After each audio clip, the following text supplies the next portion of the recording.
break. First 2 kills got. Well, 3. Yeah, no, he gets everybody. And then he ends up going 5 and 7 because Super took over. I think he might have gotten double-digit kills towards the end. His flanks were on point, got the 2-piece over towards Plat to open up the B zone initially, and then his flank helps you get the A zone later on. So Super getting active and making very high impact plays. All you can ask for from the new guy on the squad, really. 10 and 4 after round 1. And we go into our second. Heavy focus still towards the top left-hand side of the map right now for the Heretics in this defensive attempt. Exner's opening play is going to get shut down as we trade things out 2-2 either side.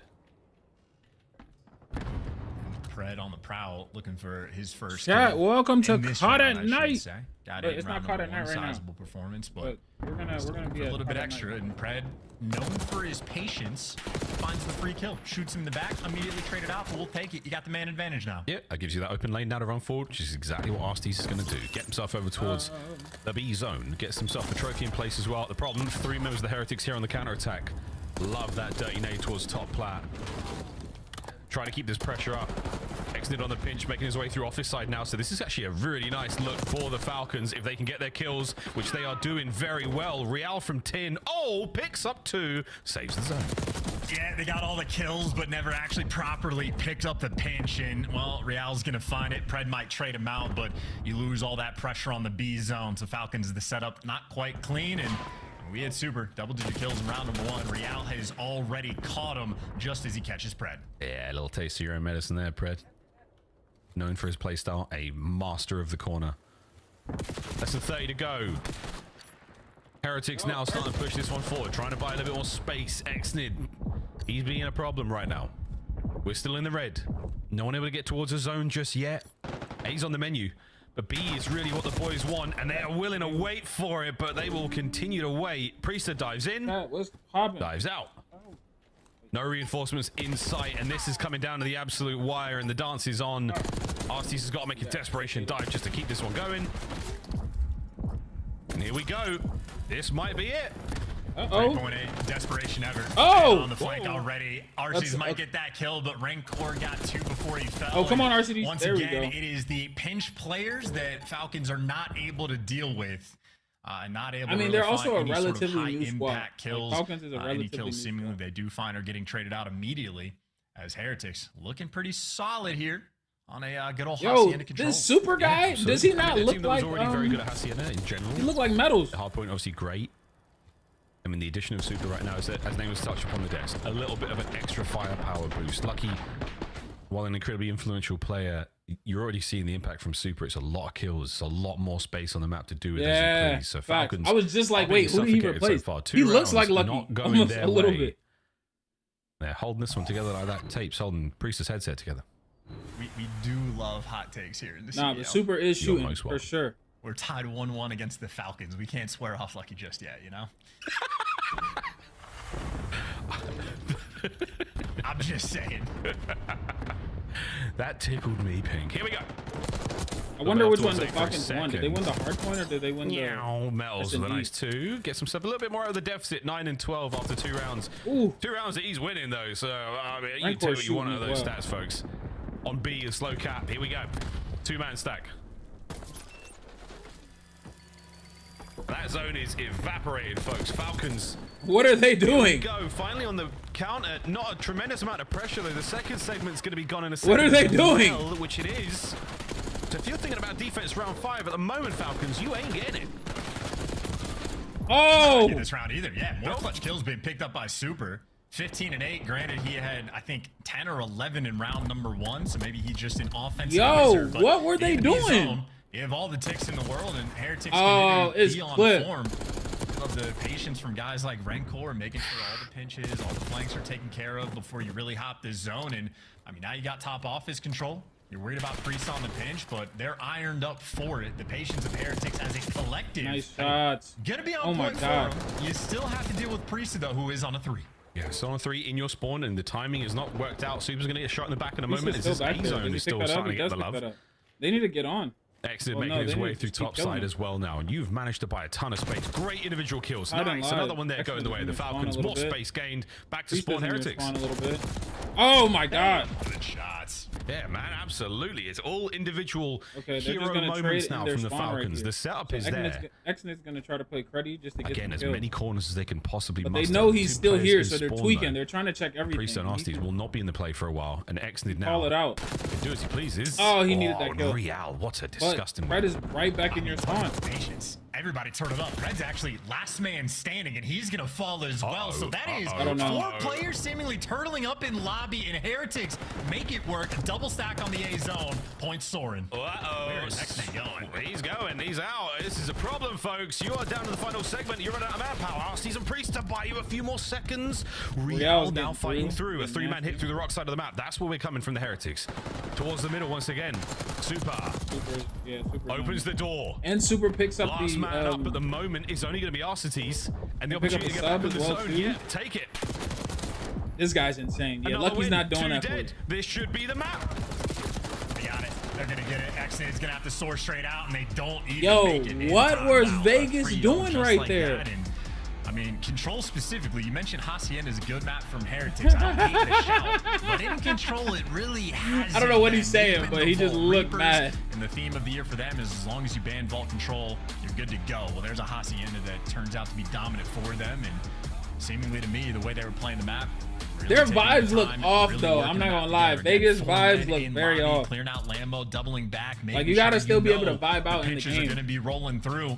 They handle every bit of pressure, and Falcons so they're not ultimately vibing right now. get stuff That's something there. they definitely need as to fun as look the at. hard point was, now they're a map away from losing the series. It was. The round 11 is going to sting a little as well there, but quick peek across they the won the stats. hard Super point. Okay, that's 20 and 12. Every map of the series so far, he has been a damaging factor. Brilliant stuff out of him so far in his debut here in the CDL on a starting roster for the Miami Heretics. Highlights, folks. A lot of super in here. I mean, he was pretty much on form, at least in round number 1, got the double-digit kills, and really just an interesting map where, I mean, every seeming, you know, like 50-50 moment, the square ups around the zone, who needs to get the top plat control, all of the sort of higher impact kills, it just felt like Heretics were getting them every single time. Guys like Pred, I mean, he's waiting in corners to get the freebies, and he does so, but Heretics teamwork is just there. They get the trades almost instantly, and I mean, just credited and cornered up, ready to go. So Heretics very much dialed in, and really, when you have a team that's able to be super patient as a collective and cover everything, and you get the communication flowing, a tough team to beat. Yeah, very much so. Heretics, GG's match point now going into the Hacienda hard point, and it was again good luck for them when Lucky was on the roster. Now with Super, we'll see if they can continue it. For the Falcons, bad news. Oh, they're winning this now. At least. Can they do the unthinkable, Chance? And I mean unthinkable, brother. 2 hard points in a row? Is that too much to ask? Yeah, I mean, like, brand new roster, so we actually don't know how good this team is going to be in hard. I don't know. Maybe a week of practice at best, or a handful of days to figure things out. I'm assuming what it's going to take is going to be those type of pop-up performances, though, right? Alec dropped 36 on a Skyline, a Titan in the lobby. I would imagine Falcons are going to need that level again. At least for me, their communication certainly. I was just gonna say, Arcites even looked like he started playing a little bit better. Desired, which is good. So I think you want the pop-off plays to happen. As long as he's playing better, man, they can't be mad at that. You were looking for a last performance for these guys to get a map win. Well, we're going to see how the takeover goes for this map, but they're going to want to take over the entire road to the major. It's not been a thing for the Falcons. The winners bracket start has a chance to be in their short tenure here in the COD League. They do lose a big one against Surge yesterday. Now, of course, the Heretics, they're down by 1 map.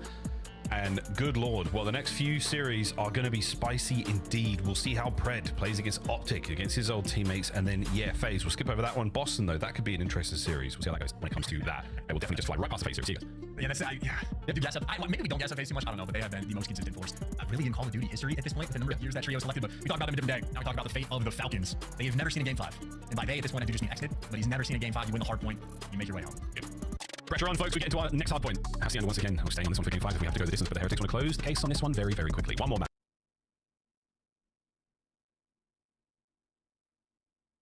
That's all they need. Game 5, though. Uncharted terrain for Xnit. Uncharted terrain for any Saudi player. We'll find out if we can get there. Another hard point in the series for the Falcons. History made. We have not seen this. Good God. Them win a hard point? That has not been a thing. What a day. So the fact that they can win a hard point by almost 100, bro, come back and slam them again. It's certainly been a fun one. Imagine Hacienda Come back hardpoint and is gonna slam him deliver, 'cause again. This is it's like a much more punishing map. Skyline is punishing in the sense that like you can never quite read the spawns properly, because if players are spawning maybe 15, 20 feet apart, it messes with the timings, and the timings can be impossible to predict. So your instincts and reaction time and everything has to be on point. Sometimes it just doesn't work out. The map be like that. Hacienda is much easier to read and much easier to handle, but you have to have good teamwork to make it happen. You make mistakes, you get punished. Oh, absolutely, mate. Oh, Real 2 in the feed, right off the rip. Fred with the trades.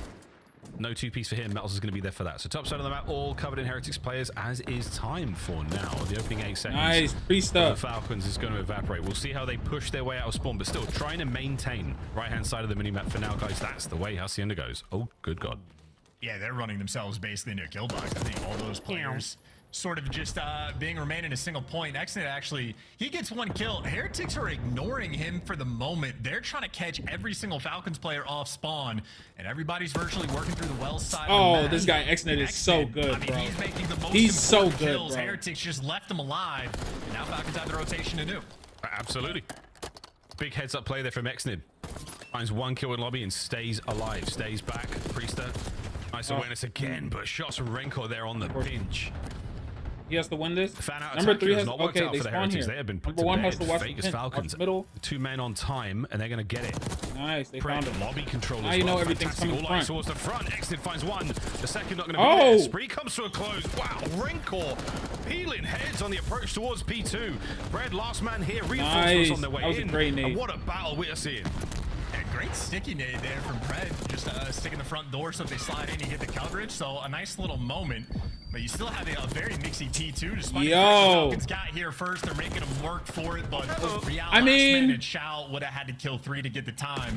And I just imagine that might have been a moment where Octane might have been raging, saying you always have to kill the 4th guy. If you know where he is, it's the rule. You jump on him, and well, they let Xnid live. And they got a 20-point lead. Yeah. No witnesses, no survivors. That's Who knows all about that? Red on towards New, not gonna Oh, happen. excellent! You gotta win that. His duo, his partner in crime, also there. Oh my God. Put behind Good shot, bars by the Heretics. Lovely work from them. Oh. P-Dog, a solid effort on towards Metals, but not enough for the kills. Arstes makes his way into time. And he is shooting, man. He might be sitting at 3 kills, but it's a nice pace. It's a sense of urgency in a big way, but it is not going to amount to a whole lot. We're looking at a lead change right now for the Heretics. Yeah, I'm looking for a potential Real masterclass rolling through. Been waiting for this guy to pop off in the series. Certainly looked decent on the control, but now he's 11-5 on a 5 spree. Does eventually get taken down, but he is able to get his team back in the lead. You walk into this hill down by 15, 20 points, and it looks like the Heretics gonna walk away with a sizable lead. Yeah, Miami's playing a little bit more disciplined, Final 10 so seconds. they're not Mistakes made by giving some of Heretics these there. like easy things up. Mistake-free COD, we love it. It doesn't last for long. Unfortunate, lineup situation there.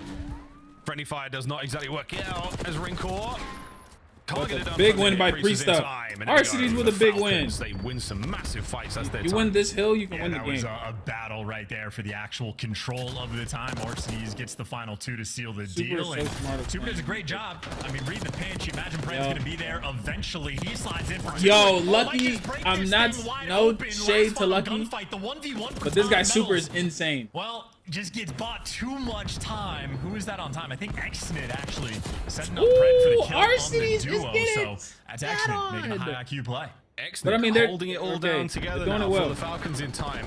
That's an unfortunate nade. It's going to pay off because his teammates do die. And Real, another rock fight.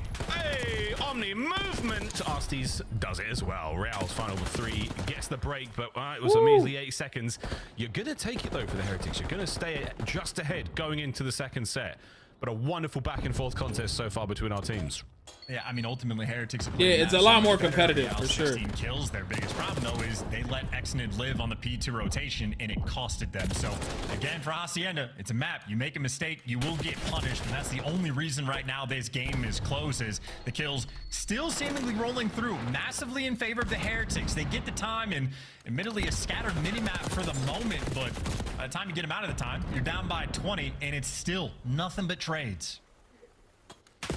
Parallel small situation for P2 right now, so Exon's Oh my God. in lobby, or is he the trouble? More at 10. He is no longer the trouble. Rancor 5 spree cut down there as Pred keeps his run going. You're 15 seconds on P1, which you're going to get for the Heretics. Desperately trying to stay alive on time now. That's not going to happen. P2 spawns will be in question. Here we go. Falcon spawning out. So a nice moment for the Heretics. Second go around, it looks much cleaner. They are so turtled up. At least this time they had the sense of urgency to rotate towards this time, but a turtle setup is a delicate moment, and Pred might be the guy to pounce. He's able to pick up 2 and roll right through. Good news, though, for Heretics. At least you get the back spawns. Hey. Bad news is you couldn't stop Pred. He gives you a little bit extra, sets Exit up for 2, and now Real's going to get overwhelmed. I mean, it is just a P2 that Heretics simply cannot handle. I can't believe Pred got 1 kill out of that. He sent it out of the backside of Garage, gets a big kill, and that sets his boys up for the push forward. Can't get any more out of this life, though, but a lot of intel pass forward. Zig is going to be jumping, boys. Exited lobby, catches 1 out. Red dots all over that minimap. You know exactly where the Heretics are coming from here. Falcons, this is a lovely opportunity to get right back in this one. Rotation's already done. Heretics over towards fences. But Falcons, you have done a great job here. Who's the shooting? This hard point very, very much competitive.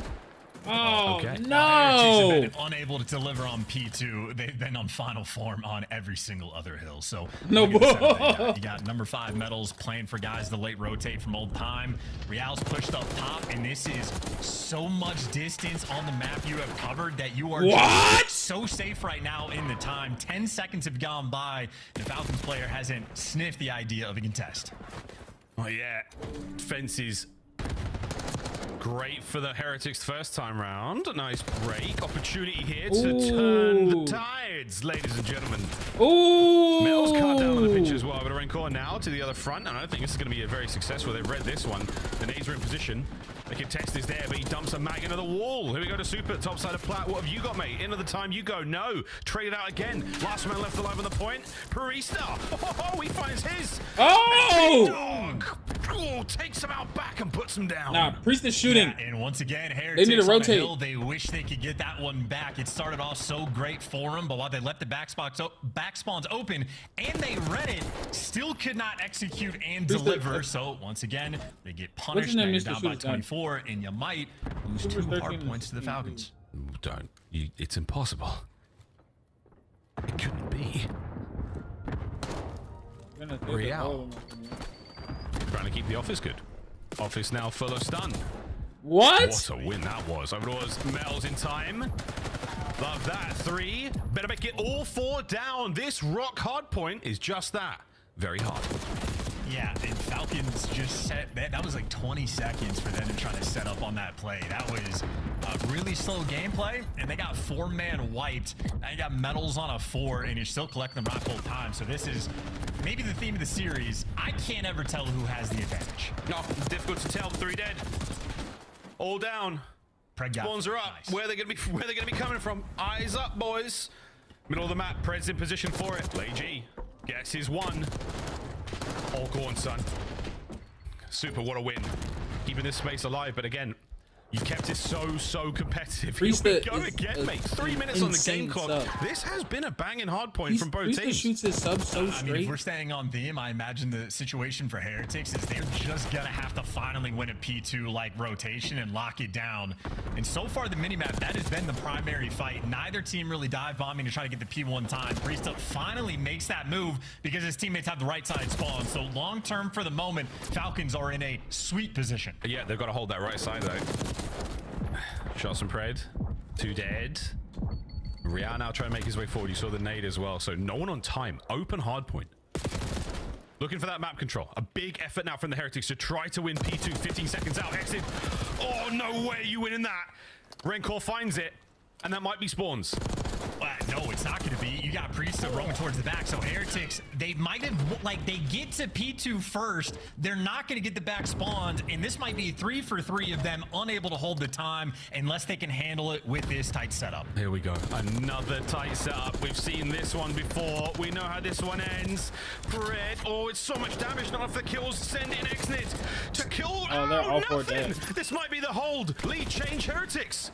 The shout out to the car bomb coming through as well. A little bit of help is what Heretics needed, and that's what they got. Still, though, plenty of time to fight for it. You lose the first 2 gunfights. Rancor trying to hold the line with Super. Teamwork being shown off, and they got each other crosses, but Priesta, he's got the thing, the X-ray vision. You get the break. It's gonna be enough. Real falls. P2 punished again. Oh, man. Arceus with the 3. Priesta with the wall bangs. All the dirty tricks coming out now from the Vegas Falcons. They're and flying. Here we go, folks. They're flying. Will the Falcons win the rotation over towards fences? They have yet to do so far in our map. Oh my gosh, points he's now so crossed for good. both of our teams. Very much into the business end of this. Woo! One more bullet in. So bad as he threw it.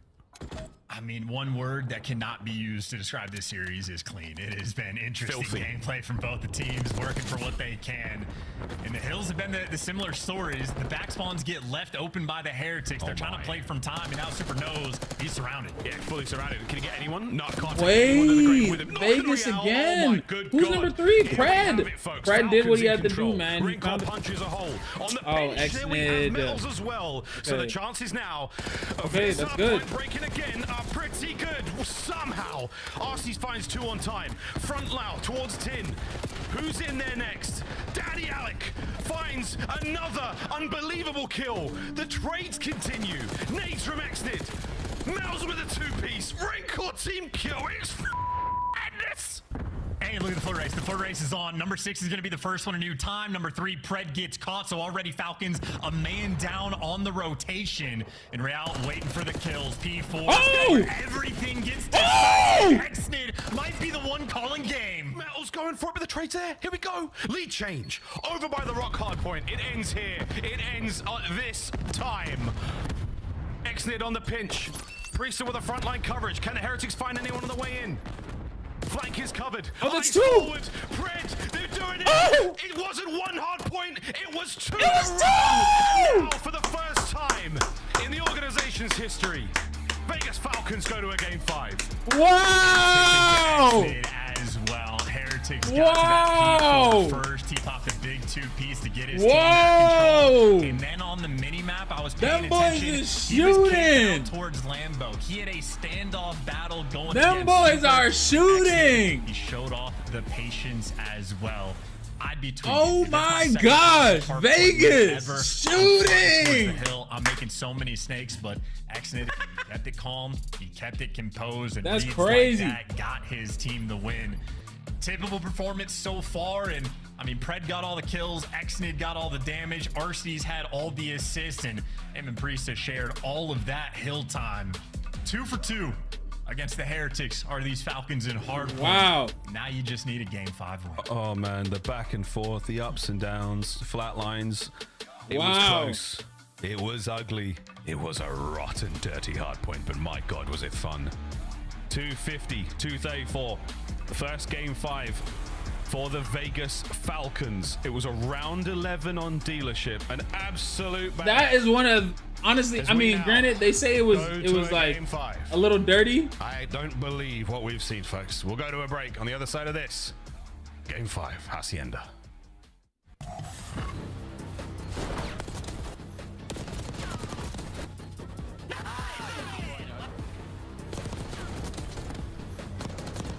That is crazy.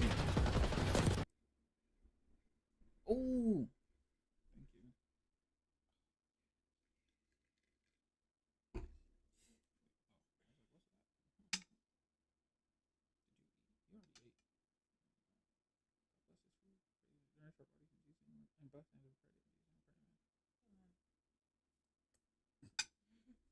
Thanks.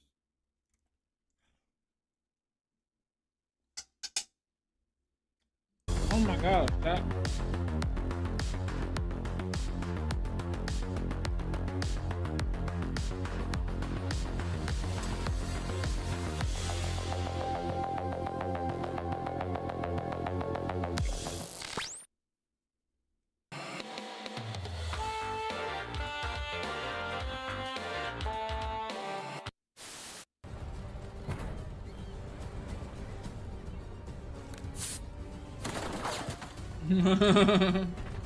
We're winning. Keep it that way. We are Middle. Run. I'll get bomb checks. I'll go top and get bomb checks. Hold pinch fire. Make sure someone gets bomb checks. I'll get bomb checks. He can go third. I'll go mark. He's telling you. Mark him up. Back him up. Not weak. I'm upset. He said he should be sent. He said something. What was that?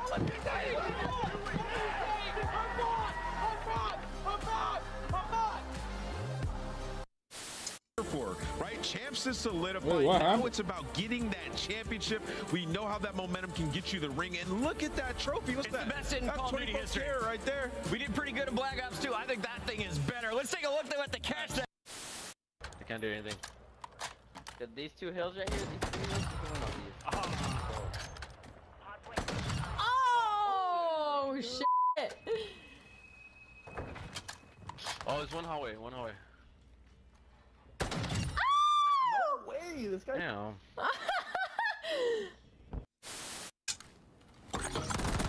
Nice pickle. Right by Jen. Pickle's like close to on you somewhere. He's on the door. Pickle's gonna be close. Yep. Alright. Oh my god. Come on. Good Game. You like that. That Dante takeover.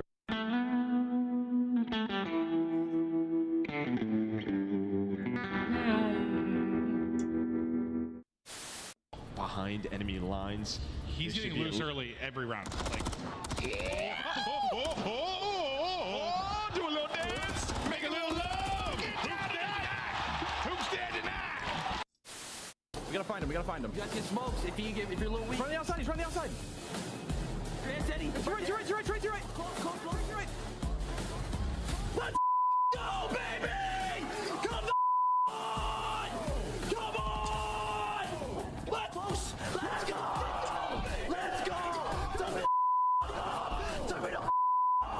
Let's go! The 2025 Atlanta FaZe Team Pack is available now. Each pack includes home and away operators, as well as this weapon charm that's easy as FaZe. Next time you boot up, suit up at the in-game shop.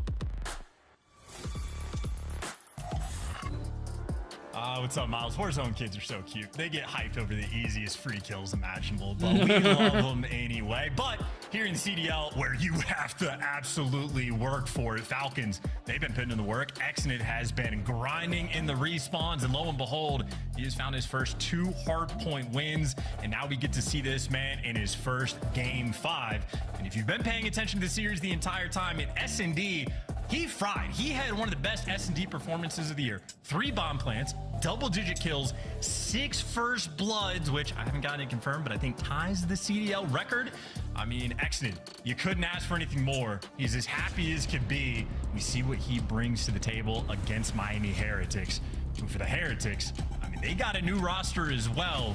They need that momentum too. There's only 5 qualifying matches in this stage before we go to LAN. Need to make sure you're on point. Get the momentum early. Man 5's this season alone at 2.0. That's taken, Fred. Man steps up when you need him to. Not his hands, right? That's not what matters right now, Charles. Hey, what matters yo. right now is round 1. And they're giving Exnid the bomb. They know how safe it is. 3 bomb plants on point. It's very much spreading the map. Actually, wow, round 1, they had no idea what they wanted to do. Unless they're trying to fake out, maybe they threw all their tax and nades over towards A, and maybe it works out perfectly. Yeah. I think that's what happened. You chuck the nades, Heretics are now chasing ghosts, and you get to start this bad boy off right. Get the bomb down for free, and you get the setup on the minimap. Yalla, they are his hands. And that bomb was well safe in his hands, now planted. Here we go, boys and girls. 2 members of the Heretic through the side door. Bit of a late route through boat. We'll see how that goes in a moment. And Pred, you guessed it. He's the first man. Here come the nades. No trophies. Heretics now on towards the site. Gunfights in 3, 2, 1. Send it, boys. Real with the first blood. Tactical retreat from Priester. Manages to find a kill. And here comes Daddy Alec. What a saving moment it was. Close as you like. But the game is not over yet, folks. Real finds a kill. And that was it. Last man with a second or 2 to spare. Heretics are there for it. What an opening round. In the play that the Falcons just made, well, to get the bomb plant down, it was perfect. for the post plant, the play they had would have also been perfect if Arcides was like 10 seconds faster. Instead, he full wrapped across the entire map. And by the time you get there, his team just lose control of the space that they actually had. And they didn't really plant for him to be able to go on that pinch. So the idea, absolutely there. Maybe Clayster cooking up something good. The execution, pretty rough. Wow, nice start. It's not a stable series, Miles. Let me tell you, the map is never. There's no confidence. It's incredibly stressful for both of these teams. No, I like it, man. We're just throwing stuff into the pot, and we are stirring it. And whatever comes out, we're eating, chat. We are eating, fans. Real with 3 in the first round. See if he can push this any further. RCXD, always fun to watch. Just to add another variable to this equation. B-bomb site, Covenant Falcons. I think we still have, legitimately, we might have more team kills than enemy kills with the RC cars this year, including round 11s. Bomb's going to be going down at A. Pred will be the only man over here to really contest this in a moment. RC's another big old flank. He's coming through late. And he has been spotted, and he will be dealt with momentarily. Super finds the first blood. Yeah, absolutely free as well. Barely shot back, so you'll take that in. Loves the doors corner, and it's because it always pays off. He can't keep getting away with this. He does, and not only does he get away with it, Metals gets away with the kill as well. Now Priest on the 1v4, and he's moving, but it's not going to matter. Heretics back to back. Right. Readable pinches, I would say, is a thematic issue right now for the Falcons in both of their search and destroys. Heretics are just watching it, and they're winning the rounds. There's really not too much to break down about that. They're just watching the pinch.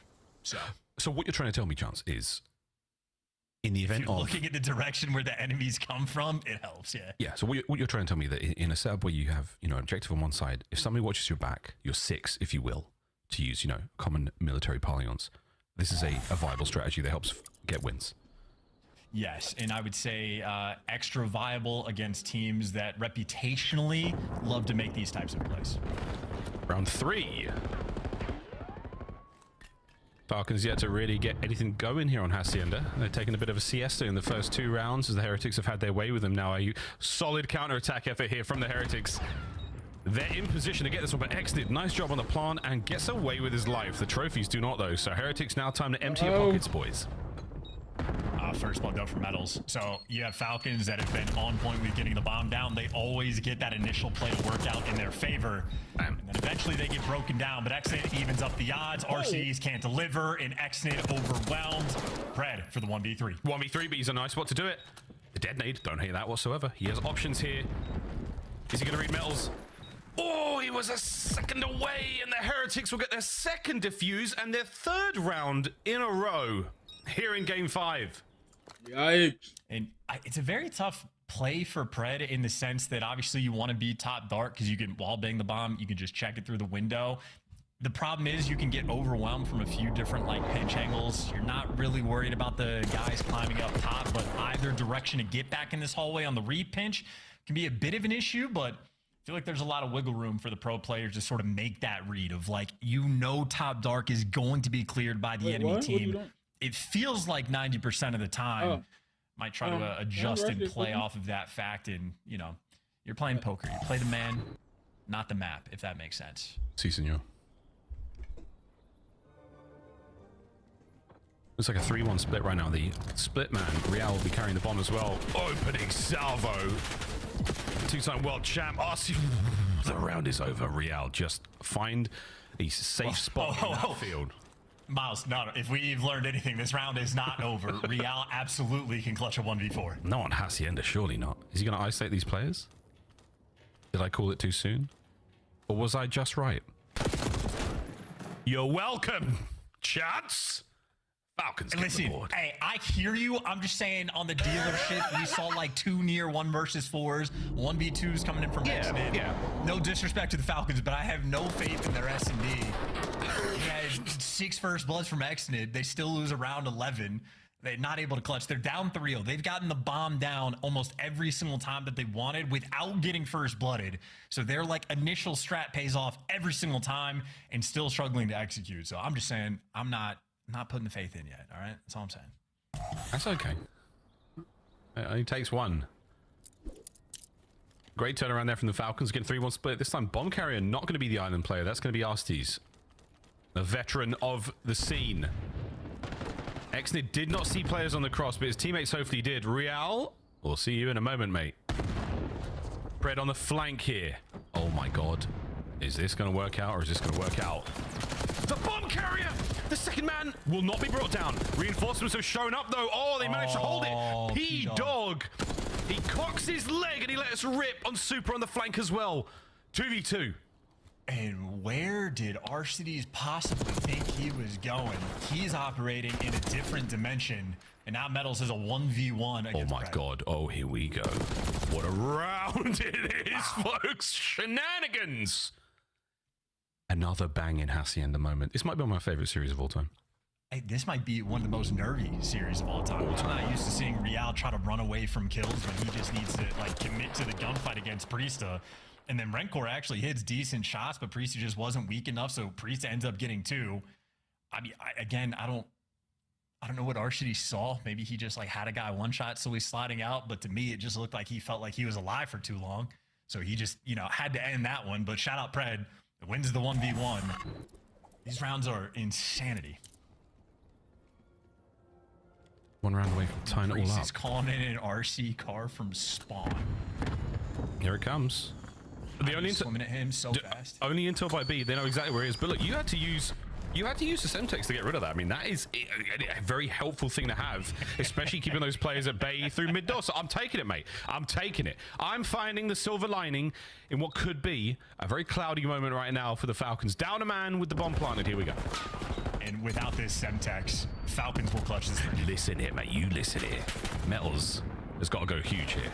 Hold X in the bay. Yeah, good luck with that one. Gets the tags in. Metals and Rencor on it. Last man left alive. P-Dog.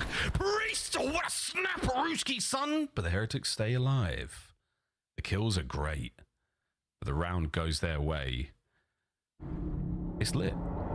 And ultimately, Super, who, I mean, super small sample size, he continues to just be a god in S&D. Every single map he's played, he's been on form double digits in both of the ones that they've completed, 7-3 for the moment, and he got the first blood in this round. So Super, S&D superstar, potentially. I apologize for the pun, but nonetheless, fantastic player in the game. Yeah, he's been, well, I mean, all series long, he's been really, really good.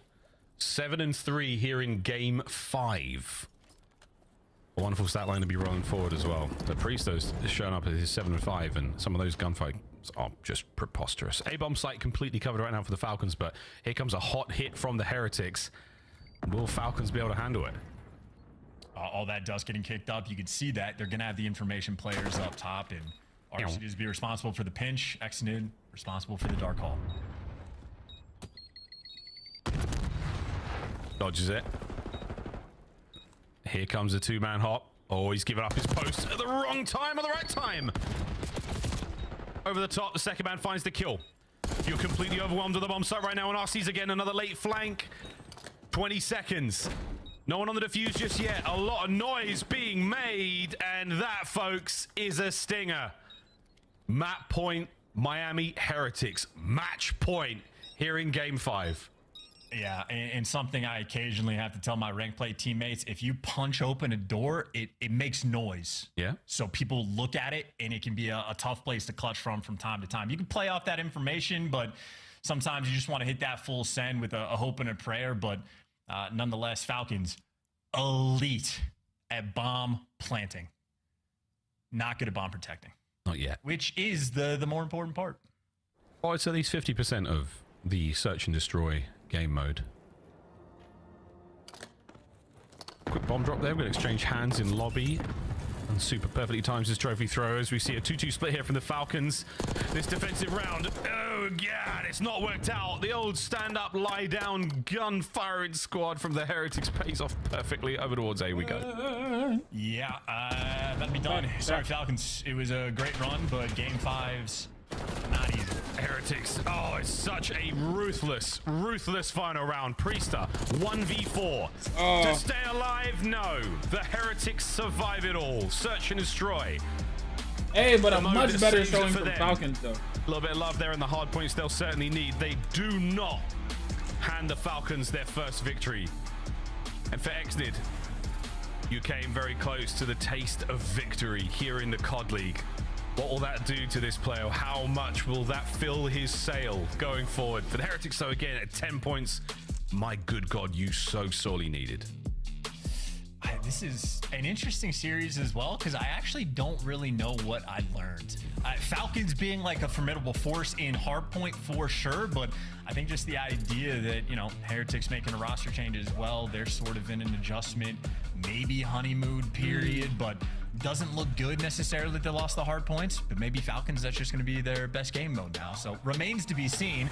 All things considered, though, super electric in Search and Destroy. Has not had a single bad S&D map, and they got the round 11 clutch, and it was super. They had to clutch a 1v2 to make it happen. So I'd say for the you know, the Heretics, their MVP of the series, new kid on the block. You're happy for it. Absolutely, absolutely, folks. Well, there we go. What a series that was. I need to lie down. How are you feeling, Desk? Feeling good. Miami made a good decision. Super looks great. I'm feeling good now. Ali, that was fun. We saw 2 respawn victories from the Falcons by Miles, by chance, just when I thought we were going to have some dominant showing from the Heretics. Falcons showing some life. In fact, where rank were at the #1 spot on the KD leaderboard for Hardpoint, didn't seem to matter, Ant. Yeah, it really did. I mean, you look at this Vegas team, and it's like we're waiting for them to finally win a hard point.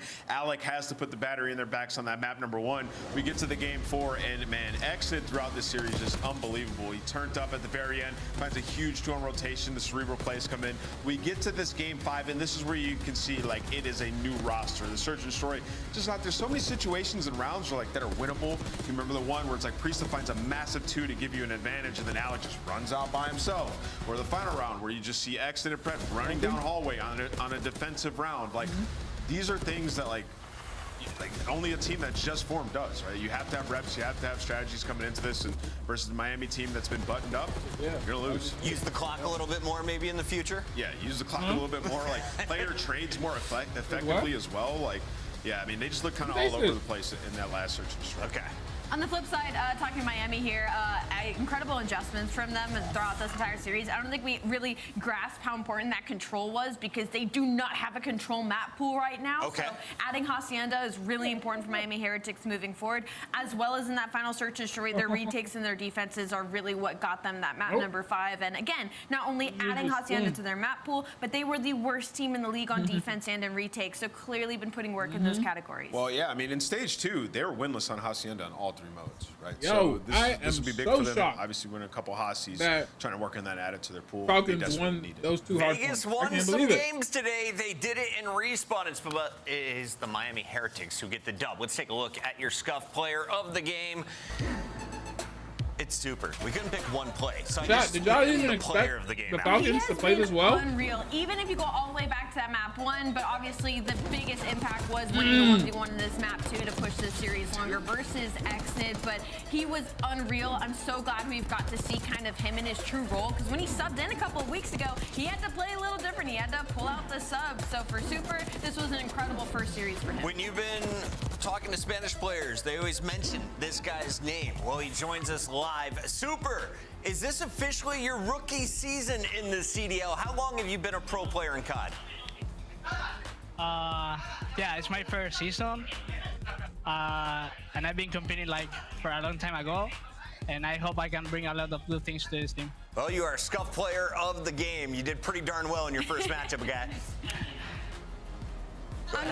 Unreal first set out of you, Super. I guess following off of that, do you feel like this is your best game so far that you've attempted competing in? Because you look unreal. I wouldn't say it's my best game. Not right now. Like, I have a really a good ceiling to improve. But I'm working hard on it. Yeah. Yeah, definitely it's not my best game. Not your best game, and you're dropping 1.9 in S&D. That's crazy. A 167 in control as well, by the way, Super. You are a monster stats-wise. Super, I want to ask you, you're sitting on the sideline watching these guys play. You can see their potential after that first event. And then, a little bit of struggles throughout stage 2. On the sideline watching, where did you feel like you could come in and improve them the most? I would say I can have them improve in terms of pacing on the map. And also on S&D, because I think I'm really good at S&D in this game. But yeah, basically in terms of pacing, in hardpoint maybe, even though we are struggling a lot right now. I don't know why, but we will improve on hardpoint for sure. Super, last question. We have your home major coming up. We'll be heading down to Florida in just 2.5 weeks. Are you excited to meet the fans in person? Yeah, of course. I can't wait to play my first major, my pro major, and I can't wait to see all the people there. All right, you guys already have one top 3 finish, but it would be your first on a podium. Can't wait to see you in person. Yeah, thank you. That's super. That's Miami Heretics, and that's our first match of the day. What's up? I mean, man, what a story, though. Like, you get to join the Miami Heretics. They go through a little bit of rut. They're You're going doing well. into your I home mean, major. right now, You're looking Miami this good. I is mean, doing I'm excited pretty for solid. Boca Raton. Speaking of looking good, when we come back, we've got What's Felony going on, with chat? How y'all the doing, man? How y'all feeling? style. He's taking on the former. Who do y'all think about to win this next game? I think it's LAG, Ravens. I'm interested to see how the Ravens come play.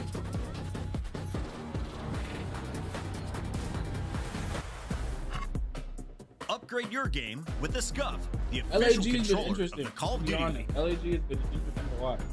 The Esports World Cup is an official partner of the Call of Duty League.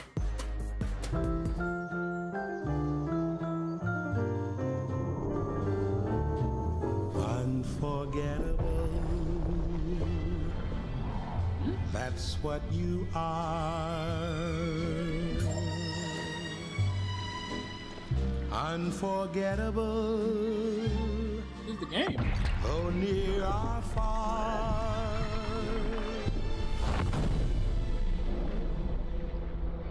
Oh, that's the goose. That's why, darling, it's incredible that someone so unforgettable thinks that I am unforgettable too. No, that's tough. That's tough. The Redan's return is tough. Has to reach out. You need to go for the kill. But his 2 kills go the way of Brooklyn. Oh, no. You find 2 more back. If you're Bracken, oh my goodness, with the pistol hip fire shot. He's here, and sure you end up winning out the battle, but Afro on the reflank, it's just ball constantly having to turn around. Oh my god, Afro, God. just a little slide. Oh my Checks that God. He gets number 3. And as Team Notorious just lay in wait inside of P2, a clean break allows them to use winner's advantage and take a 250 to 166. We're making a collect. So He spotted out, ready for the gunfight. Assault. Gonna get out with his life as well. 22 Oh! HP. Oh my goodness, out of Assault. Round at a time. We're down Assault 3-5. did that? Got themselves a defensive round win. They go straight to A once again, but it's Henry who gets the good timing over by the bar. He's able to find number 3. 9 and 5, wow. 1v4, last alive for YFP, cut down immediately. What does Yuli have in store for this final push? 12 seconds left. Wants to go through the top. Wallbang shots are there. Has to reach out and out. You need to go for the kill. You find it on the bomb. Yuli finds both of them. Team War take map 2. But his 2 kills go the way of Brooklyn. Oh, no. You find 2 more back. If you're Bracken, oh my goodness, with the pistol hip fire shot. It is the 3-piece party for Omid GG. Sure. Okay. Sure. And they won't win it here. Omid Brooklyn just want to try to make something happen. If this grenade... It's magical. It's rather magical. Yo! Omid GG, they wanted to come out and make a statement against their sister team. Maybe it wasn't a 100-point club statistically, but it sure as hell felt like it. Wow. The 2025 LAG Team Pack is available right now. Each pack includes home and away operators, as well as this weapon camo to assert your royal will in the lobby. Next time you boot up, suit up at the in-game shop.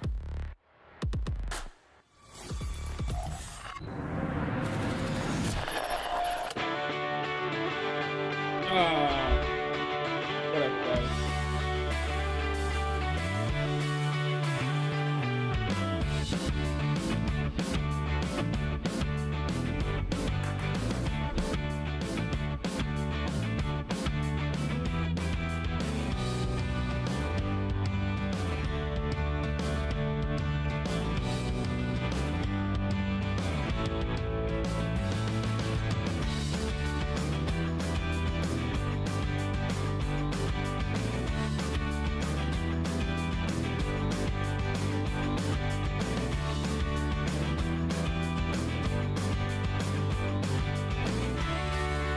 This game is just so wholesome. This one is so wholesome.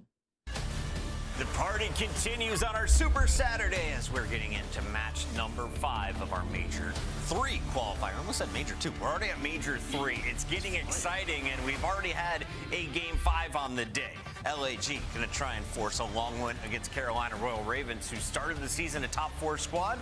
What's this roster looking like currently, Nameless? Yeah, LAG made huge changes, bringing in. Oh, we're talking about Carolina. Yeah, Carolina. Top 4. They started top 4. Where are they at right now? Keeping the same team. I mean, you know, for them, they've fallen down quite a bit. Obviously, they've had struggles against some of the top teams, namely LA Thieves, who they just keep running into and getting bopped by them, right?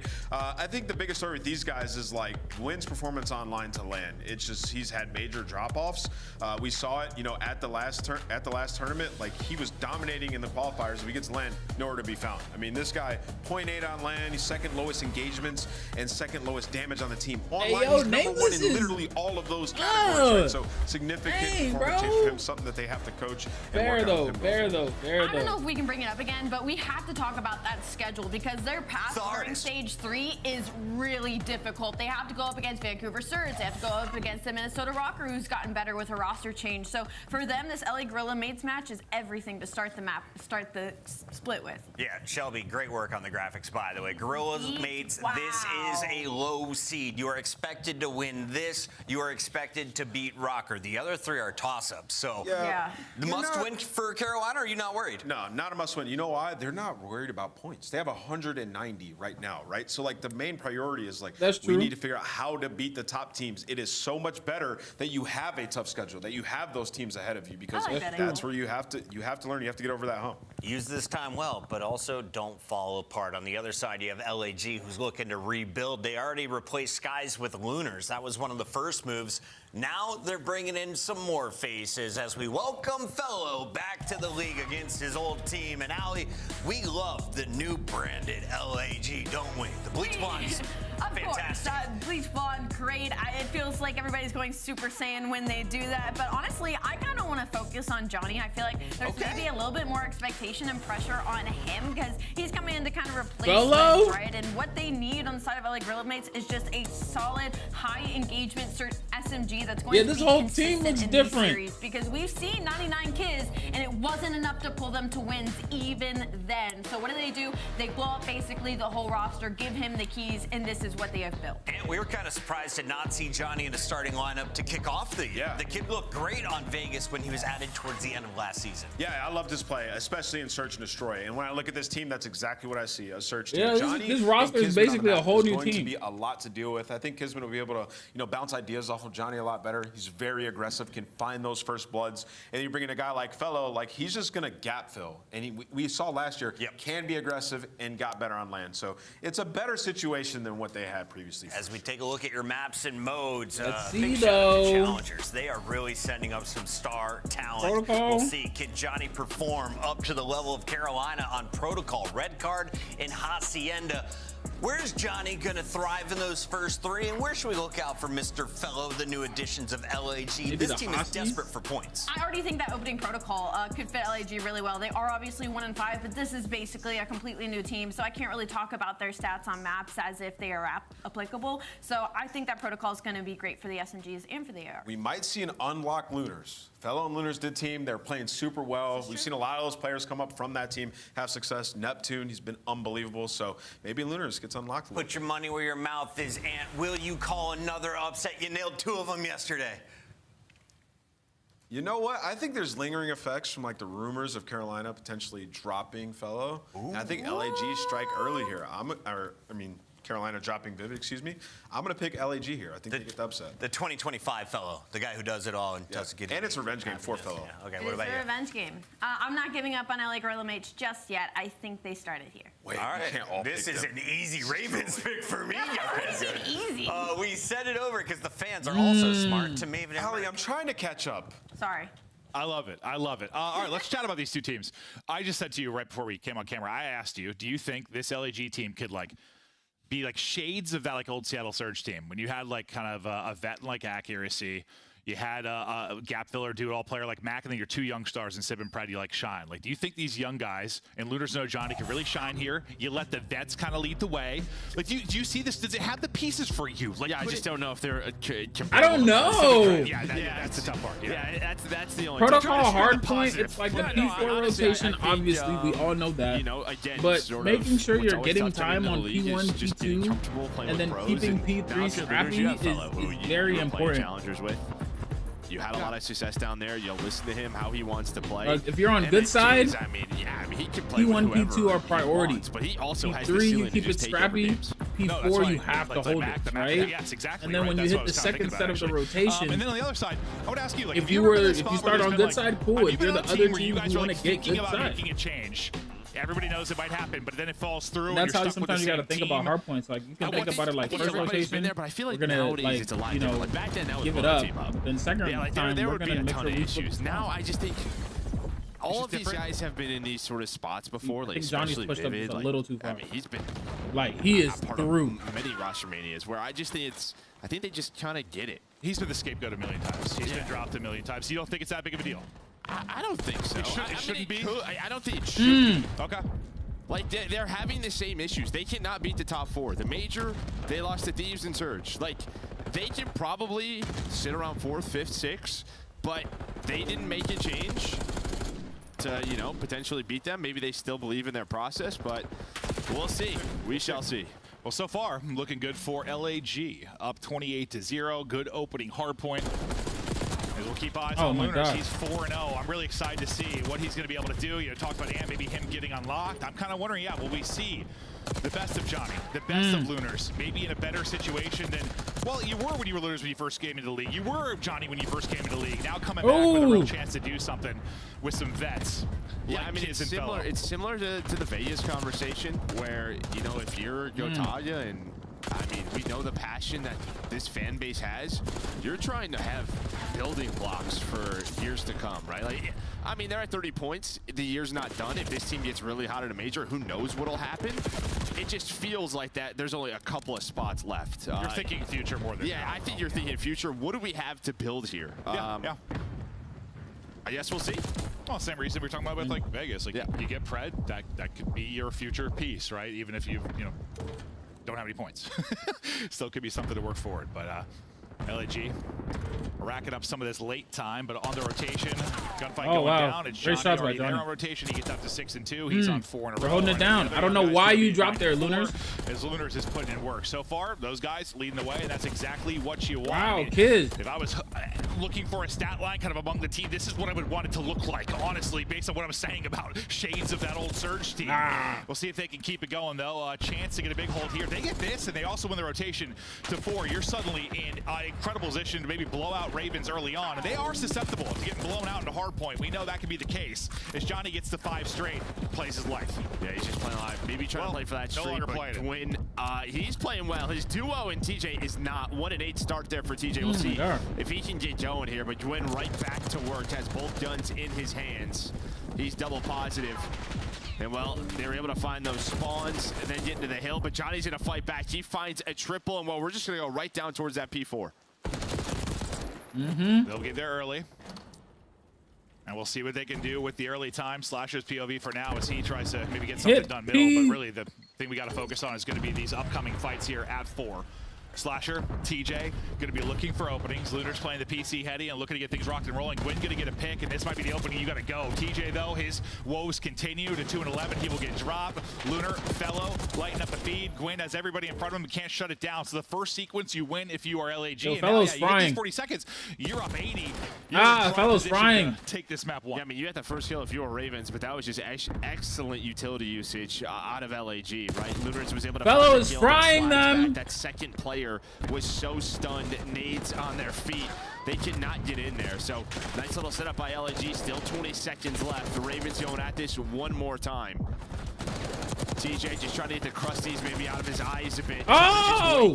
Kismet almost finds 3, so you'll get 10 seconds of the scrap time. Wow. Not the worst position, but still LAG looking good. I feel like we have seen this several times when we've casted Royal Ravens, where I swear we had this same conversation. Like, Gwen's popping off early, he's kind of getting them there early, keeping them in the game, and then the other 3 sort of rise up. But it's a real slow start for everybody else, but you're still in the game. We haven't seen a stinker like this from TJ. Okay, 3 and 15 is extreme, but like I swear we've talked about this before. Like, Gwen's like fried, he's the one doing it, and then the other 3 pick it up. We'll see if they're able to, but you got a lot to pick up if you're TJ. Your chances of going positive in this one kind of out the window, but maybe you'll start to improve. Maybe there's crusties in the eyes, as you said, but not only do you lose 4, this is now a significant amount of time at P1. This lead close to 90, it continues to grow. TJ is going to get a double. Maybe that'll be a little moment to get some positive momentum forward for him. Now you have position for next. You're in the hard point. You need this sequence big time if you're Royal Ravens. Like, yes, 3 and 4 are going to be huge, but you need something positive now. Yeah, it is, though. He's going to answer back with a double. It's just ARs all over, controlling top, middle, fighting window to window. Well, it's going to be on that rotation. Number 7, Gwyn's already to be there for that P2, but Kiz gets another multi-kill from this position. And we kind of talked about this yesterday, just, hey, you know what? If you're a sub every now and then, pulling out that AR, getting into a power position, it's a ton of fun. No, it really is. It really is. And he's doing work. And I mean, I liked a lot of these team changes. I was excited to see this one. Really like what I saw from Rocker, even though they threw some maps. Like, there's a lot of big things going down. It's just weird. Ravens are trying to be part of it. They're not part of that excitement. Then they're getting blown out here. So far, we'll see if they can turn it around. But so far, loving what we're seeing out of LAG. Lunars to Kismet. We go back towards mid-map with still 30 seconds remaining at this hard point. Pinching it will be Kiz, finds the perfect timing, gets through to get the pick, just staggering that push, makes the fight a little bit easier for Lunars inside, but he still gets double chowed. And he hunts down Gwyn. That was the key. I thought Gwyn was going to maybe flip the map, right? He got around Kismet while he pushed up and found that 1 kill, but then he turns around and hunts down Gwyn. So what could have been maybe a big play for Ravens, if Kiz lets him get through, doesn't happen. And now, again on this rotation. Oh, Johnny! Fellow is on it. There's one more player through. That's going to be Slasher spawns the LAG. They're just playing some great hardpoint right now. No, this is beautiful to see. You're right, though. That's like a little risk reward play from Kiz. Like, pushing through that side of the hardpoint, maybe giving up spawns, but the team make the heads up play. Gamble pays off. The straight up hardpoint still looking solid, and the lead still is there. You've never really been able to chip away at this once you built up a significant lead. LAG calmly in control. This has got to be, I mean, this is your chance for Ravens. You've got, what, 30 seconds here in P4? Yes, the 30 seconds here at P4, and you're right back in this game, but you need it so desperately. I mean, I'm almost thinking if I'm LAG, like, screw it. Give them this 30 seconds and just rotate. Like, it's like if we win P4, we win. Like, I know they're able to fight for this another time or two, but with the lead they had, I'm almost like, take the 30, take it, fine. As long as we're set for P4, they got no chance to win this game. They're getting 10 seconds. Nobody's there yet for Carolina. You're here first. Yeah. Oh, wow. So, I don't really know what happened there off spawn, but okay. They went top middle. They're going to lose scrap time and rotation. That was kind of worst case, yeah. Yeah, maybe behind TJ's 2, you have numbers. And well, Vivid's going to pinch Spiral, so maybe now you have to go. Yeah, you gotta go. Got another kill. It's gonna be on Lunars to make the play. Not able to do it. TJ's 2. Let's see, he's not having the best map, but he has improved. 15 and 24 after a 3 and 15 start. And now it's looking a little bit better. They get those picks. They're getting the time. They get the 40 here. They're right back in this game. What, you'll be down 40? A real chance to do this after getting blown out throughout most of it. A chance to break here, still significant time.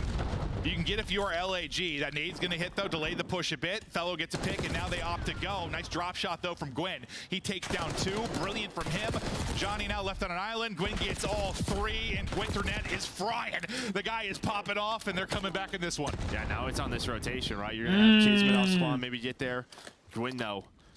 He's got the AR. Oh my god. Just headshot, just beams Lunars. So now this should get messy early in this P1. Now, what, 26 seconds or so away.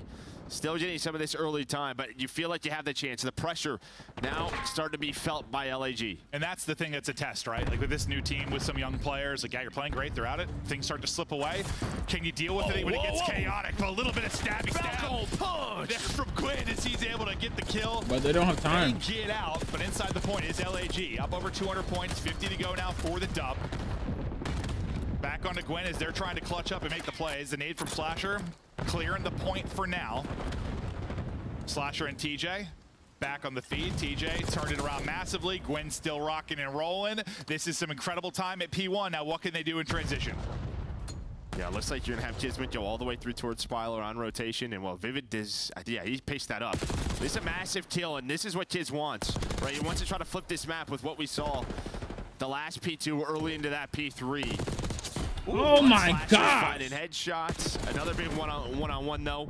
Gwyn just doesn't have the SMG. Johnny able to lock it down, but trades there for Carolina. Yeah, every time I think it's a significant gunfight win, there's always one more player, and it's really just who's going to be the last domino. For now, inside the point, it will be Royal Ravens.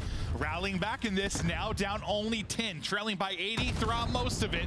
Pressure on They remember how to play the game again? The old roster crumbled, and many a hard point, and maybe a risk of doing it again now. TJ hitting everything but the player he's trying to, and that'll be 3 dead for the team. Gwen gonna be last up really here trying to battle. 25 seconds remaining. Gwen is doing it all, playing his life, getting the kills, trying to pre-fire, but shots there a little too early. There was one hit and grapple, but his teammate's able to get it. TJ, okay, I said even might be out of the conversation, but maybe it's not. 3 and 15, and now back to 21 and 26. I told you we'd see this before, Joe. Yeah, I mean, I hear you. Seen it before. Well, LAG, they had 3 spawn up left, and they just pushed forward. There was only 20 seconds or so. They could have just played with their spawns. Instead, they pushed up.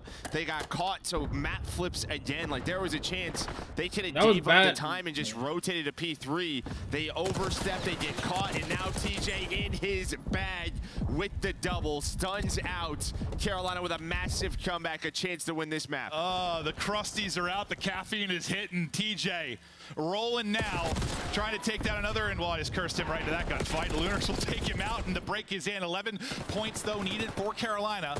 One break can still close it out here, or just get it done on rotation.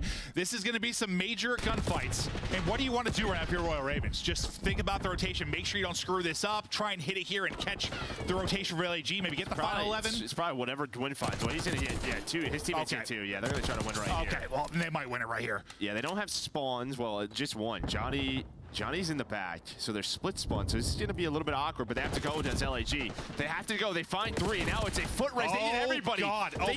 The split spawn just set that up for them. And now Carolina going to have to break to P4. Yeah, perfect split spawn. Perfect. And then you win it on both fronts. Can they break?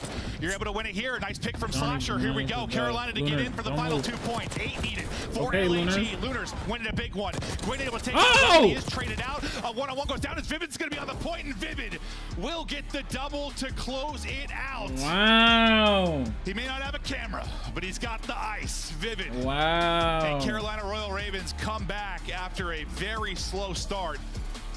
Really just very slow. I mean, TJ was like triple negative. TJ, yeah, I mean, just an absolute stinker through the first set of rotations. Very smelly. But he wakes up, the Ravens battle back, and I swear I've seen that script before. I'm telling, we've casted that same hardpoint before. I don't know if it's normally that bad. Maybe not that bad, but I swear to God we've cast that same hardpoint. Like the other 3 are like double negative, and it's just. Well, I think we saw yesterday was sort of the Optic Minnesota series, right? What teams are doing with that P2 into the P3 is like you're just getting multiple ARs, and when you're a sub like TJ in that scenario, like where do you go? There's just an AR on a heady in a power position, and you are in hell. Yeah, 100%. But when that script flipped, right, that's when Carolina got back into the game. They were controlling top middle. They were controlling those spawns, and that just gives him free roam. Yeah, Gwyn, I mean, he put up, what, like 4,400 damage, 35 kills. I mean, he can absolutely take over. And yeah, I mean, we've given him some flack about land performance. And I feel like bad for him because that's got to be a really like frustrating kind of tag to have, right? Like when you're just been this monster online. Like Fellow needs to show Johnny how to play that. Been able to replicate that performance. And like, listen, we've had players, like many a player over the years where they maybe been better online, but still performed online. Just maybe not to the same level, but like his drop off has just been, it's hard not to highlight. Yeah, it's got a massive drop. Again, it's just like sort of in the bigger matchups. You just need your stars to still have a similar performance. But the fact is this Carolina team, this Ravens team, they're trying to make the champs. And I mean, they have a couple of top 4s. They have a top 4 from Major 1. The Miners, they have the points. I mean, they're in a pretty good spot. It's not like they're desperate. No, I liked what Ant said, because you know, you take a look at their schedule, and for a lot of teams, you're like, wow, like that's the grueler. And yes, maybe you have a loser's bracket start, like that's the risk here, but I like what he said, like your trouble has been beating the top teams. So you've said that many times, they have to beat the top teams. Why not just play 3 of them? Play 3 of them, get some battles against them, and granted, I mean, you need to win those on LAN, but like, it's probably better than having a soft schedule. Yeah, the only problem, it could kill confidence. That's true. That's the other side of the coin. Nah, the other you side of it gotta, is, you gotta like, just if be you like, do we're get going up smoked in against that the back, scenario. bro.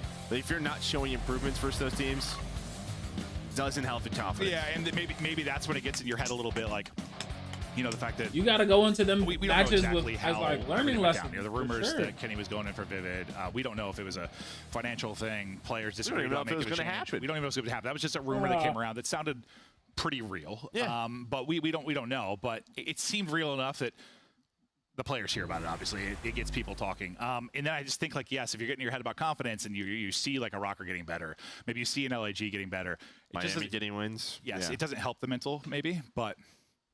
Yeah, I just think it's tough when you're sort of this middle of the pack team, and throughout the first couple of stages, you've shown like kind of what you can do, but it's still not enough to win tournaments. But Not enough. again, in terms of this Ravens organization, they may just veto these sort of moves, because if this 4 can be top 6 and make it champs, that's probably a all win. they want. That's a win for them. Correct.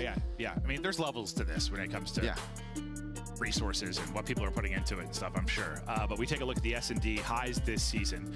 Record 21-12. They are second. They've been great in map 5s. I mean, they've had to do it through map 5 sometimes because the hard point disappeared for them on occasion. It's like they're almost a little too reliant on their search and destroy sometimes. I think that they're at their best, obviously, when, you know, we talked about Ultra, we talked about FaZe in the matchup yesterday. Like, pretty well-rounded teams, you know, pretty strong across all modes. They just need, man, a bit of a respawn bump.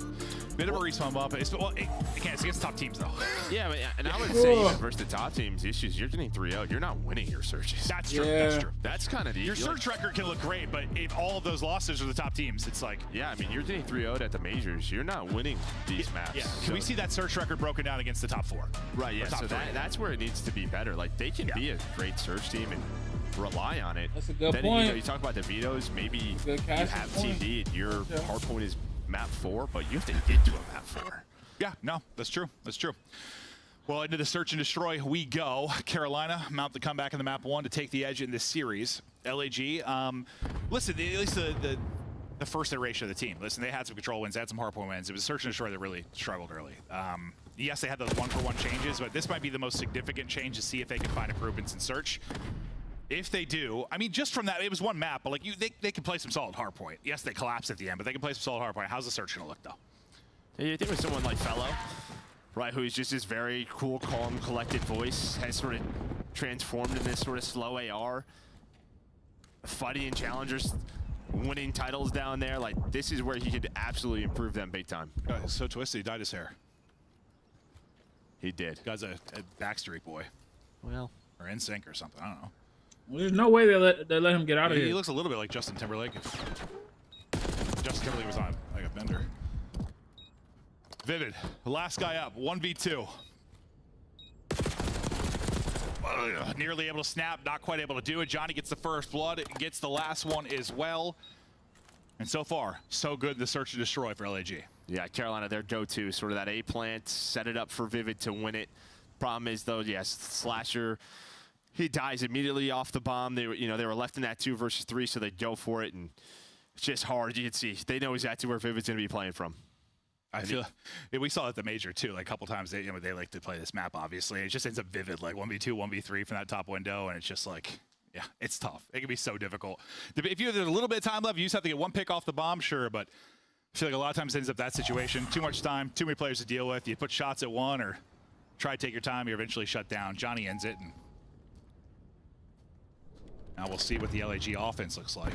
Immediately dictated the pace early. Johnny is no longer a sub out, AR out here as they try to work towards B.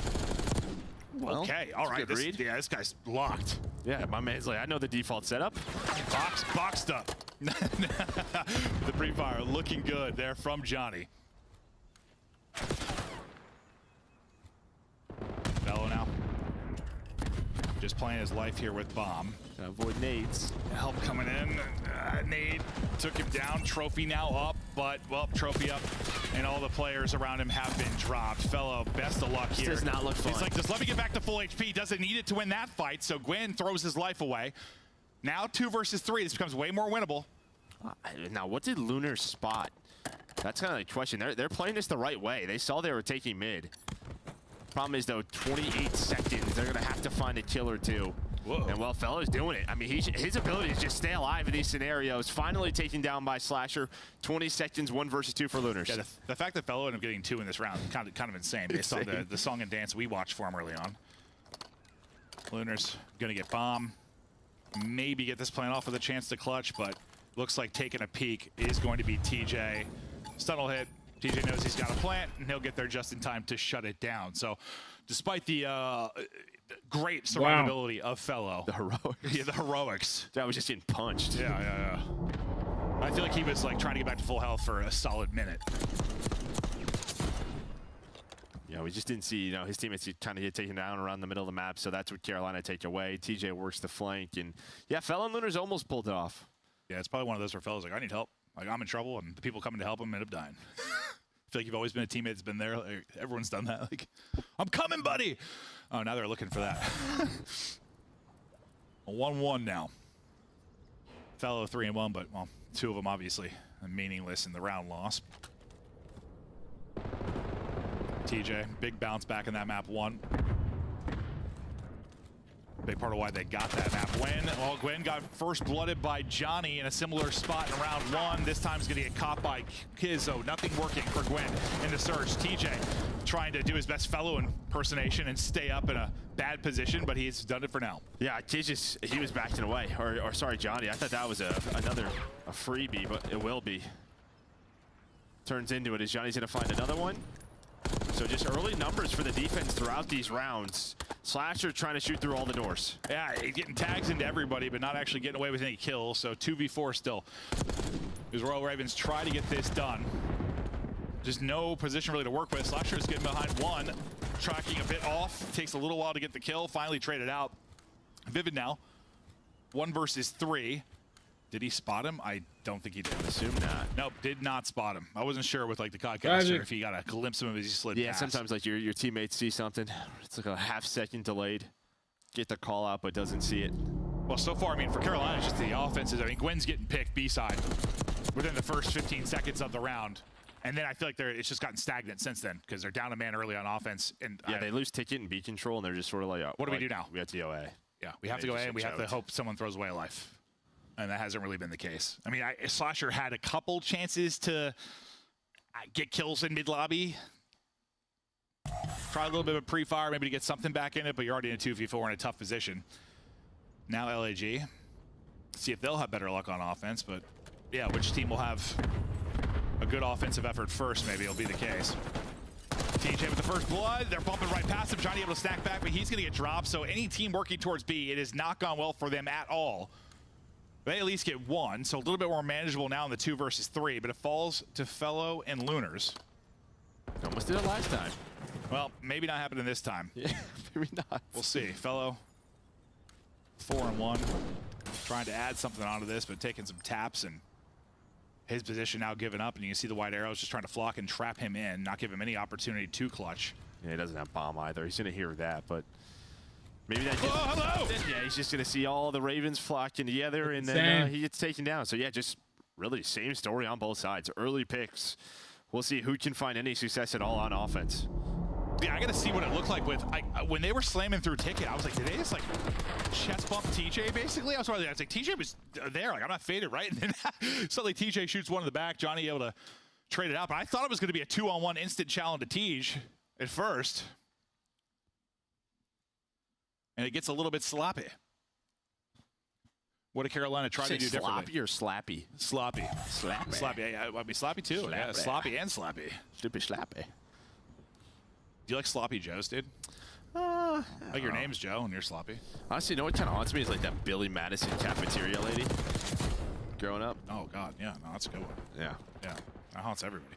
Kiz tucked away in the ticket door. Does get 1, but after that, Carolina able to trade it out and tack on another. They'll take the 3v2 advantage. So best opportunity for a team to get a win on offense now. Less Fellow and Lunars can clutch. Fellow out of it, all on Lunars. Through some utility, so they want to push it out, and he'll get shut down. So there's your offensive round win. Finally, able to get a first blood and take numbers early on, and well, it makes things a whole lot easier. Yeah, then they just have numbers that get Fellow and Lunars. I've been the last two alive. Like every round. It feels like every round. So Johnny and Kids just getting picked a little bit too much.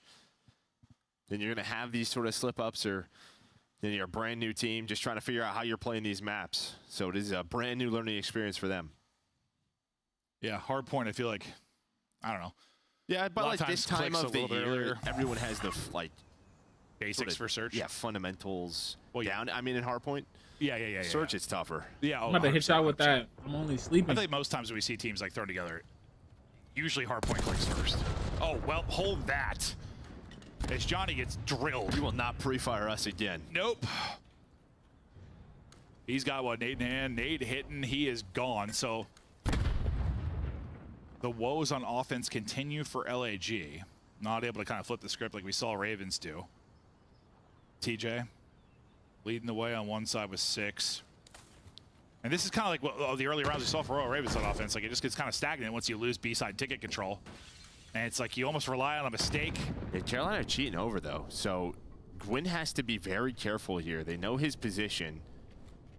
Yeah, they're cheating towards A, but they're going to rotate back to B. So really it's on Gwyn to find this info and not die. Instead, he's going to get caught. It's kind of like the round 1. I mean, remember when they have the 4v3, Gwyn kind of flies at bomb, gets caught by Fellow, and that's where things become interesting. This time he's not really over-challenged, just kind of gets isolated, but nice shots by Fellow there. And suddenly you have numbers from a 4v3 advantage to Ravens to a 3v2 for LAG.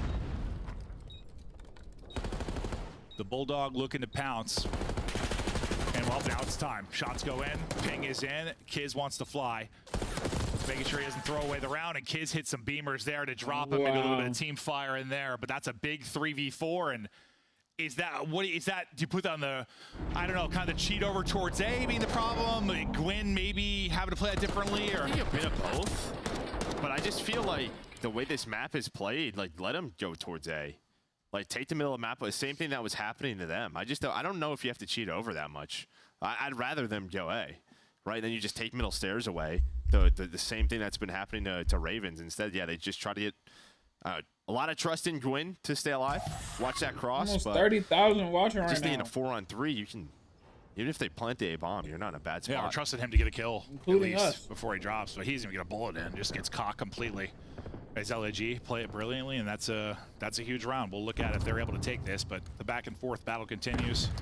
Each team with a pair of defensive round wins, and each team finally able to clutch up on an offensive side of things. Last offensive round, Ravens were able to get it done.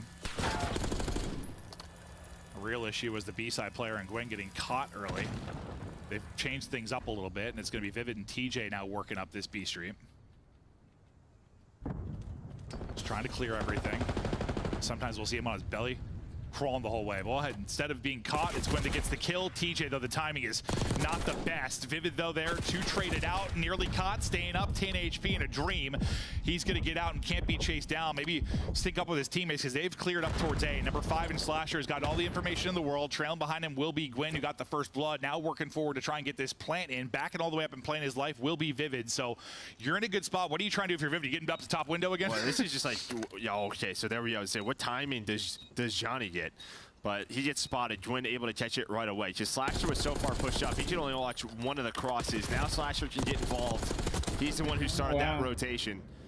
But yeah, Vivid, he's just going to play from the back again. Bomb planted. 25 seconds is a tough one for Kiz. I'll say, you know where Vivid's going to be. Good idea of it.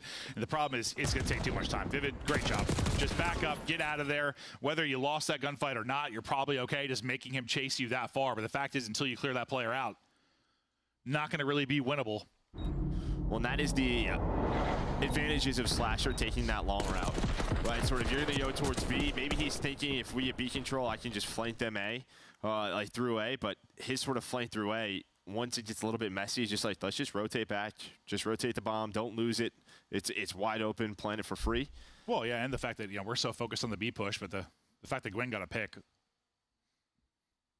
And at least Vivid got one and got out with his life. Because things didn't go perfectly over at B, obviously, but you had all of A and Outer to work with. Kiz now pushed up the shrubs. Thinking Chow, thought he was going to slide on that instantly, but playing his life for now. Now trying to Chow. These bush fights are so fun. No aim assist, and he's just spraying and praying. Hits the tag, wants to take a peek again, doesn't quite have the angle. Vivid's there with the help, throwing a nade out, and now maybe a Chow through lobby, but nice nade to back up Kiz. Now the peek comes in from Gwyn. That's beautiful team play from Carolina. As I say that, though, it might be better on the other side. Now 3 versus 2. Couple little 2-man games. Advantage to LAG. Yeah, just behind the nades. So fun to see just the trading back and forth. Johnny in a spot. Vivid doesn't want to overchow, but Slasher, he's the one who gets active. 2 versus 2 now. Carolina brought it back in some rounds. Can they do it again? Time dwindling. Vivid dropped all on Slasher. Where did he go? Where did he go? Slasher. And getting out, now trying to clutch up in the 1 versus 2. He just doesn't know which bomb they're going to. Those doors are closed, so he has no idea. They're going towards B. So they'll wrap it out. He doesn't see anything. He thinks that's the play. Can he catch anybody? Can he catch it maybe right after he plants? Oh, well, doesn't see Johnny on the heady, just off his screen to the left. Johnny able to hit the beams, and LAG survived the round after they got numbers early. Then they got a little bit mixy. A little bit mixy, but they walk away from it. That was a fun little situation to watch, though, outside lobby. Yeah, just with the nade usage, right? And then Gwyn under stage just trades. Hey, look, just be looking over me. Yeah, where's this second player going to peek? It's just like the comment. Like, if somebody's get damaged, I'm swinging. Just get damaged with a nade. You saw Kiz trying to do the same thing to TJ. It looked funny, though. Gwyn just, like, slow crawling out. Yeah, just crab walking. Crab walking through. Back to square. Carolina. They've shown a pretty heavy presence at B pretty much every round. This will be the first time they've kind of showed nothing. They've at least had Gwyn go. Sometimes sent 2 and TJ and Vivid. You've got nothing there this time. You got to think LAG are going to be like, okay. Fella's in a tough spot. This is I going just say, he didn't spot TJ earlier. TJ spotted him, though. The nade just right at his feet. Backs away. He was the only player there. So no trade opportunity on TJ. Now maybe a chance. Luna's going to try to get involved. Right up the top of the stairs. Oh, it's right on the other side of the doors, Johnny. Just kind of lurking.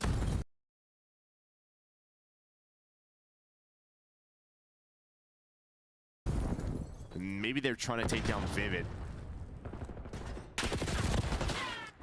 Johnny drops. Traded out, though. They're just going to rotate again. Yeah. This is how Carolina play. Just, all right, what are we going to show? Oh, wow. Great pick. Yeah, that's not the ideal death. You're just looking for info, and suddenly you get zapped. Welcome to Call of Duty. You die in an instant. Slasher going to get nothing. Now 2v2, though. Bomb has been planted on TJ and Vivid now to clutch up. After Illusion, Slasher, the break, though, opportunity here. 4-5 up. Lunars is going to fall. Now all on Kiz. He was tagged up. Bulldog trying to clutch. Under 30 to work with and just trying to find an angle. Hoping he can isolate these fights, give himself a one-on-one, but you're playing it well on the other side. The teamwork stays on point, and Carolina get a 5th round now on the board. Close to a 2-0 edge. Yeah, Kiz is just hoping someone oversteps there. Yeah. Right? I mean, we just saw him sprinting through all the different rooms. He's like, let me catch somebody like I caught Slasher. Doesn't happen, though. And then, yeah, after losing Slasher, you play the 2v2 well. Yes, make sure Kiz can't pull off something insane. Because they win that. I mean, hell, he got that pick on Slasher and wins that 1v2.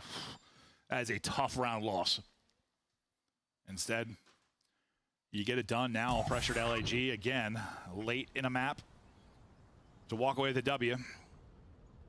Need this round win to get it to around 11. Got to do it through the offense. And okay, we haven't seen this from him yet. Let's send it. Everybody out towards B. They're going. Johnny with a massive pick. Now you've got numbers. Kismet trying to catch somebody in rotation. Slasher's gotten back in the corner. Now Kiz is going to pop, and Slasher's head sent to another dimension. Kiz gets an AR to work with as well. Gwyn, though, gets 2, and suddenly we're into a 2 versus 2. Oh, Lordy. Don't throw away the 4v2. We might. Yeah, we might. Oh, God. Thank God you're shouldering that, and you're not getting out. Never mind. It might be a Gwyn ace. He's gotten 3. It's all on Kiz. 1v2 again.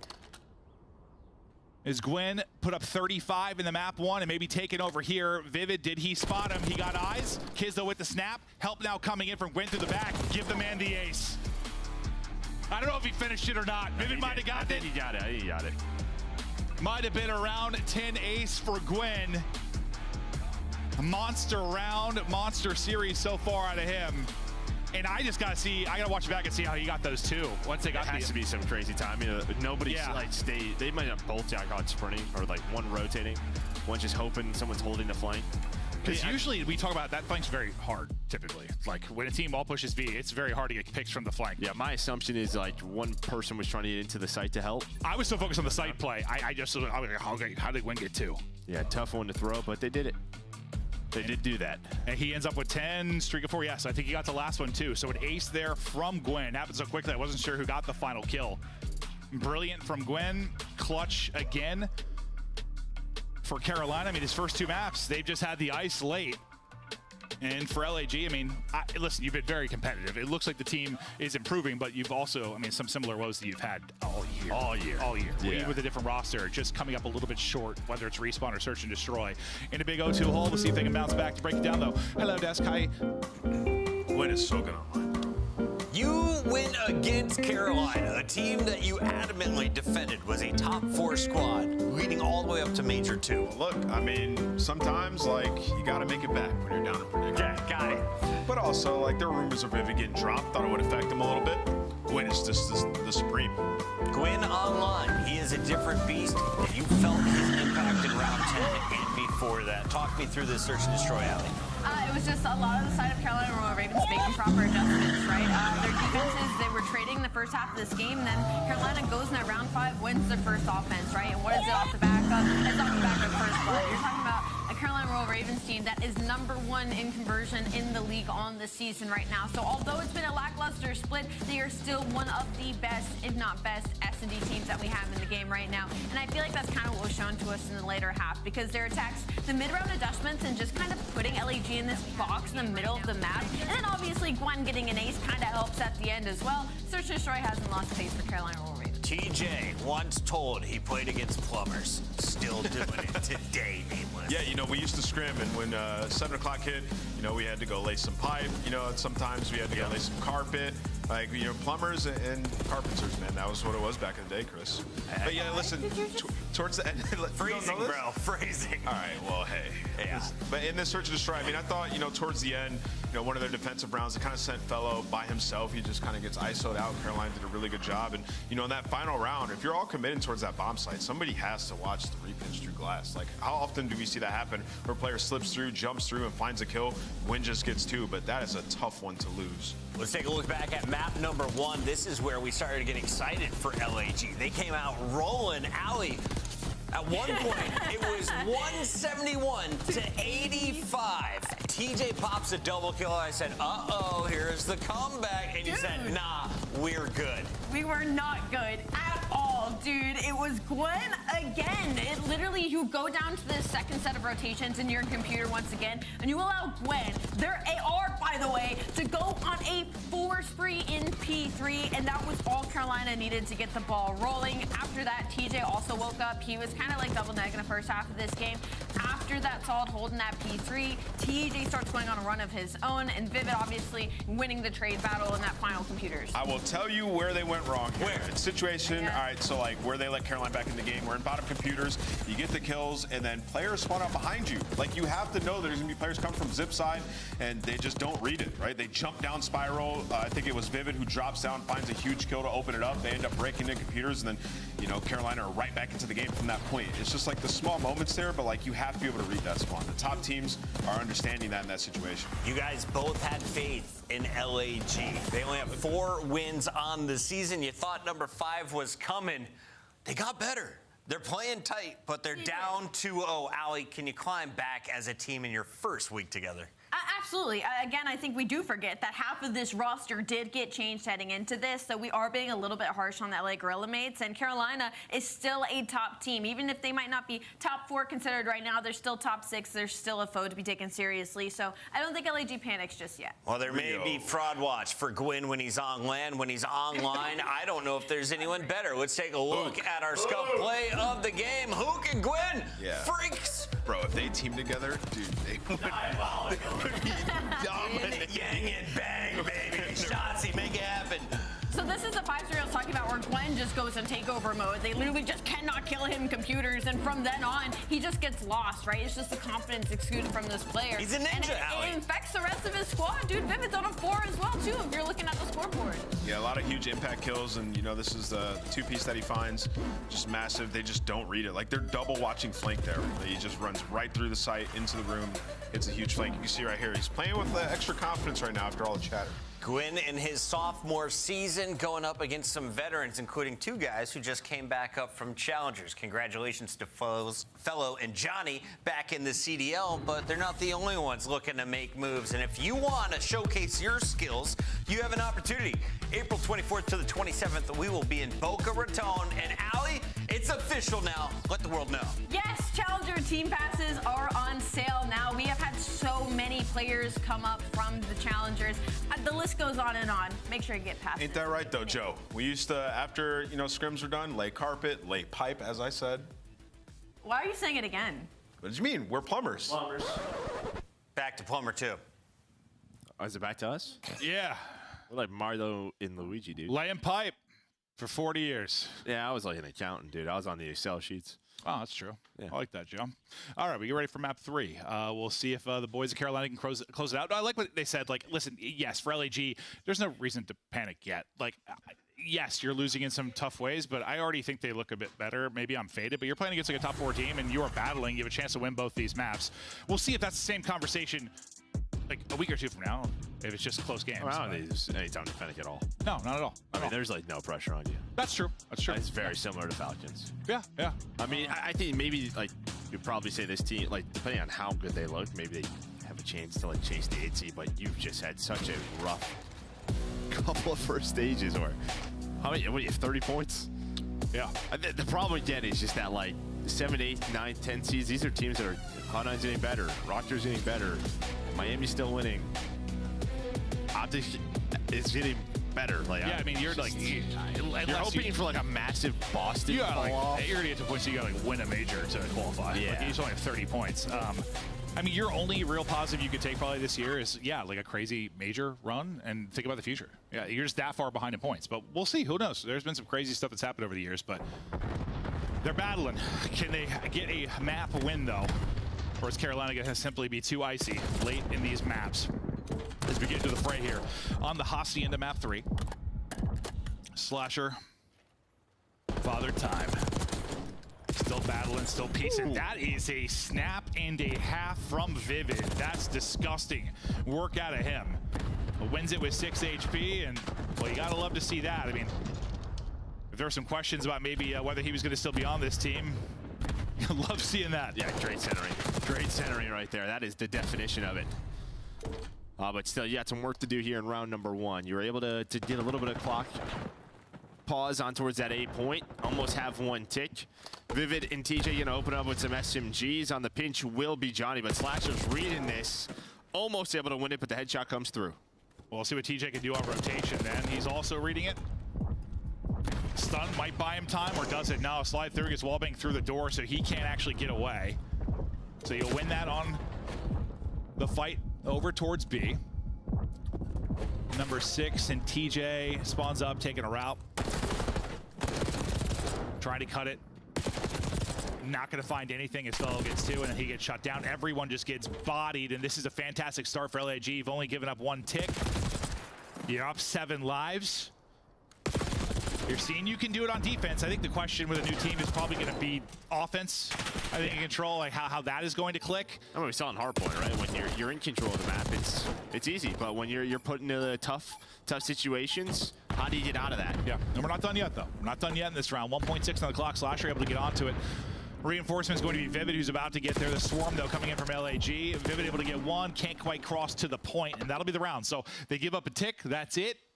Ice cold from LAG, but, well, I just need the ice cold to be in the round 5 or later in the map. Yeah, not early. They've showed me they can do it early. Yeah, I mean, nice stuff out of Fellow there. I mean, this is really the big two. I mean, these are two SMG players here, or two SMGs are out, and Fellow's locked it down with the AMS, making sure no one can work up top secret in the closed, then go out towards B. So if he's 1 and 2 with the AR there, like, good luck getting out of that trap. Fellow's got to have the biggest, like, gameplay and personality shift in the history of Call of Duty.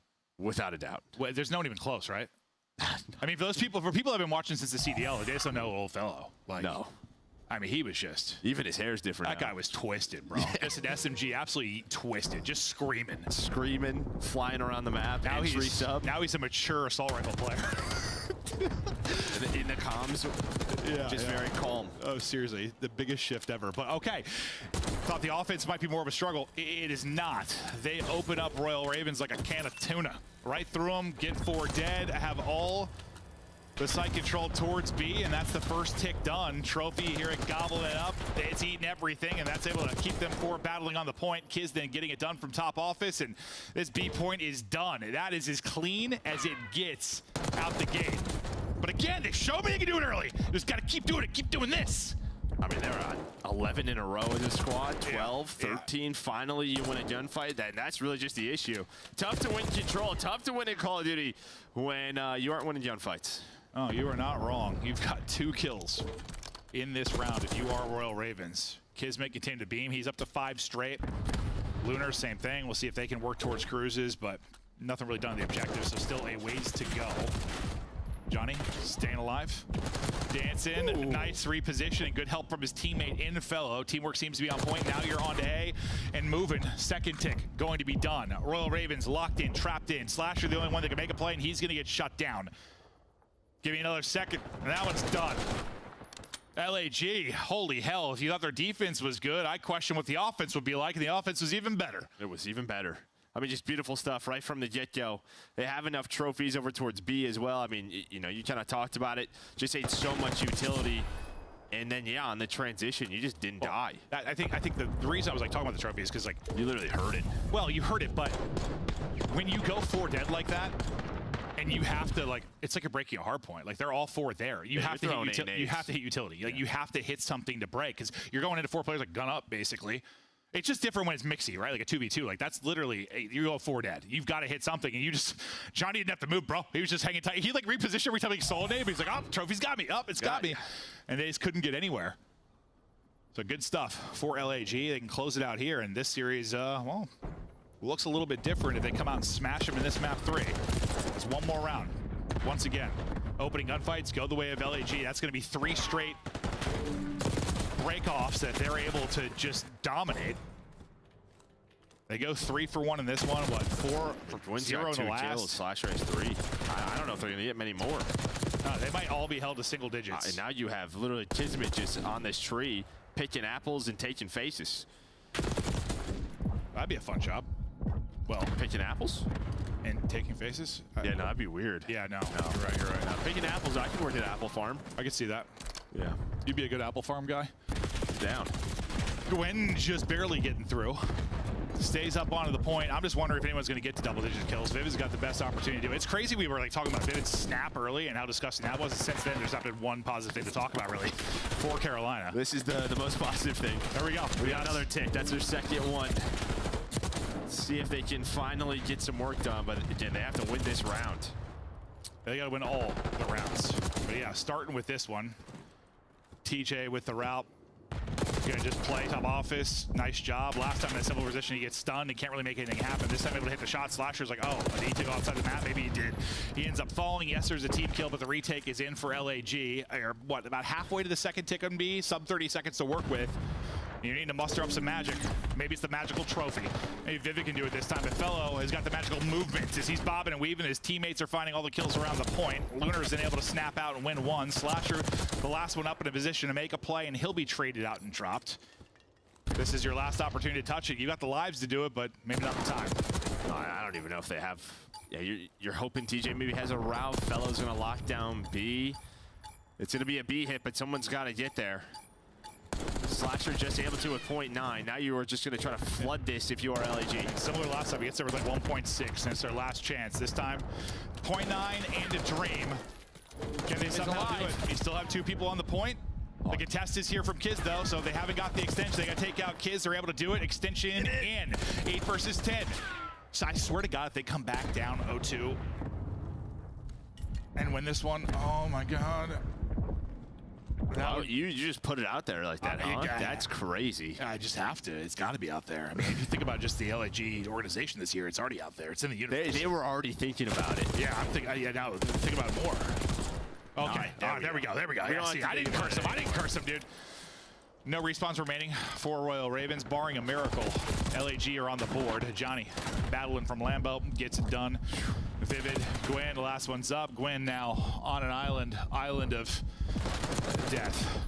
As he has nowhere to go, will drop an LAG strike. That is a real good-looking Hacienda control, and that's something I think that's not something you see a lot from new teams, where they come in and they smash like a good team in control. That doesn't happen very often. No, I mean, that's gonna, you know, you can kind of change the dialogue of this match, right? If people are worried about Carolina, you could be. 7-point hard point, needed a big comeback, a round 10 search, some sloppy stuff, and then you just get smoked in this. No, it's crazy how the dialogue changes after a map like that. Like that, they just got uppercut laid out.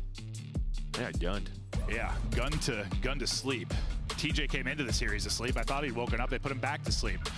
Doused him with Z-Quill. I don't know, but he'll have to bounce back. Yeah, no, so actually, Vivid ended up being the only player that got to double digits. He got to 14. Everybody else held under 10 kills. Like, that was a murder. Yeah, that Vivid play was sick, but that's where it stopped. that was literally it. And I just can't get over, like, you and I talk a lot about control and just, listen, I know people can be critical of them, other people have different feelings on it, but usually the teams that are good at control are the good teams. You don't see teams come in like that and just smash somebody in control. Like, usually it's like new squads. Especially down 0-2. Yeah, that was awesome. So props to the LAG boys. You know, Johnny and Kismet really got it going. Didn't slow down at all. They won every single break off, which we know how important that can be in control. Oh yeah, I mean, it's not everything, but it's definitely more important than any other mode. Well, search kind of different conversation, but more important than maybe like hardpoint, obviously. But wow, the breakoffs were on point. The gameplay to follow the breakoffs was on point.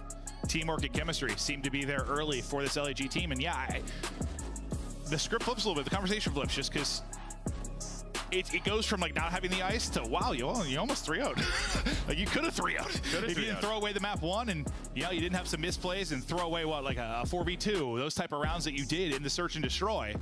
It starts looking a lot different after that map 3. So good for LAG, and just for like the mental too. Like, I don't know, like they just get 3-0'd. That's just gotta, I know there's not a lot of pressure and stuff, but still, you don't want to come as a new squad, just get 3-0'd out. Even if it is a solid team in Carolina. You get a win on the board like that, I don't know, at least something positive to take away from it. 100%. Whereas all you're thinking about is your lack of ice before that. Yeah, I mean, Fellow is like a guy like you bring on, like alongside him and Kids, to sort of make sure we don't get ice up again, right? In those critical moments, we don't make mistakes, don't overchow. Yeah. We saw some great stuff from Lunars. I mean, I knew just with like the hype around him and some of the other young players, like we hadn't really seen the best from him. He came into sort of a broken system. Johnny, you think about when he comes in last year, and we hear about him through challengers over the years and how good he can be. Maybe a better opportunity, similar opportunity to really show what he's capable of. But we go back to this, the road you have for Carolina Royal Ravens, and it is a very tough one. And there's just different ways to look at it. There's the negative side of it, like you said. You get smashed by the 3 top teams like you have been all year. And then it's the same issues, right? Nothing seems to be fixed. You end up starting in loser's bracket potentially, and if you go like 2 and 3, there's always a chance. But then you would have like a 7-8 seed. You're probably playing one of those top seeds again. Yeah. Or you hit another gear. You finally are able to beat one of those teams, or you get something positive against some of the top teams. I mean, Thieves, it felt like a miracle if they could put up 100 points in a hard point against them. Honestly, like they've just been bruised and battered in that matchup. Yeah, I think like just looking at that, my best guess is this is going to go 2 ways. I think either they're going to show some improvements and maybe win in one of those matches, or they're going to get swamped, absolutely stomped, kill their confidence, and probably going to stage 4, we have a team change. Can I just say that based on this organization and these players where some of them are in their career, like if you're like a 4th team, 4 to 6, good job. Yeah, they don't care about that though. I guess it's weird coming from like, you know, think about esports and like winning is just like everything. But when you think about like regular sports, like, no, I know. You're a Browns fan. Like, you know, you get like, dude, leave me alone. You get 10 wins, it's a victory, right? Like, dude, I'm also like, you know what I'm saying though? No, like, I feel like I could look at this and be like, with what they're going to put into it, maybe what the contracts are and how much money this organization wants to spend. Like, you're like a 4 through 6 team. Like, that's pretty good in my eyes. I know that's not the players' view, but no, that's how I view it. Not everyone can win. Not everyone can win. We don't have that much parity in our league, Joe. We're not drafting out of college. No, we don't have the salary doesn't work the same. Like, we're not going to have parity like regular sports. I think someone like DJ and Vivid who have just missed out on a couple of champs now. Like, yeah. You're in an opportunity to do it. Maybe there is no team change. Maybe I'm wrong. Yeah, we'll see. We'll see. Well, we were getting deep into it as there was filling time between maps, but here we go into the map 4. LAG, brilliant start to the hard point in map 1. Really solid job out of the start. You get up to like an 80-point advantage and things start to slip away. You're hoping here, if you can get up, you put them away. Don't allow this clutch Royal Ravens team to stick around. And this could be a map that, I mean, it could be an interesting one. Yeah, but if your guns are hot the way they were in that map number 3, you get a massive lead, and it is so hard to jump back on this one. But it's also one where, as scrappy it is, and it can feel like you're dominating, then you look up and you're up 30, which isn't enough. No, because we'll see. We'll watch a team sometimes, like they'll get 10 straight kills and they got 10 seconds at the hard point. Like, it's just a weird one. Through, though, on the feed is 3 straight kills for Ravens, and that'll lead to some hard point time. As we focus now to the P2, watching kind of the long route is going to be number 6 and TJ. He'll be dealing with that as it's Fellow that's going to be taking the route on that side. And it's going to be interesting what Fellow is going to be able to find. Well, it's not going to really matter much because his teammates get the rest of the kills around the point. Finally, that gunfight actually ends up going down. TJ is going to be able to win it, so it'll keep them up. And he actually spawns a teammate with him there as well. I don't know if that helps or hurts them because they both just get cut down. Also, so focused on that sequence on the other side of the hard point. Can I give you, I have a prediction. Okay, please tell me your prediction. I've seen kids a lot in this title run the AMS, and every time he does it, he's always on a spree. He does it on Vault, he does it on Protocol, now he's doing it on this map. I think in the future, he's going to be one of those guys that transitions to an AR. That ends up just being like a real solid AR? Yeah. Well, I feel like... Yeah, flex like AR. I mean, AR is where SMGs go to die. Like, I feel like SMG's always become an AR. I think he's still a very solid entry sub. I just think maybe one of his wants could be to run that in the future. Yeah, okay. I wouldn't be surprised. TJ's double keeps them in the point and fighting for now. Gwen will get one outer, and that'll secure some time. They're relying on Gwen, as he's been massive for them in maps 1 and 2. Obviously, I mean, no one did anything for them in map 3, so outside of Vivid's 1 snap, that was literally it. Gwen on 4 straight now. Slasher, multiple in front of him, trying to cut them down. Cars blowing up. We're back on dealership. But Slasher is able to get both and go out to 4 straight. And these are the tough parts, right? We saw this in map number 1 when you're putting these scenarios by these good hardpoint teams, by these top teams. How do you do it? And this is when you're a newer roster, one of the more difficult processes of COD. Oh my God! And they spawn him out. They pick it up perfectly. Vivid just hits nothing but headies. Gwen is still on the same streak. And yeah, this has been a really nice sequence from Royal Ravens. Now, all just spawning on the left side as LAG try to break in. Bottom stage, it'll be Gwen trying to keep this streak going. Hello. You gotta think, look how close the cruise is. Did he get it? I think he did. I think with like the hard point tick plus the kill, I believe he got the cruise. He was so close. He did. Okay, so cruise in for Gwen.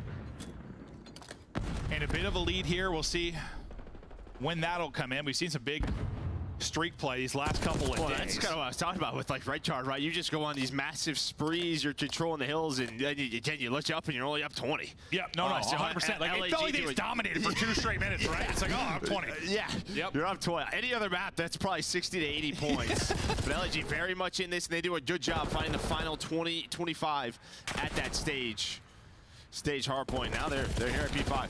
Now, this feels like one of those maps that could very easily be... We haven't had much of it this year, but I don't know, I think like the old TK, Red Reserve teams, like, you know, you just like, you get outslayed by 20, win a hard point by 5. Like, Red Card seems like a map that you could get away with that, honestly. But I feel like we don't really talk about that much this year, like these past few years. Typically, team getting the most kills wins the hard point. It just, we had so many teams back in the day. Well, not so many, but several. That was like their identity. Fellows snapping at walls. And then dropping over 100 points first will be Royal Ravens. And yeah, maybe like what we'll focus on is LAG. If you get put in a tough spot again, can you deal with it maybe a little bit better? But right now, it's kind of them putting Royal Ravens into the tough position. As the next 4 points about to pop, they're in a great spot, but you have enough time to get out a bit off spawn. The Royal Ravens trying to do that, but in first with the setup will be LAG. This is going to be some big time for them out of P1 if they are able to do it. Vivid though with an opener, Slasher finds one as well. They were able to get to positions on the map and start cutting them down. Suddenly things falling apart quickly for LAG. They get the setup and then they don't get a kill after that. That can't happen like that. That can't happen like that. Well, that's the difference, right? Carolina know immediately off spawn. All 4 are up. All right, what do we want to do in this scenario? How do we want to play it? Where are we putting our nades and our tacticals? And they're able to get out of it. They take their time. They do find the kills. Still, they're not earning a lot of time. As LAG off spawn, get right back to it. At least just keeping them off it. Yeah, I think you're right. Well, I mean, this map, like, it'll play like that sometimes in the sense it'll be back and forth. You get a big break, but I don't know. They're not allowing LAG to get comfortable. They proved they're at their best so far, at least as an early team. Yeah, when things are going well, they haven't really allowed them to have any stretches like that. They'll give them a break. They'll give them maybe a quick hold, but that's about it. That's about it, exactly. Whereas Carolina Royal Ravens have had a couple more fluid stretches. There's another one. And the lead's starting to, yeah, it's starting to build now because 50 points on this map can be a little more significant. The Slasher's gun up and ready. His team, when he finds a point. Vivid fighting, yeah, Slasher dialing it back as he is dialed in. Vivid is just surviving with 6 HP. Finally will drop, but that's a break, and well, a big one. You need some time if you're LAG. On rotation, trying to get ahead of things will be Slasher on one side. Yeah, tough deaths. You flip the map and you get the sponge. Nice gunfight win by Tiz, but it won't matter. Slasher just slides across top middle. You'd see Johnny trying to now do the same thing. Is TJ going to pick up on this? He might not. Johnny's already through. But again, this whole time you've been on the hill, so now that lead is at its largest. Carolina up 70, looking to close out the series. Let's go to a listen-in. Carolina. I get done. Alright, work up. What's cutting me gut heavy? H1, 2 of them. Fellow one shot mid stairs and one H1. H1. H1 weak. I'm one way around. Low mid step, H1, Johnny, weak. And what's S2, S2. They're probably gonna spawn front. S2 doing it. S2 doing it. One was H1 still on me, Johnny. They're gonna spawn front down. Go top, bro. Time weak. Phone's Johnny. Everything out of Let's phone outer. Phone's Johnny to S2. You just wait for you guys out of I'm waiting for you guys out of mid. One's gonna be outer left bus. Top bus. One top S2, somebody going outer. Top bus somewhere. I'm starting close. I got naded. He's outer somewhere. I'm one shot. Outer time weak, kids. One's outer left somewhere, bus. I started up on Terrace cat left. Outer bus, I need my tail. I'm blocking front. Mid. They're all done. S2. He's front. You still blocking front? They should, should block front. Okay, I have outer right now. Time? I'm going mid. Yeah, my time. I have outer. H1 on you. That's what I meant. I'm going my own S1 right now. Let me take a deep breath. They're going out left. One street. Let's get back. I'm mid. I'm jumping in mid for a second. Pillar. Someone's gotta be taking a route, bro. Yeah, that's what I mean. That's what I mean. Deep left. That's one more to this. All in on dub, Lunars. Yeah, he went out dub right now. I'm on mid. Went out dub right now. 2 up mid. Just stay up front. I'm in front of the studio. Kids just went guys. I spawned out. See what I'm in. I know what I'm in. Kids somewhere. Missing Lunars. H1. Missing Lunars. I'm dead. H1 hitting you. H1. H1. Oh, should we swing bomb? I have your crossing off top window. Play mid. They could go mid. H2 right now. I can't see it. H2 one shot. H2 one shot, guys. Drinking myself. H2 Johnny really big. Who's mid? 2 mid. Kill 2 mid. Killing another one mid. Last guy is P2. Spawning P2, yeah. I'm in ticket. I can get over in a second. You should get mid. Bruce. They can cross the P2 right now. Take it done. Never cross. P2, 2 of them. Well, we were wondering when the crews might come into play and how significant it would be. It led to 3 after Gwen already made a big double there at bottom stage, and suddenly you're up 100. Carolina taking over, looking to close it out. LAG, it doesn't feel you have much of a shot at this point. No, I mean, like, there was a chance early at that P4 to break, but I mean, it was just Gwyn and TJ. Like you heard in the listening, we spawned out. You guys just play your life bottom stage, and just getting those players out of stage sometimes can be so difficult. Another Hellstorm is in, doesn't connect, but it shows you on the scoreboard. This is one of the more dominant red cards we have seen. Honestly, I mean, this was pretty close. Yeah. And then it just got ugly. We don't usually have 2 minutes on the play clock when a map's about to end, and you don't usually have a lopsided win like this, but Carolina playing some great hard point to try and close out the series. Never going to count them out completely, but God, just 9 points needed for Carolina, and Slasher is shooting 33 up. It was, what, 35 out of Gwen in the map 1 hard point that really got them going. It is Slasher and Gwen and Vivid and TJ, the whole damn squad doing it here in the map 4 is they are just dominating, trying to close it out, and cameras haven't been able to get a second here. This guy's trolling. They're fighting for it. Just not able to do it, so they'll try to get it done the third P1 as we get back over towards mid. Everybody's spawning out for Royal Ravens and trying to fight back. And it's like, yeah, I mean, LAG, they stopped themselves from losing, but they didn't really get any time over that stretch. They'll get back into it, though. Try to extend this game as we wait for Carolina to get one break, but they're like, nah, we're good. We're going to play the best hard point we have. And then we're going to stop playing when we need 9 seconds. I believe they're going to do it, though. TJ may have his opportunity. That's going to be 2 dead. There's a chance to go. One more player to deal with on the cross. Lunar's able to stay up, though, and get the kill. Finally, they'll isolate him and take it out. Carolina now trying to rally over to the hard point. Oh, nice little read there from Slasher as he gets some more tags in, plus the pick. They're in the point. 5 needed to close it out after getting dominated in the map 3. Carolina bounced back. This one wasn't about the ice. This one was just a whooping. Carolina dominate there in the map 4. They look good on right card. And as good as I think LAG looked across the rest of the series, not great there. Well, I mean, that's Carolina's hardpoint map pace, and yeah, what we were talking about, right? Just getting to your hardpoint map pace in the tougher series, but looked a lot better there on a red card than Protocol. Well, that's probably, listen, we were talking about new teams and strengths and weaknesses, what's easy, what's hard, you know, about different modes and stuff, but that's probably also one of the bigger things. Like, you're going to be real good at some stuff and probably real bad at some stuff. Yeah, like, your map pool is, it's not really a pool, it's like a kid puddle. Pool, like a kiddie pool, a puddle, a map puddle. Puddle. Yeah. That's probably what it is, yeah, map puddle. But and I think I cursed kids. That's on me. Talked about his AR, and then he went 1933. So I apologize. No, that's all right. He'll get there. He probably won't do anything to you. That's my guy. Might take you out. Just clothesline. Can you imagine a clothesline from Kiz? Holy. Oh, that's a brick wall running through you. Whew. You're like, sure, why not? Whatever. Carolina, nice dub there. And listen, we'll have very different conversations about these 2 teams in the coming weeks. In very different positions, very different situations with team dynamics. They couldn't be further from each other. But for LAG, can you improve? Can you find some wins? Can you First 3 maps were solid. They were. Can you muster up something this year with zero pressure for Carolina? Can you eclipse those top teams? This wasn't an example of it, but you got the win. Desk, take it away. Hi. 7 points at hardpoint, 2 rounds in search and destroy was the difference between a 3-0 and now a 3-1 in favor of Carolina Royal Ravens. LAG have to be kicking themselves after that opportunity, but let's talk about the bounce back in the second half. You had a 3-0 in control from LAG before Carolina comes and slaps you around on hardpoint. Slasher was playing for the 40 bomb. He didn't want that game to end. Yeah, I mean, he was going absolutely crazy. You know, they just completely outclassed him, like rotational gunfights, won them every single time. Their setups just on another level. Like, this is a Carolina team. We always preach how buttoned up they are. And when they're finding the kills, like, this is the result of what's going to happen. You get a big game from Slasher. And red card, you know, in this series, LAG decided to test, you know, Carolina on it. I mean, red card in Search and in Hardpoint is like Carolina's best map mode combination. Yeah. Right? So you really were trying to square up with them. And, you know, the Search and Destroy could have gone your way. This Hardpoint, though, never a chance you were going to win this.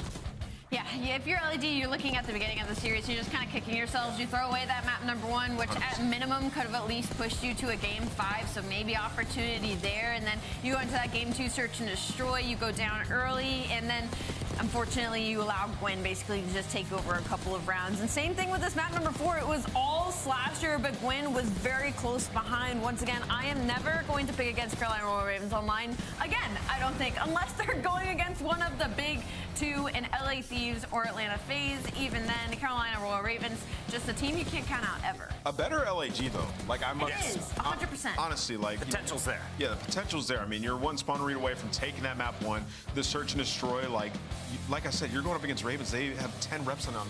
They've been unbelievable on that map in Red Card S&D. So for LAG, I think you keep your heads up high. You keep grinding. Like, this could be the roster. I said it earlier, I think this is an expected win, but a must-win for Carolina. You got to silence the haters because you are going up against FaZe tomorrow. From there on, you take Surge and Thieves on before heading into Major 3 in Boca Raton. Good luck, Carolina. And for LAG, same thing can be said there. Nameless, if I'm the coach, what do I do to try and get my guys prepared for tomorrow? Listen, man, it's Marky B, dude. Vibes. No, but honestly, yeah, I mean, the small talk in those situations, also like the end of the search and destroy, like, try to play together a little bit more. Like, make sure we're picking up on our pinches. Like, we're not just all just turning around watching the flank. Like, we have to pick up the side pinch as well. Players shouldn't be able to run through glass and get a 2-piece. All the angles have to be caught. Let's talk to Slasher about it. What do you think? Yeah, let's do it. Slasher, what's up, man? Welcome to the show. How's it going? Doing well. Now, I almost saw a 40 bomb out of you. In fact, I saw you step off of the hard point to continue slaying. Were you playing for it? You looked frustrated in the win after game 4.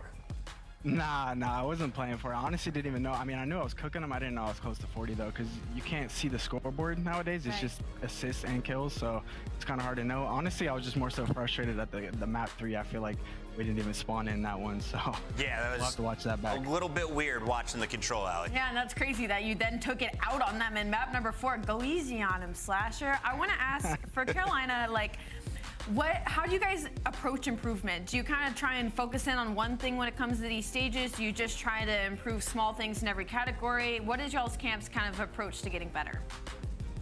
I feel like it's more so trying to improve a bunch of small things in different categories. I feel like we have a good grasp on how to play the game, but like against some of the top teams, you have to be able to break out of bad situations and play from behind. And I feel like sometimes we're not able to do that as well as we should right now. Okay. And that's why against these bottom of the pack teams, we're usually playing really good. We're ahead, but then we play against the top teams. Sometimes we're behind. Good teams got to be able to break out of that and then, catch up and win.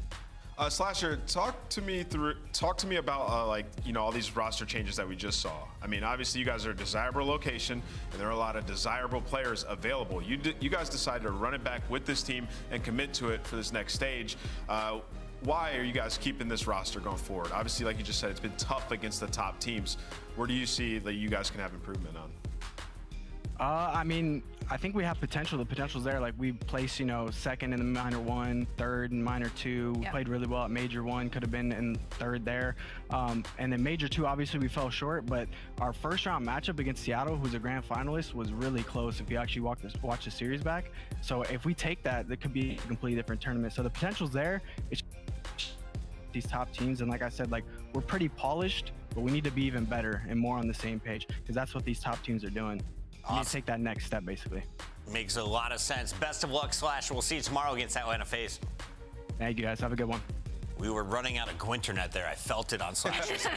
All right, Carolina gets the dub. They do it in 4 games. When we come back to it, it's the 3rd match of the day.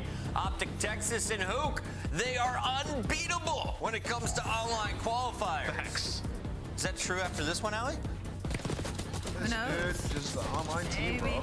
Who knows, mate? Thanks for the fence. Sit on it, just right there. Just right in the middle. I really enjoy my fence.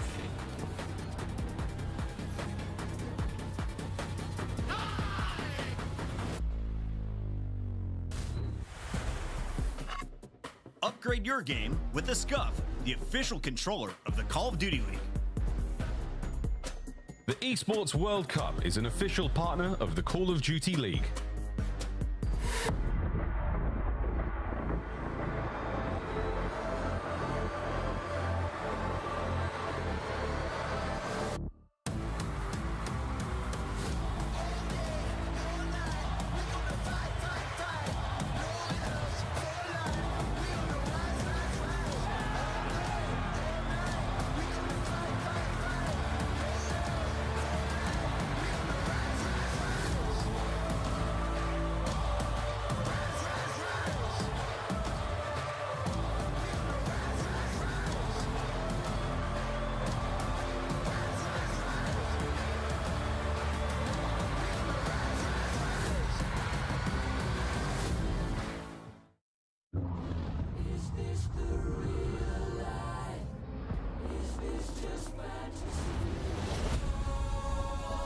Got you.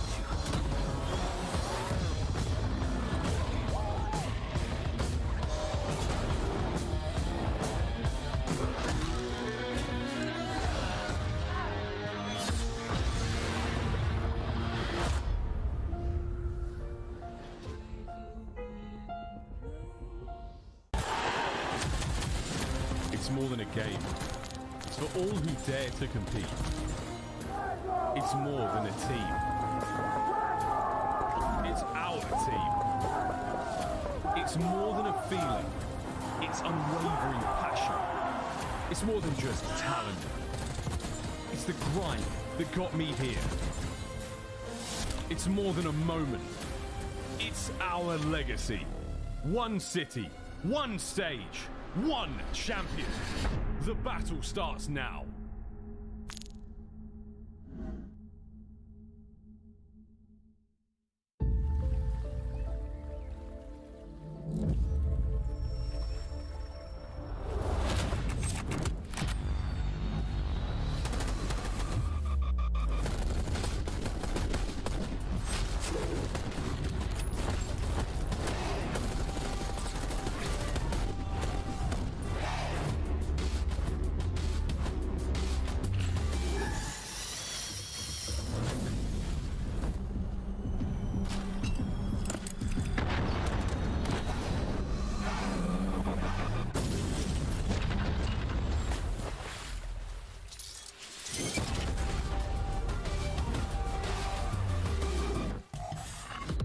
The 2025 Optic Texas Team Pack is available now.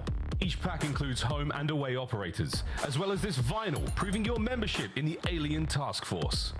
Next time you boot up, suit up at the in-game shop.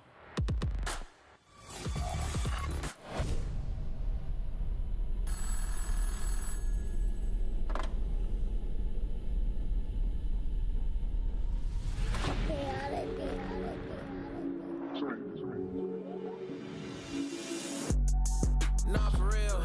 They be talking tough, but they won't get up in that field. ARPs and 223s get hit up in your grill. Iron on me like I'm Tony, like an orange eye pill. Come and get your shorty, cause she tryna cop a feel. She know look chaotic, keep it hot before the deal. And you steady talking out your neck, it's never real. So I say nah for real. So I say nah for real. Nah for real. Yeah.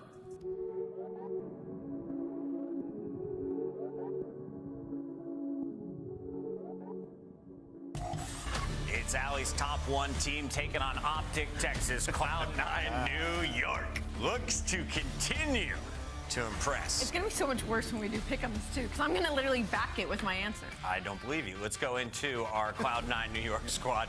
No, tell me why you thought they deserved to be higher than Toronto on the power rankings. Because in the head-to-head, Cloud9 wins. That's it. That is all. That is the only reason. But Toronto is taking my top 4 spot now because they've already looked unreal during the split. So stop coming at me. The win over FaZe means we can leave you alone. Let's take a look, though, at the strength of this squad. What makes Cloud9 dangerous, Ant? I mean, they've had a lot of improvement lately, and Sib has just been unbelievable. I mean, if you look at their numbers, you look like recently, they've been losing, but let me talk to you about like their last matches. They played Carolina, Atlanta, Toronto, who they 3-0'd, Atlanta, LA Thieves. It has been an absolute gauntlet of playing top 4 squads, right? And, you know, for them, like, they've lost some narrow hard points, but when I look at deeper and I look at Sib, I'm like, okay, he's frying, but he's also has the most damage in most engagements.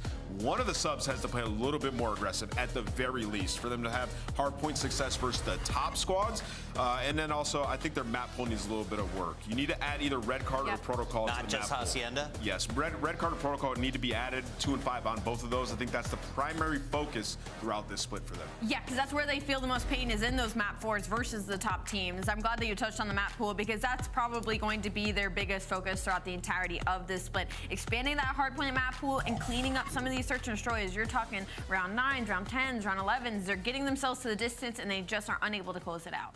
On the other side, we have Optic Texas, who had about as bad of a stage as you can ask for. Literally. They're bouncing back, though, with Hook back in the lineup. Pred now over at the Vegas Falcons, and Skies in place of Kenny.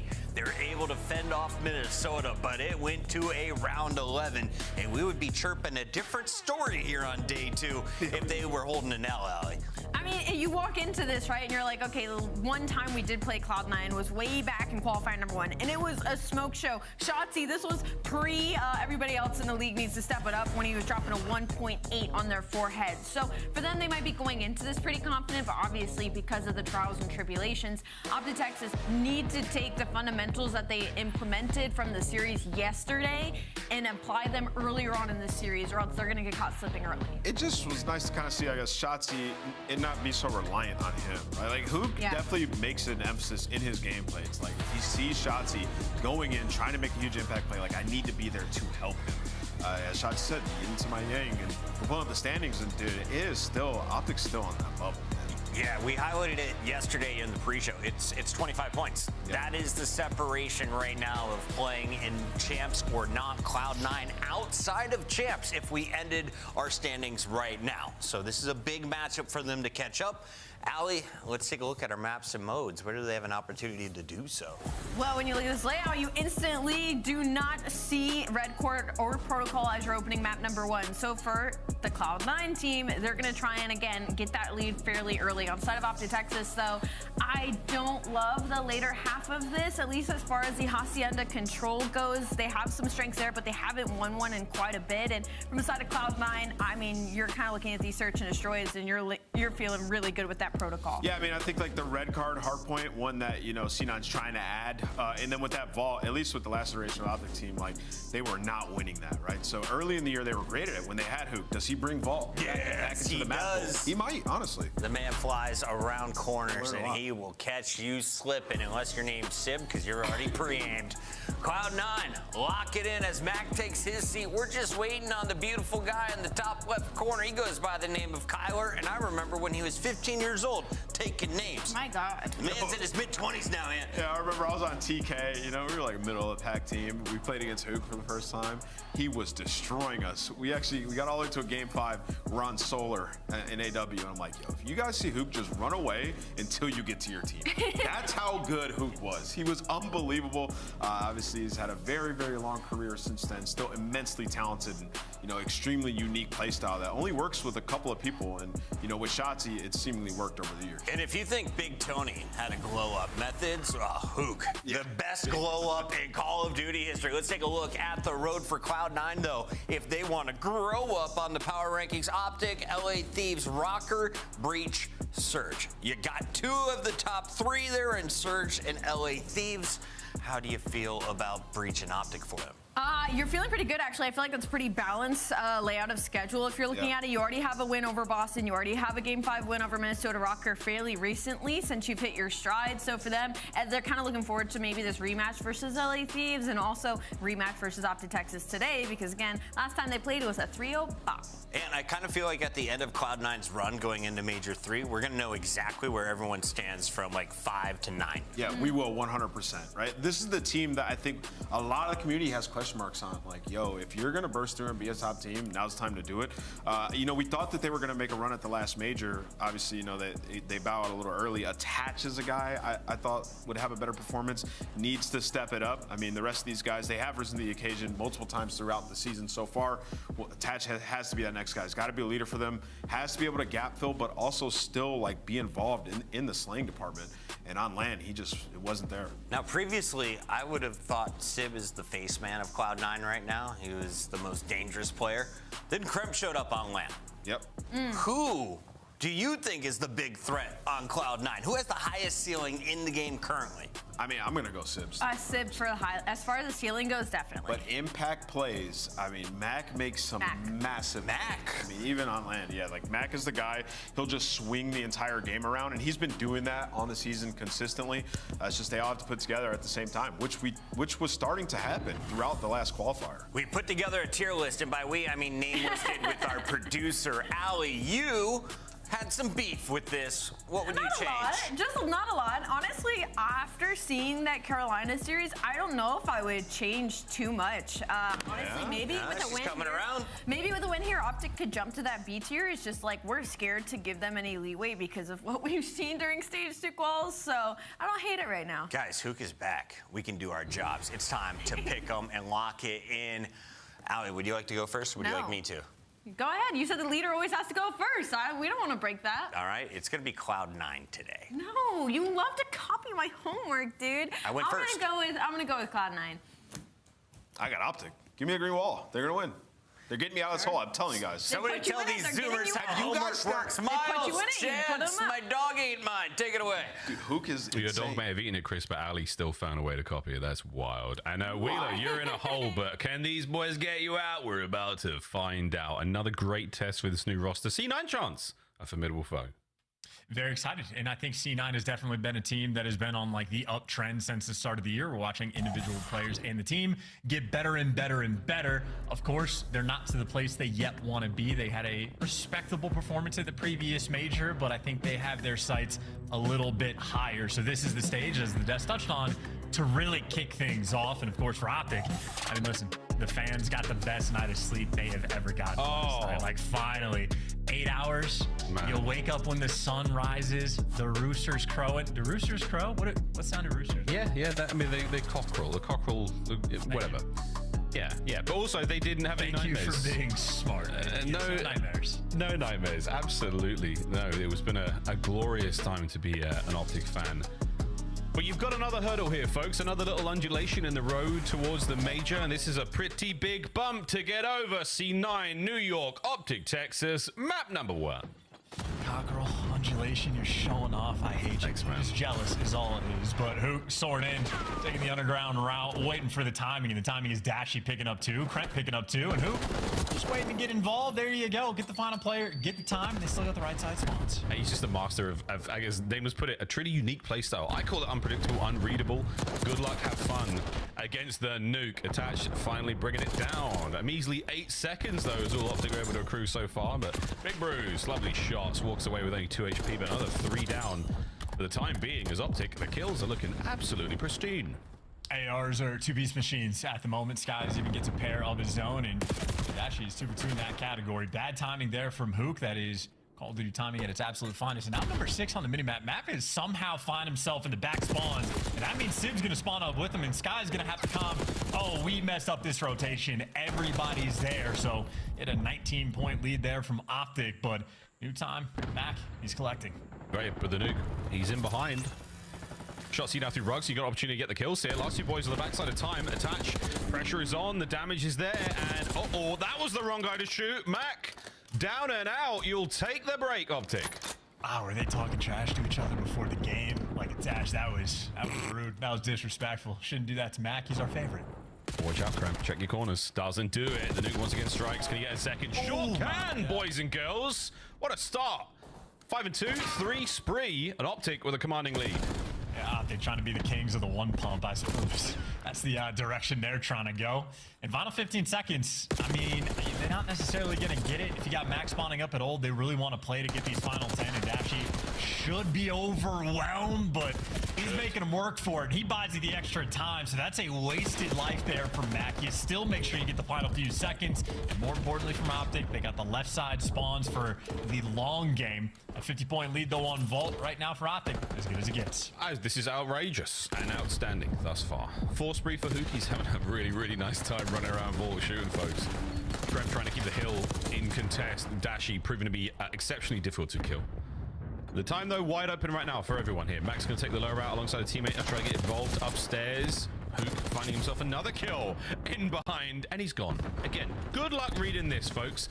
Double back, stun connects, dodges the frag, nearly takes down another victim. Either way, though, folks, we've got 20 seconds to go on this hard point. And Optic, I mean, once again, from start to finish of this map thus far, it has been a treat. I mean, they've held the scrap time. They're winning the rotations. They're getting all the kills. It's going to be another green feed as well. And Sib, only man aggressive on the map. Skies had it dialed in. So a 4-man wipe. P3 scrap time that just got collected. And not a single hill where C9 is really showing off any bit of hope, any bit of life. So much so that Hook, even when he's 1 HP, he'll chow and get the kill with nades. This is really, really good, man. I mean, C9 have been unable to really get anywhere near these points. They are completely ineffective on rotation. Optic Texas, a firm control thus far on Vault. Dashy at 14 and 5. It's about time Bruce got back to form. He has not been the man we know and love. And right now, it is a superb performance. spots out a couple more, and this is a stacked AR lobby, folks. Let's face it. And Bruce, he and Skies finding big ones. Let's go Optic. That might have been one of the sickest transitions for the observers, because I thought Dashy got that kill and it didn't make any sense, but the way that planned out blew my mind. So much so that Optic Texas' hardpoint also blowing my mind. If you remember, Miles, yesterday against Minnesota, the final 3 hardpoint or like hills they had on the protocol, nearly perfect. This has now been 4 hills in a row on this map that have been nearly perfect. So 7 in a row of playing ungodly hardpoint. It's as good as it gets. Absolutely. I mean, Shotzi can't buy a kill. There's no one left to kill. His points are all over it. Sky 7 spree, 14 and 8. It is the assault rifles who are kicking ass right now for Optic Texas. 140 and climbing. C9 New York have yet to be found. There is an APB out. We are looking for 4 males who have not shown up to this vault hardpoint yet. I mean, hey, they finally made it to the time. I just don't think it's gonna last. So hold that one hostage for the maybe next go around. Actually, Kremp fighting back. Max showing up in the feed as well. So hey, C9, maybe the gunny just needed to get a little bit warm. Try to get some motion in this map. Still though, you're down by 100 points and you do not have those rotations to new. So it is a long-term problem for them. I think Dashy is the solution. Dude, brother, what? I mean, okay, sure. We'll keep going, man. 22 and 8. Let's see how this one ends. 100-point lead on the dot. Towards P2 we now go, and then a firm setup right now for the Optic boys. Dashy was like, I'm getting 80 this map. I push this out so far. Over the left flank now, toe-to-toe is Sid. Big win there on the left side. We're going to make our way forward now. Krem into time, runs into Bueno, and it is no bueno for Krem, who gets ripped on the point. Man, this is disgusting. Sky is still cooking from time. We're looking towards a Hellstorm with 2 more kills. Big Bruce on the outside. Krem fighting his way forward. You've got Skies just dipping in and out of time. Kills everywhere. But C9 finally getting. Yeah, and Skies dipping in and out of game as well. If you look at his player cam, anytime Skies is moving around in game, his body just follows. So that's a player whose brain is fully locked into the moment. And so much so that, I mean, look, there's a 120-point lead. Optic out the left side spawns. They're controlling the map. Major 3 champs? Oh, question mark? Let's go for a quick listen in and see how the comms are going. Those guys mid. You're gonna pinch us. What touch was here? Play for the mid. I'm sitting our pinch. I don't know if that's 100% mid. I couldn't get yo, attaches they're lying right now. They're lying to you, I think. Or he's like playing spawn. Yo, top art, watch out. How are you right now? I'm saying watch that. How are you mid? Yo, low single. You want me crimp? I tripped back. Yo, I spawned behind him. What's con?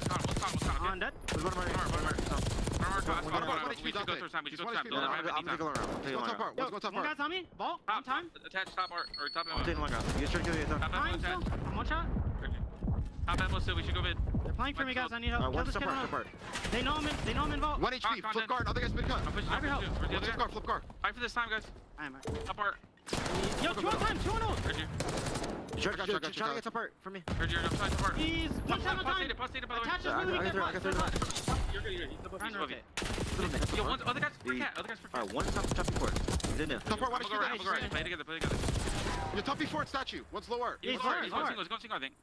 He's going top art. What's top before? I got through. Double stack the time. Top art. What's top art?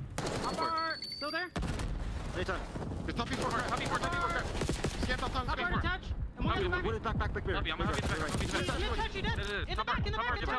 I blocked. Trying up. And no, I'm center. Alright, one guy's in the back. One guy's spawn up front. Spawn up front. Play for top. Fuck the timer. What's front? One guy's in the back. Play for top. Right door. Play for the top. One back there to you. Hey, he got me. I had no ammo. 2 in the back, guys. Your tree, back. He's going. Solo tree, nice. Contain him. Yeah, contain. I'm picking up right. No left on me. Go, be left. Left truck. Tough time. One guy's in the back statue. I'm gonna close you. Top E4 left side. One guy's going top art. Jumped out. Play towards the left. Play towards the right. One guy's single, Mac. He's going right. You. Alright, one to left side you. Cramp. To you. I'm playing the back. I'm playing the back. A fun listening indeed. Dashy still continues to be a wonderfully productive part of the Optic Texas success, but we get into a new set of hardpoints chance, and C9 are mounting the comeback. Yeah, listen, they've been outslayed roughly by about 13 kills at this point. You saw, you know, Kremp just went on a 4, maybe trying to pick up some errant ones and attempt to get some momentum going your way. But the moment you think it, the moment Optic shut it down. And while it's been the ARs dominating this lobby, moment for Shotzi to turn up, go on a little force spree, trying to take over this middle hard point. It's built for the SMGs around these pillars, and, well, Shotzi continues to let them know. Yeah, not seeing as many SMGs as we would like to see here for a squad. Go for the big old break. Mac from down low. Gonna get one out of this. And yeah, the challenges are there, but his teammates are not. No one here to pick up any of the damage he has dealt. Dashy Skies in the feed. Kremp gets there a little bit late, and it might be good, but it's not going to be enough again. Individual fights all day and night right now for C9. No teammates there on the time. Yeah, this is just an overwhelming moment. Kremp is going to have to pop off, and there's just simply no way. Does great damage, but he ends up in a pinch, and Hook might just end up being the finisher. Gets the final kill. 2 in the feed there from Optic, and the final player left standing right now is going to be Attach, and you're not breaking this hill with an AR. Oh, no chance, baby. Here we go. Sky's doing what he can in the feed. He's done a great job so far. Hook has been devastating. Dashy there on the back line. Now by time, Shotzi alone. Is this going to be a solid break? Yet opportunity here for it, but Shotzi in another time gets another kill, buys himself a few more seconds. All this is looking so good right now for Optic. Attach still fighting from the back. Chance, it's not over yet. Shotzi still killing. Nah, this is a beatdown. You know how, Miles, I've mentioned before how some players are an indication, like insight. If insight is positive, that means his team is going to be winning. The fact that Hook has the least amount of deaths on his team translates to a slamming like this. It is an atypical experience, but it's just because Skies and Dashy took over at the start, so much so that Hook has had to slow down. He's had to slow right now, but again, he is just untouchable. New point is up. We're watching Hook make a run. The final few seconds, no one surely gets there in time. And if you do, guess who's behind? It's nearly Hook, but there we go. Sky should be able to get the timing. Should be able to close this map out. Optic Texas, what a start to this series. They have just run C9 New York over.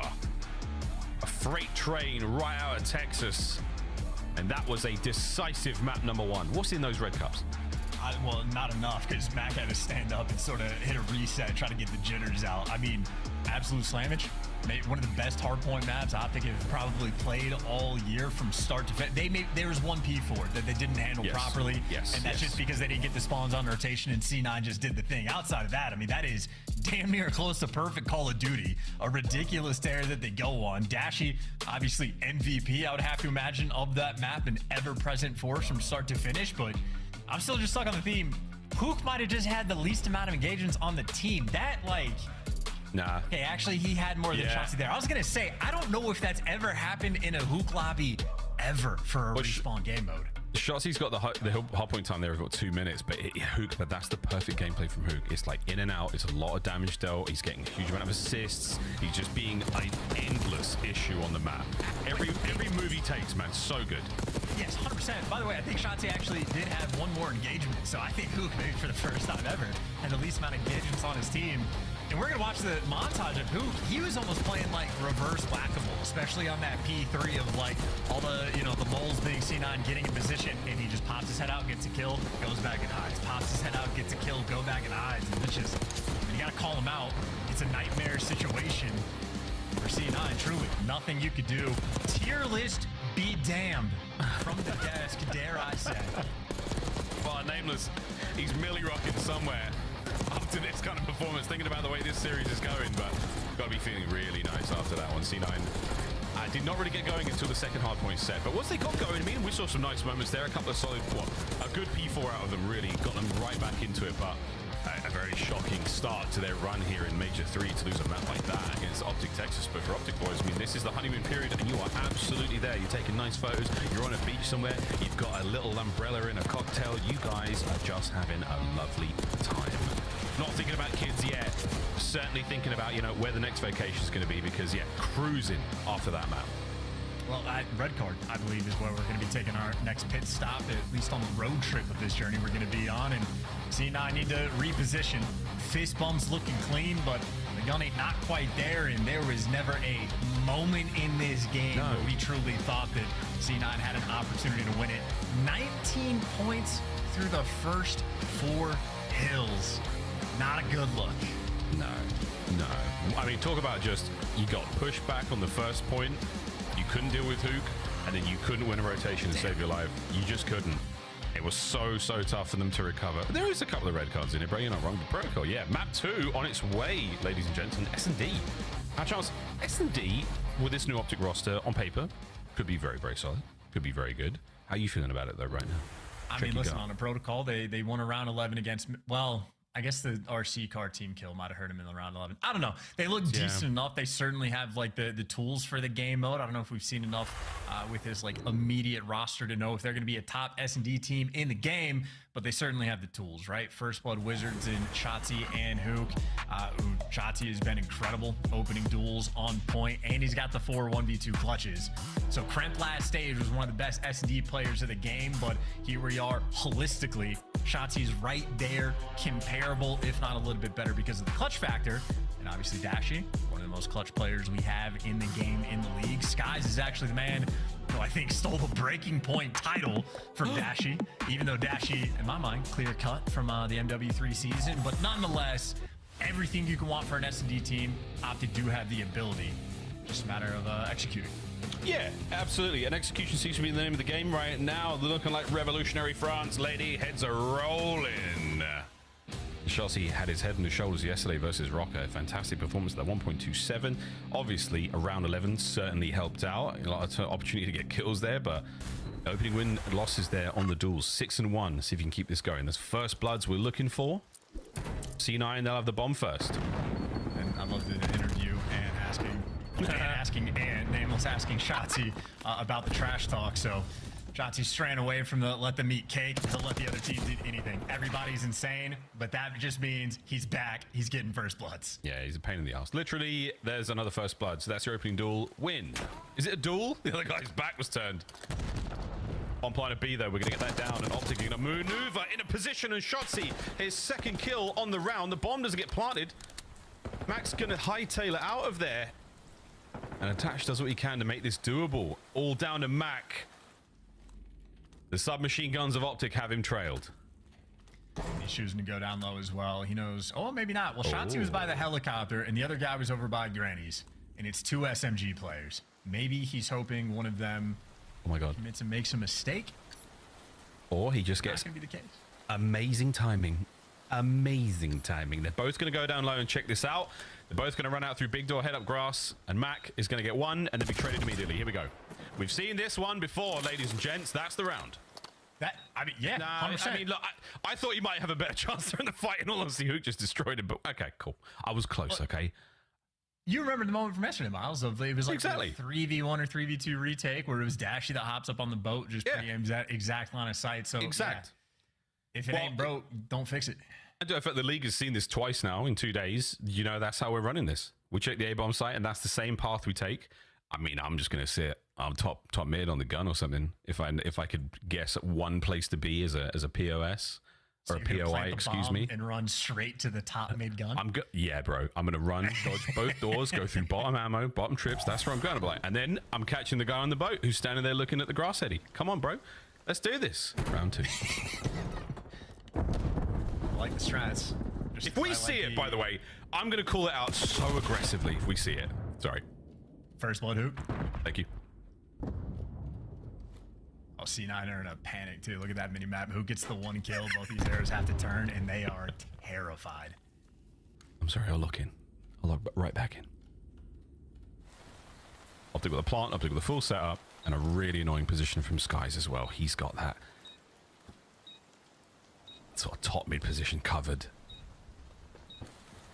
Good luck, folks. This is going to be ugly. Sky's just spotting everybody out. He actually did die, but he got the intel first. That's such an annoying position. But wait, Krem on the approach. Spots out Dashi again. Given position, you're going to know he's here, but now you have to win the gunfight, and you just about get it done. Sib threads the needle. And this sweet little tapestry being put together here by C9, but wait, Hook. Oh dear, Shotzi on the in and out. Mac gunned, and that's the setup holding firm. Optic Texas win the round and knit a scarf. Oh, and look at these vibes. Most smiles we've seen on this team in quite some time. Finally starting to get some wins under the book and feeling great about it. It might have been a little bit nervy when both Skies and Dashy get picked, but when the picks come through, there's 17 seconds left on the clock, and Hook just has to get one kill, and the round is virtually sealed, and it gave you a little bit more than that. And I really did like the positioning from Skies on the minimap. He's playing like back castle. It's not often you hear a comm for it. Different pro players might have different comms, but he was in depths looking at these players hop up P2, so Optic got the strats dialed in. And this is a lobby full of players, not counting Dashy, who grindinates. Dude, open here from Mac. Nice damage. Not enough to get the kills, but you bought space. You bought a little bit of time. Really unfortunate tactical usage there. That might have been a friendly hit. It did bounce off a player's head. So this changes the state of play, but C9 are rolling with the punches. They are going for it. Up through Spiral. It's going to most likely be a B-bomb plant now. Or maybe a re-wrap back.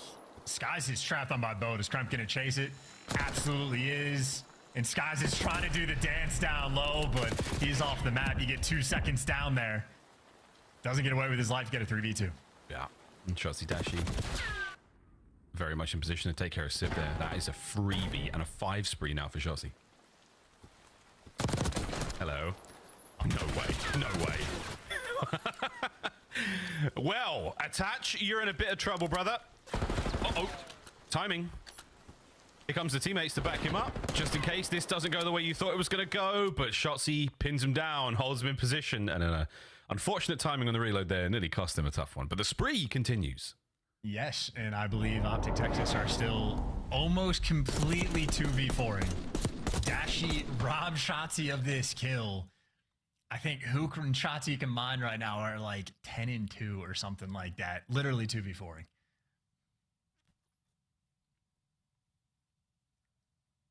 It's all smiles at the round end.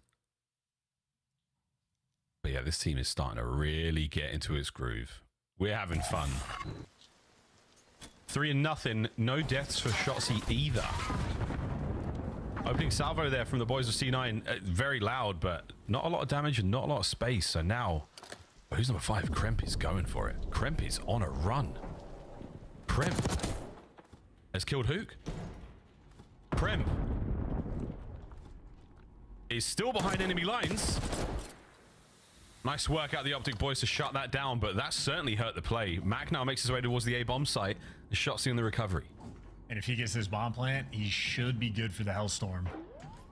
Which on this map, honestly, could be a devastating impact over on that B site. So right now, you just have Skies and Dashi. They're not getting kills anyway. Go bait for him. Thank you. Yeah, absolutely. Go for it. Damn, son! That's unfortunate either way, though. You try to make the play, and I love that. Beautiful shots out of Dashi, just clinical. Attach now makes his way forward. Last man here. This is a 1v2. And Attach tries to make it a 1v1, but it's not going to happen. And it is another round.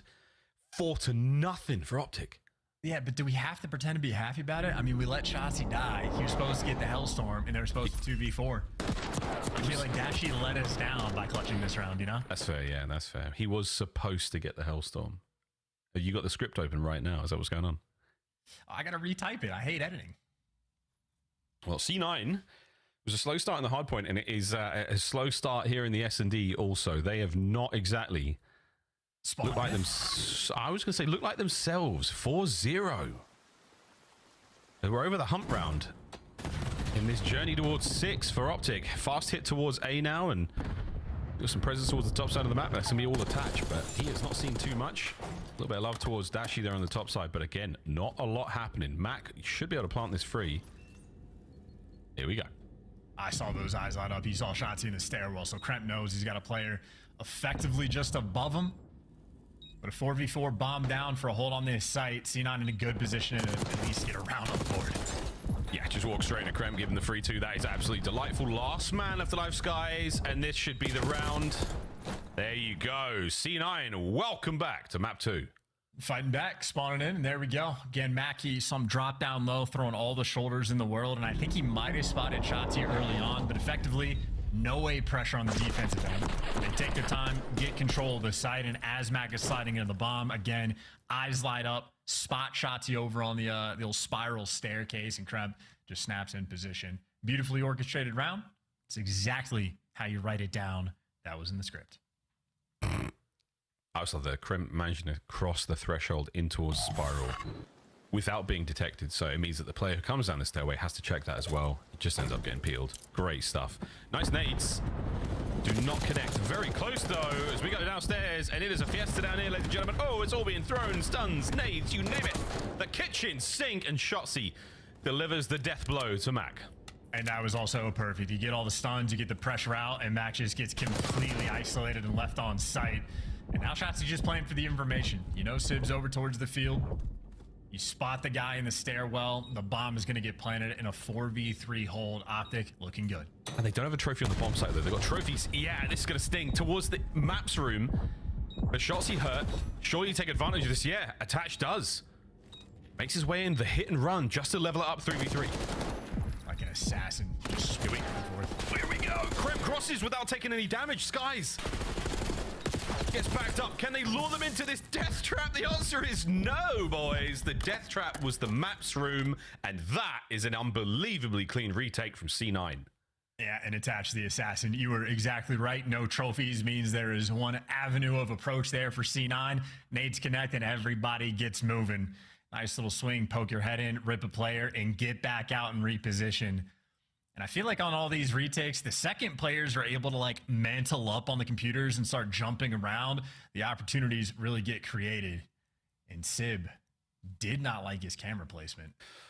This man is locked. That's a professional right there, ladies and gentlemen. That is a professional. The cap is tipped. Well, here we go. 2 rounds in a row for C9. What are we going to see this time around?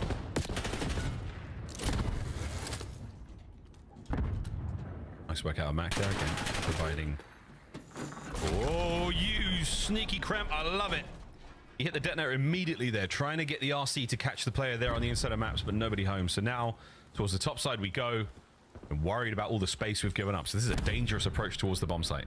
Oh, and well, yeah, Optic with the information on Cramp. Free from, again, Shotzi's able to catch him in the middle of the map, and he does get traded out because C9 are just everywhere in their spawn. They were terrified of all these pinches, and the fear pays off. You get a 3v2. 45 seconds have gone by. They've yet to get out of spawn, but still in a good spot nonetheless. And Sky's last man standing. Sib just gets to play with them. Yeah, this is great.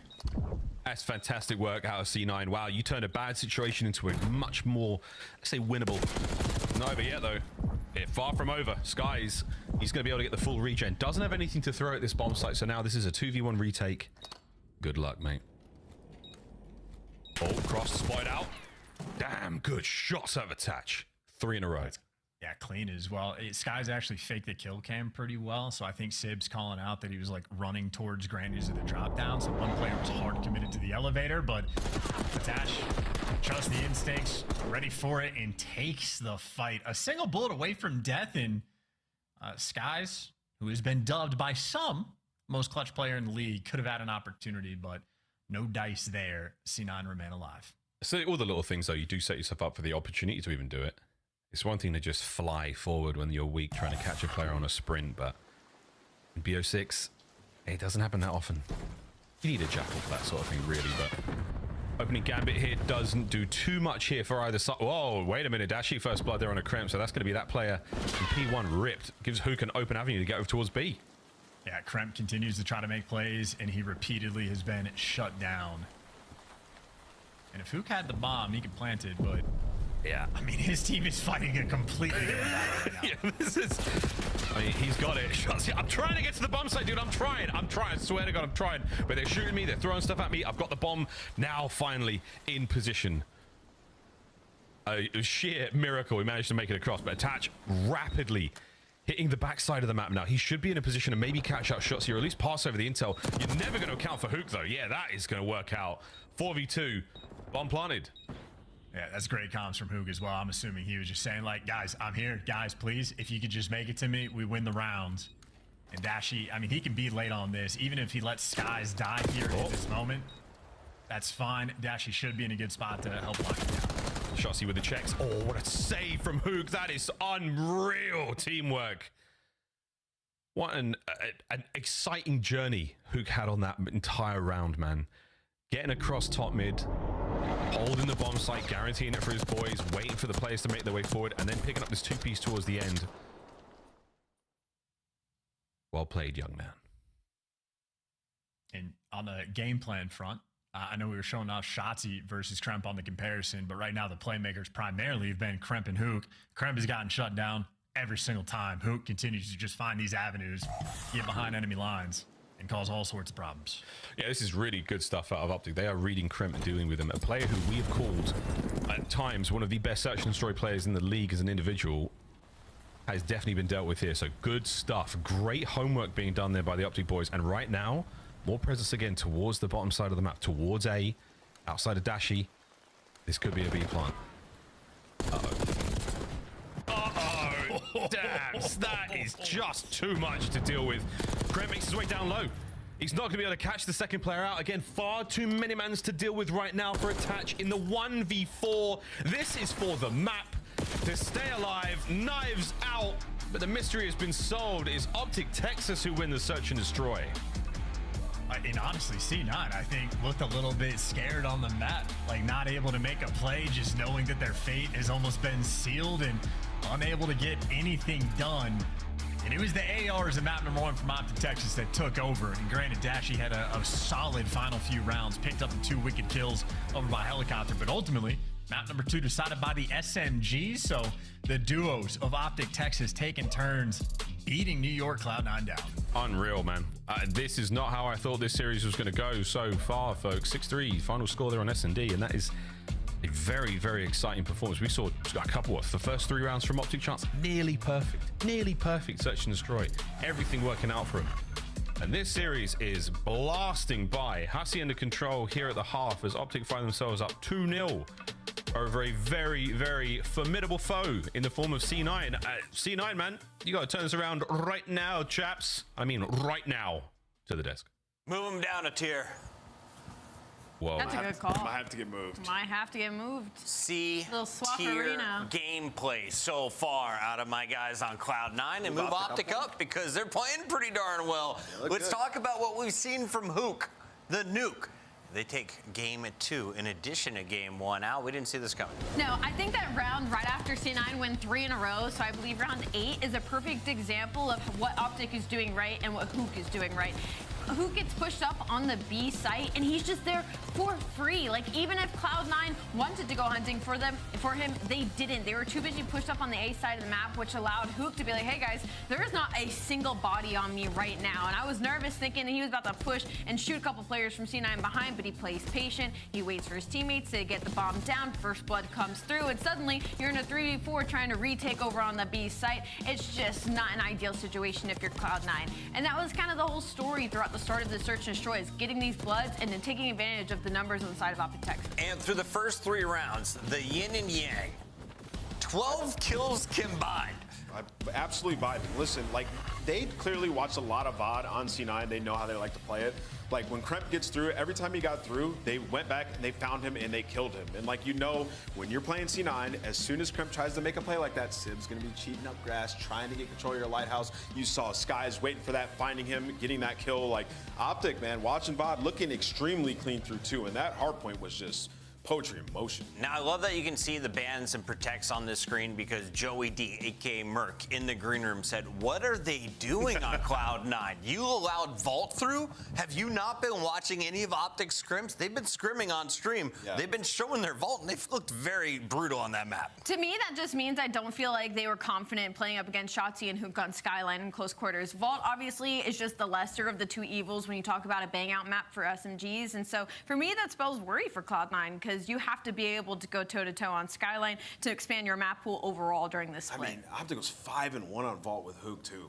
Yeah, unreal. Right, so it was a very bold decision, and did not pan out for Cloud9. Let's see why, Ant, in our drawing conclusion segment. Yeah, I mean, in hardpoint right now, Hook is Optic's most important player. We have to talk about some of the plays that he's making on the map, and we actually have multiple throughout this one, so I'm going to try to be quick here. But we're in a situation here where we're on street, and you see Hook, he's number 1 on your mini-map. So just look at the patience on Hook. Off rip, he's just going to be watching the pinch, make sure nobody splits through, gives a glance over towards street, right? Just kind of like taking his time, letting his teammates make the plays. When they fall, right? When Dash and when Skies fall, Hook then, he knows, like, they're going to spawn up here, and I have to alleviate pressure on this street. So when he spawns up, what he's going to do, he's going to go through mid, find a kill here, and then instantly repinch and find another kill on the players off the spawn.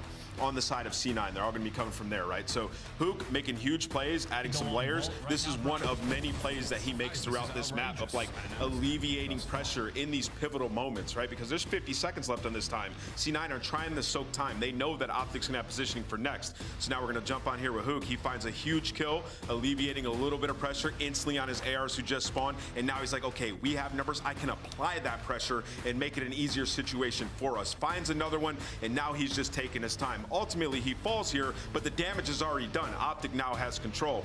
Now, we skipped a little bit ahead in time here, but this is the very next hill. What does Hook do? Pulls out an AR on rotation here because he knows if his teammates who are currently pushed up in Shotzi and in Dashy die, I have to get a kill before they get pushed up and can influence the spawn in the back here. So he pulls out an AR, plays a longer sideline, finds a kill on the first guy pushed up, just alleviating pressure here on rotation. Bam! Huge plays and like big brain thoughts in the middle of this by Hook. And here's another situation on rotation to P2. What does Hook do? He's gonna go hold the pinch. He's gonna be the guy that's in the bottom right of your minimap, picking up the kill on the guy who's trying to influence, and then blocking back here and remaining in this area to find another kill when they try to re-hit it, right? So Hook is literally everywhere on the map. He's pulling out an AR when he needs to, he's picking up the pinch when he needs to, and he's holding down spawns as well. Hook, cerebral player right now for the Optic team, and in my opinion, the most important player in Hardpoint. Helps with Dashy's 22 and 9, and Skies is cooking as well. Optic doing that because of him. Cloud9, everybody winning their ones, and it gets easier when Hook sets the team up for success. Absolutely, and I think that's a really good point to show him making those heads-up decisions, because this is an Optic team that throughout stage 2 split, we were just like, we're solo challenging, there's no leader, there's no team chem, so to see Hook making heads-up plays is huge as far as Green Wall is concerned. And real quick question, is Hook brainless? Because I've been told that by the chat. No, I mean, right there, Hooks uses brain. I mean, the entire map, right? Like, it's just a question of, does he lose his marbles when we get to land? Sometimes that can happen. Players have dubbed him that type of player. But right there, in that situation, he's playing flawless. 3,000 IQ, just like these guys. We got Miles and Chance. Go ahead. 3,000's a lot. Are we splitting that? Is that a 30-70 thing? What's going on? What's the deal it's there? Like half an Alakazam, maybe a third of an Alakazam. Wow. Pokemon's control, map 3. Here we go, folks. Hacienda. Mate, I'm with the desk. I'm with it. Hook's an absolute demon. When you watch him on the mini-map, I can see why people think he's brainless. He doesn't know. We don't see what he sees. We don't know, folks. This whole time. Madness, mania. But certainly having a good time over C9, who are definitely feeling the stress and the pressure, Chance. Definitely, because it starts to feel like unwinnable, right? The odds are too heavy against you.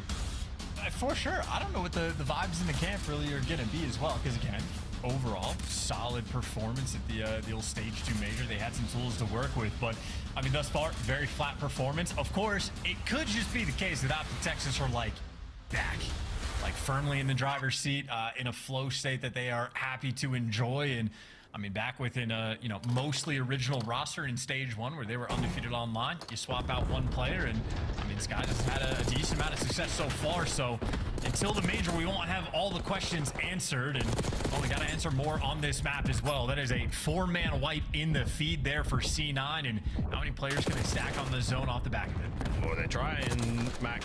How many can you get out of office? The answer is just enough. Good stuff. Well, that's going to be the second segment on the way out for A now, and then yeah, we can jump on B when we want to, lads. But right now, getting the tough stuff done first. Attach 3-1 off rip, makes it 4.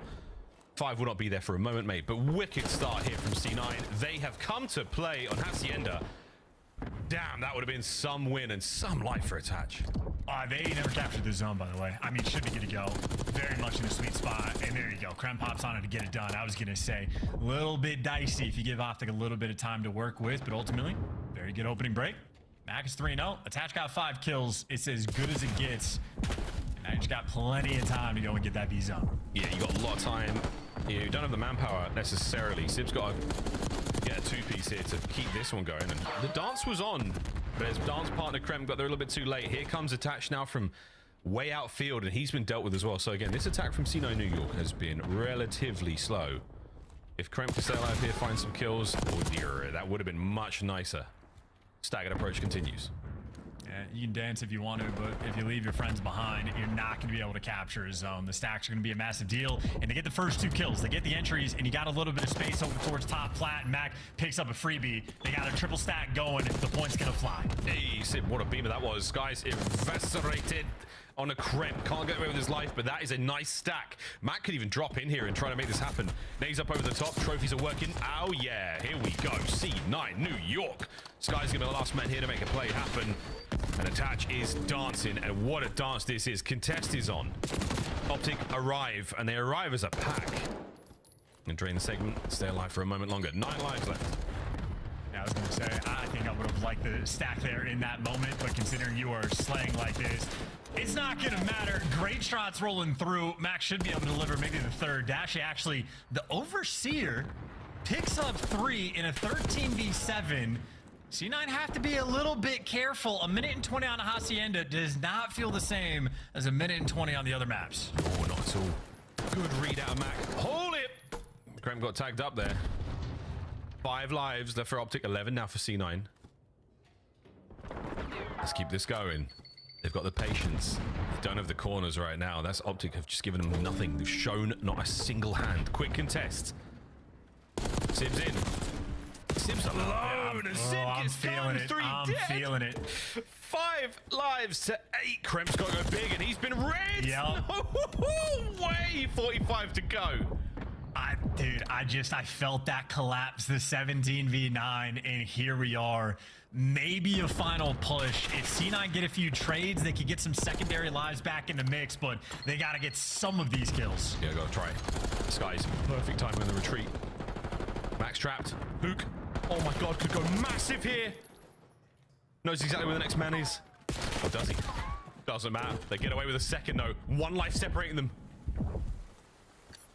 And Mac is able to get on a B. He's close enough, but they're trying to play for the kills. Oh no. Off these routes. Oh no. 3v2. Skies. Oh, gets peeled. On to the time we go. Dashy, last man. Is he going to get gunned? He's so hurt. The capture's still continuing. He has to find the kills on both these players and get the contest. And Attach and Sib in an all-star AR throwdown. C9, don't throw it away. Oh, I need to watch that one back and just look at the mini-map because Optic had most everything covered. There was just timing, I think. Skies, who was overplaying like Connector or you, it was Attach that was able to slip through, and then Sib obviously just guns him out of his shoes. But even prior to that, if Skies just spots out Attach on the cross, I mean, I think Optic more than likely end up clutching that round. But could have been weird timing. No idea if Sky just was there later, how the map played out, but a round rather, excuse me, that came down to the wire when C9 should have dominated it. So as far as I'm concerned, that's a moral victory there for Optic, even with the round loss. Yeah, really good, really great grit. A tenacious attempt at trying to pull that one back. A hot opener here. Shotsy gets himself tucked away in a fireplace here. He should be absolutely fine. Yeah, good for at least one. We'll see if he can get any more out of this life. But yeah, on the approach, teammates are starting to get dropped around him. So you're stacked up over towards the B side of the map. This is where the play's going down. I also just love and appreciate that Hoog runs through the A zone and there's like 3 C9 arrows that turn for the pinch. They knew it was coming, but they made sure they send the reinforcements just in case. Shotsy, nice finesse, staying alive here alone. Hoog. Oh, he's in his happy place right now. There's the first, looking for any more out of this life, and he's going to get red and dealt with. Oh, what a 2 this could be for Mac. No. First segment done at B. The stack is on.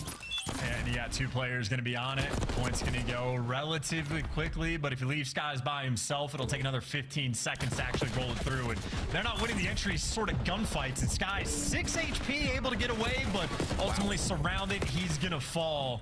And maybe a moment where you'd rather stand on the point, but obviously 2 ticks, not too shabby. What a long gunfight that one was. Dashy unable to really get his party started here on Hacienda so far. Hook, coverage there, 3 dead. It's time to jump on a point, boys.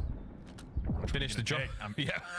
Shotsy's on the A, and you got Hook on B. C9 is triage. You got to make a decision.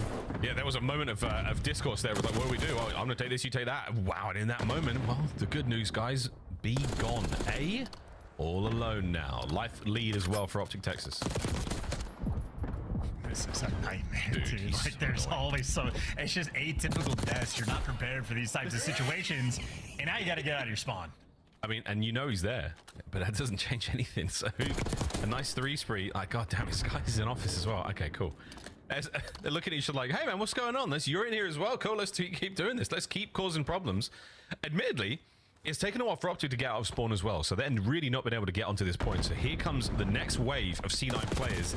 The battle is going to be on the zone, and so far so good for Cloud9. I can't ever envision what Hook sees on the map. I'm thinking you're going to spawn trap the players in the back because they had like 3 down, and when he leaves it, Skies was there to pick up like that first sort of exit point, and then Hook is just doing like a world tour. It is, dude, I can't keep track of Hook, and I have eyes on the minimap at all times. For C9, their experience, they got to be in hell. It's hell. And Shotzi's trying to do his best to keep them in hell, but sadly, it's Attach and Crimp who managed to make their way out, so good stuff out of C9. You keep the A zone safe, as Optic still playing for their kills, not necessarily playing for the zone. Mac's still trying to find it. Sadly, Mac found it. That's a stinger. It doesn't make sense. No, it doesn't. On the way we go. First segment should be done. Uh-oh. That's a stack. Stacking at the right time. Optic, it's nothing like Cold War, boys and girls, but wait. The war is over yet. Here comes C9 looking for the last minute contest. Whoa, Cramp off the top rope. Contest is done. Goal line saved by C9. And Sib there, picking up a big 2. Unfortunate for him, though. Hook has made it back to his home and attach. You got it, Shal. Nothing is fun. You got to dive out, and Cramp does so. Problem is, he is in a 1 versus 7. I'm just glad they didn't meat shield him. They could have done anything. Oh, wow. They could have. Yeah, the body shield was an option there, folks.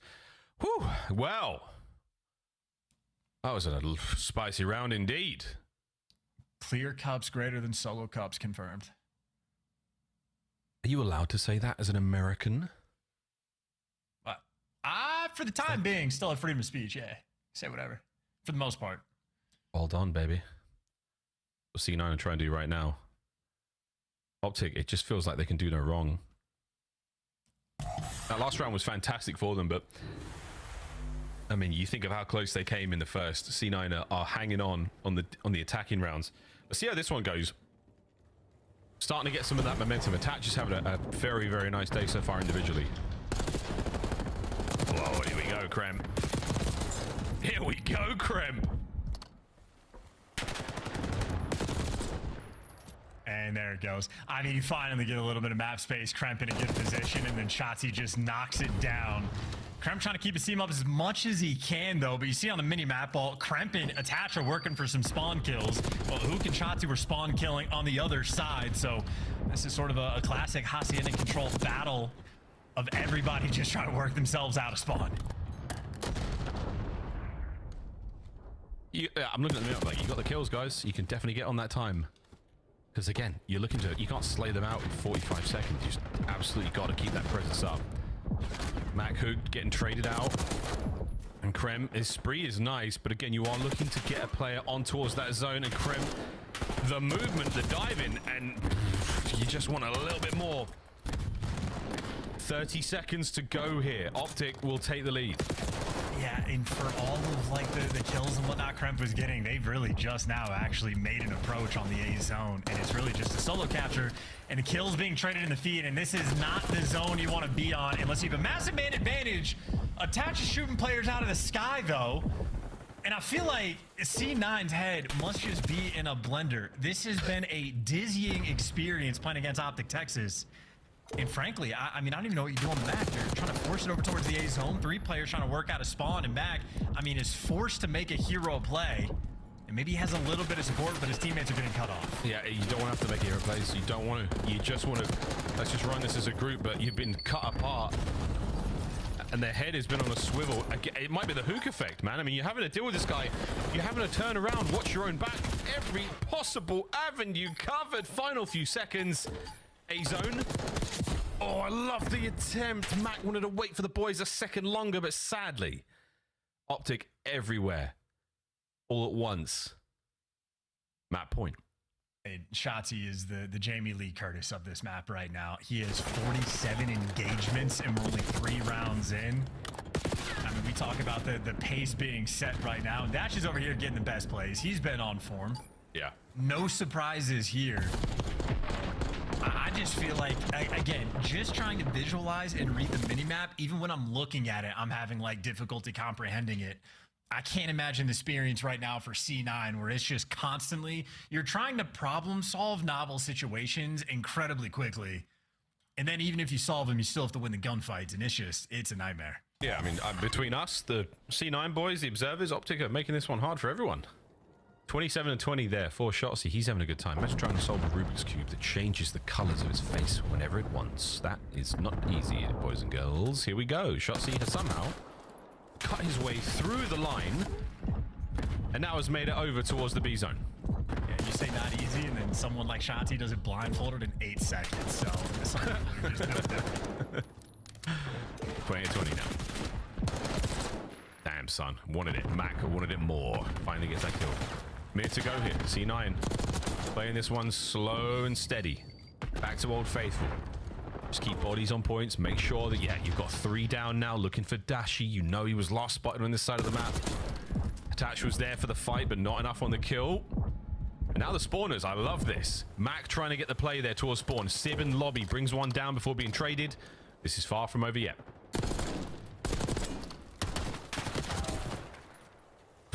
Just doing the feed. Yep. Touch the A zone. Stop the clock. Everybody from Optic is here. Yeah, we're looking for the stack as well. Going for the kills first. Now, Attach is going to be there. And Optic do not opt to go for A. They go for the B play as well. So Hook now in full setup over upstairs. Sky's making his way up spawn. Yeah, you've cut the players down. 19-19 life count, but 28 seconds on the game clock, boys. We got to capture a zone here. C9 still fighting out of spawn. Dude, I wonder how many players or like pros run Ninja at this level, especially in this type of fashion. Because I feel like he can just hear you coming. It seems to be the way. Well, B zone captured. There we go. Minute 27. 3 life difference. Optic Texas certainly in the driver's seat at this point in time. Again, an absolute maelstrom right now, and they are the conductors. A zone has got their name written all over it. Oh my god, it's just a weird. What are we watching? It's surreal. Sid picking up 3 pieces with the assault with the jackal. What's going on? I think Sib has had enough is what's going on. They're down 2-1. He's, I mean, nearly double negative, and I think his experience of trying to run assault rifle, like, again, they just look like they're in hell. So yeah, pull out a sub and see if you can get a bit more active. Look at this. And once again, the map just looks insane. We got a top half, bottom half situation going on.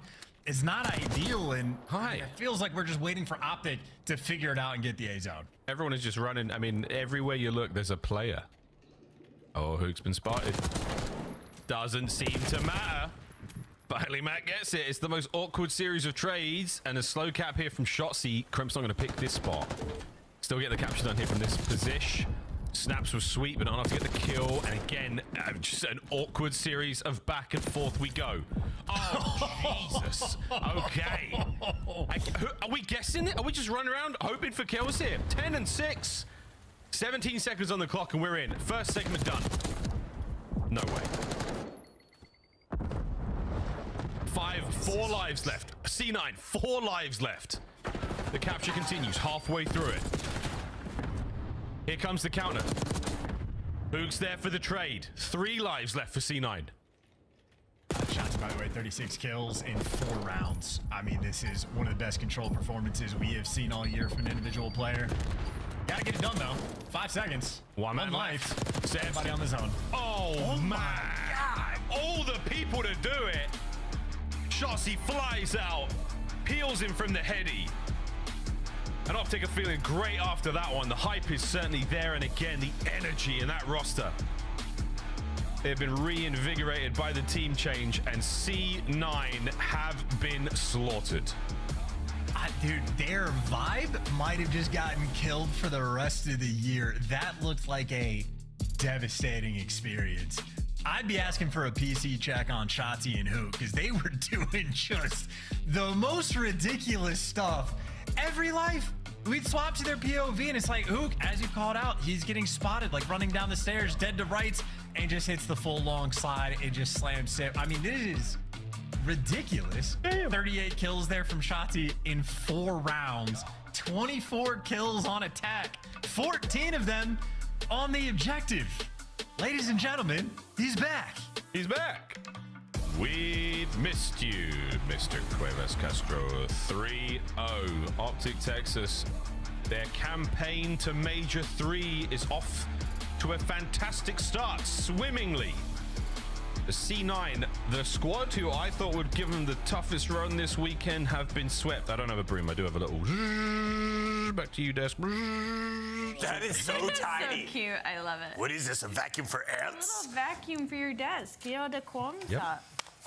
USB charged. Proud of you. Save the earth. Wow. Optic 3-0.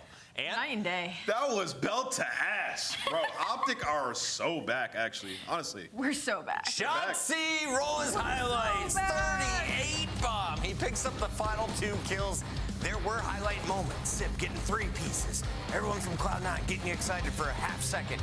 And then Shotzzy shuts the door. The rest of the crew right behind him. 35 and like 23, Shotzzy. We are so back, night and day from the Optic Texas we saw in the previous split. And then we're almost in territory. We could be like, all right, it was just a really rough split. We finally found the pieces of the puzzle that are working together. Even Skies looked way better on the map as Hook added up onto this lineup. And they stay perfect in online matches with Hook. That guy's unreal. Is this just confidence, Ant, or is this no doubt. A difference in the team's play style? I mean, there's zero doubt in my mind, Chris, that confidence plays a massive factor here, right? Like, you were online, you were dominant with Hook in the lineup.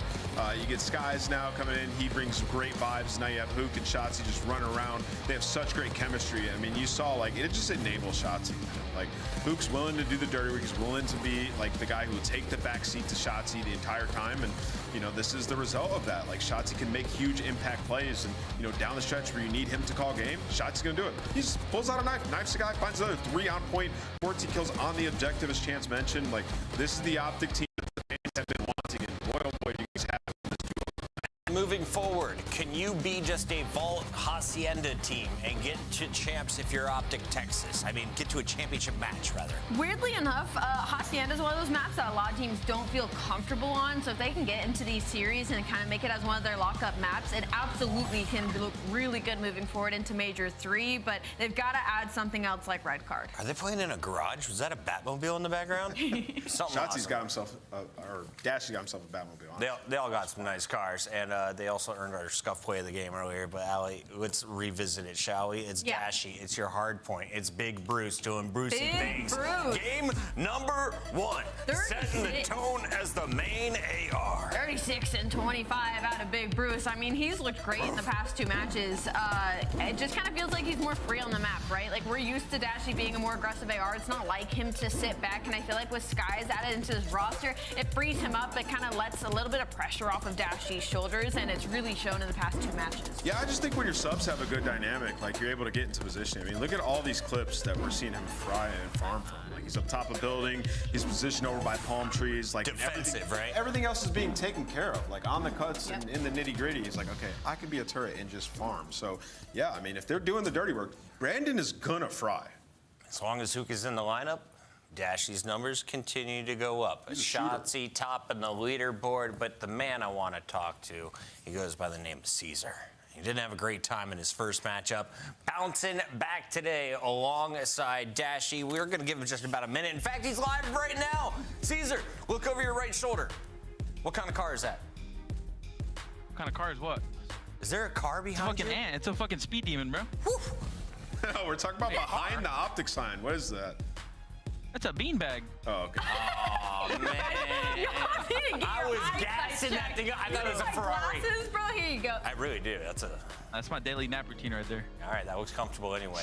Ferrari for me one day. Skies, talk to me about this matchup. You guys made a speed run 3-0 in this series against Cloud9, who some people were saying was top 4 potential. Yeah. It's very, very confident thing. I feel like our hard points, whenever we're actually like being consistent on our rotations, we're really good at holding. We just got to be consistent at doing that in our S&D.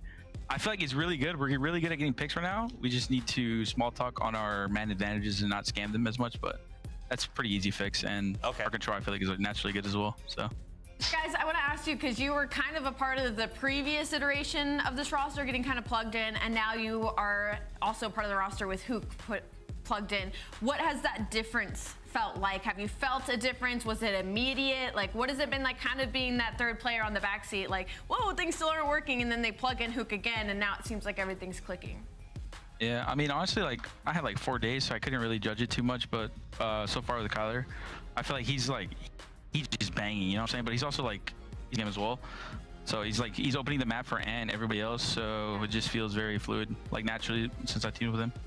Mr. Bueno, congratulations on the win. You guys look good. You look good in this match. I want to ask you, how's it been dealing with like the Optic fans in the green wall? Obviously, when you're winning, it's great, but it was tough when you got plugged in and obviously not the result y'all wanted at the major. How do you deal with that? Honestly, like, it doesn't affect me as people would think. I literally look at it. I probably laugh at most of the comments, like even if like it's like a harsh one. I don't really let it get to me. But I don't really use Twitter often, like recently, so I don't really mind. And then can you comment on the tax situation with people streaming scrims in Watch Party and you guys? Oh, no comment, bro. No comment. No comment. All right. Yo, we can Watch Party their scrims? Dude, I don't know. They were mad at Brandon was mad about it. Yeah, bro. Y'all good, bro. Y'all are good, bro. We're good. We got the pass. We got the Skies. Skies, congrats on the double. See you soon. All right, thank you. We don't get enough viewers to warrant attacks by him. So. That's insane. Why did you? He was so positive. We were so excited, Chris, and Anne just got. Do you know why I'm still excited? Because the best team in the game, aka Toronto Ultra, takes the stage when we return. They just took down the Kings in Atlanta FaZe. Do they continue their run? It's Cammy in their way.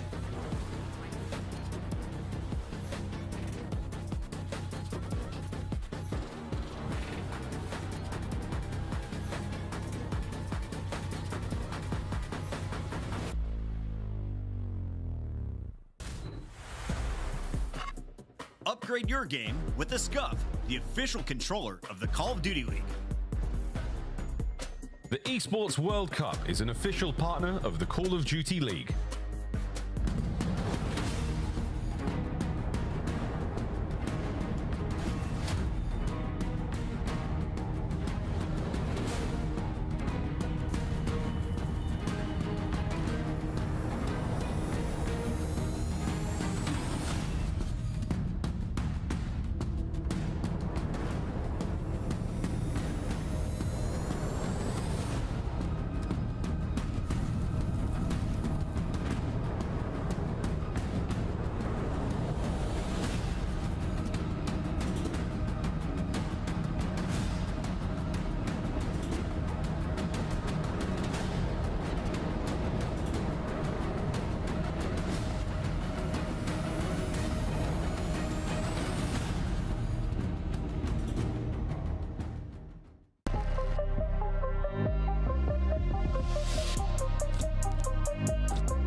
The 2025 Boston Breach Team Pack is available right now. Each pack includes home and away operators, as well as this spray to help you blend the competition. Next time you boot up, suit up at the in-game shop.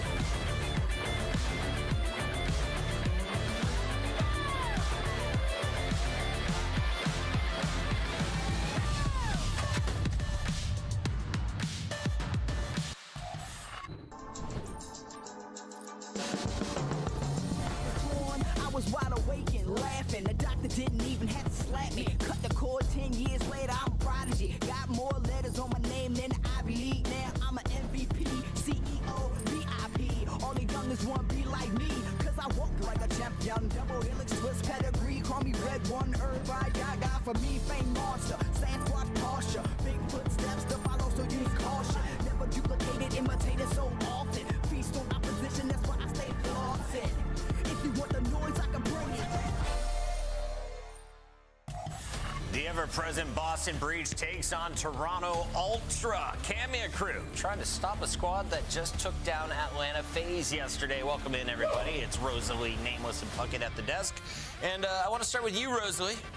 Boston Breach, where are they at in your power rankings? Boston Breach is in a weird spot right now. They had a really good showing at LAN, but we've seen what they've done against top teams, typically in the online qualifiers. It's where they extremely fall short, especially in this matchup versus Toronto Ultra, where they haven't won it yet this season. And talk to me about Gigawake. Is he the reason they win today?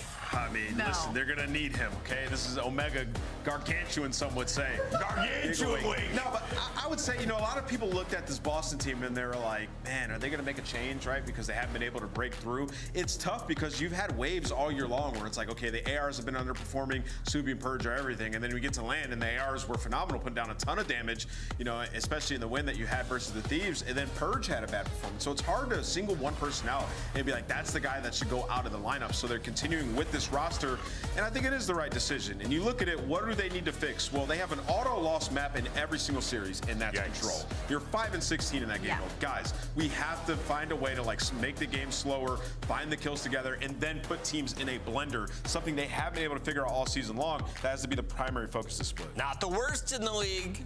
Second worst. I mean, it's tough for Boston Breach because you look at this team and you want to be like, all right, they're going to be really good at respawn. But as Ann just touched on, their control has been just absolutely killing them in series, which forces them to be good at search and destroy, of which they're just really not. They don't have a map they can lock up outside of Hacienda when it comes to search and destroy. So their map pool kills them against any decent team. That could change. That could change. You talk about this team, like the maps that got removed. You talk about Skyline and Vault. Like they have not been good on that 1-1 in Vault on the season. Hold your thoughts for 3-6. the maps and modes, Nameless, as I take our attention to the opponent in this competition. We're going to Toronto Ultra. Oh, they're good.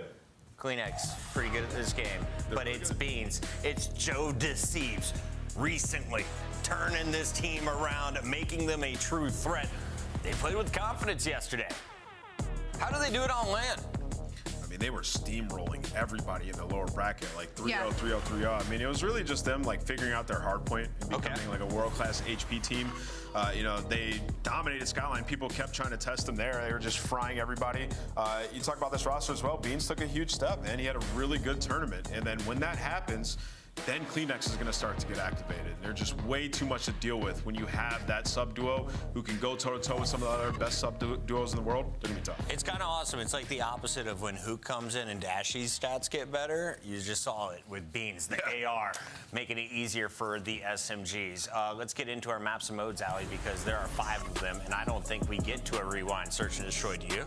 I don't think we get there either, honestly. I'm actually really excited, though, to see both Dealership and Rewind in this layout, because I was instantly noting, like, this is a Toronto Ultra team that was undefeated on Skyline and Vault Search and Destroy. And so, thankfully, the maps that replace them are still kind of bang out, still kind of fit their play style, so it shouldn't hurt them too much, but there is still always that big question mark. Yeah, you know, to what Allie just said, like, it's like mirror opposites. You look at, you know, Boston, the 2 maps that they were the worst that get removed, and then now for Toronto, like, their 2 best got removed. So this situation with Dealership and Rewind, honestly, gives Boston a very good chance. They need to be good at both of them. And if you remember throughout Split 1, Snoopy was a demon on that map, on Rewind. Like, that was one of their better maps, so it could be good for them. I was trying to do a vibes check for the prediction, but it's Boston who's looking like they're having more fun right now pre-match. It's time for our pick'ems. Let's make them official. Boston Breach, I lost my lead because of you. I'm going Toronto Ultra. Yeah, look, listen, Boston Breach was a great win versus the LA Thieves, but you're talking about an online qualifier where they lost 5 series in a row. So I still don't have faith there. I'm going to go with Toronto Ultra for sure. Trap game. Fall into my trap card. I get it. Boston are going to win this series. Everybody's gassing Toronto, which I have been too. They have looked phenomenal. If there's a team they lose to, it's Boston. He got 2 upsets correct yesterday. He just called Optic. He was right there. Is he right again, Merc? No. I love it, though. I love that he's just trolling on the desk now. It's not trolling. No, he is trolling. I love it, though. Why not? He's having fun. I respect It's like it. the Patty Price. It's like as soon as you get one right, you have 100 things that you say wrong. Well, but as soon as you get one right, it's a victory lap. It's like 50-50. Pat's like, yeah, but when 2 he for gets 2,000. once he gets 2, you're. Yeah. All right. Well, we get into it. Yeah, no, I mean, obviously, Ultra favor. They're coming off the phase win. They won both hard points. They're looking so good. For Breach, it's like, I don't know, we kind of look back to when they pushed FaZe to 5 in the last qualifier, because FaZe were working on some maps. Maybe you have some new maps in this, in the Surge. You can catch Ultra here. I feel like there's an opportunity for Breach. Just can you take advantage? There's not. Okay. No, all right. I think Skyline and Vault Hardpoint are. I mean, I guess if you're subsing Joey and Snoopy and Purge, you have a chance here. But I feel like Skyline and Vault, like, this is playing into your strengths. Yeah. No. True. If you're Ultra, like you want Kleenex and Joe Deceives. They've been your powerhouses recently. Have fun. I am a Joe Deceives fan. Yeah. I'm excited to see him pop off. That guy he's a nice kid. He's frying, he's having fun, and I love it. Beans, though, he has been on a heater, but they all get clothesline. All 4 are going to drop. Nice break off from Boston Breach. They'll try to turn this into some time, and we'll see how long they can maintain that left side of the map. Taking around, it's going to be Kleenex as he'll try to find an opening, maybe get the flip if he can find a kill. Let's see what Kleenex can find, but he'll be the player we're watching because he's the one that's going to be influencing these spawns, and that should be spawn flip. It is. Spawning out will be Awakening. There's the flip. There's the hard point. Beautifully done from Ultra. Yeah, he's done your team at off spawn, but it doesn't really matter. Somehow wins another one on a Purge. Great movement right there. You are still fighting this, though, if you are Breach. You have some forward pressure, but Snoopy, he's just going to take the time, and why not? You have 30 or so seconds on a nice P1, but all starts with that break off. Now for Ultra, just goal here. Try to lock down this early push so you don't lose spawns. No, you're right there for Breach. If we get flipped out, might as well take the time. Let's get what time we can, and yeah, 34 will be beautiful. Now if we get a break, this is looking so good for us. I almost line up beautifully for Snoopy there, but can't dial in both. It'll be Ultra now trying to make their run around.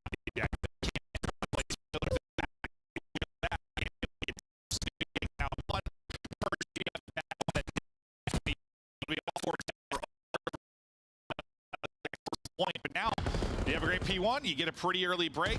Can you hold though? Can you hold? Inside is in. He's gonna pull out another sub. Trade is there for Beans and Kleenex. You have the close spawns though. You're gonna need the close spawns if you are Breach. So again, you're gonna take the final 20 or so.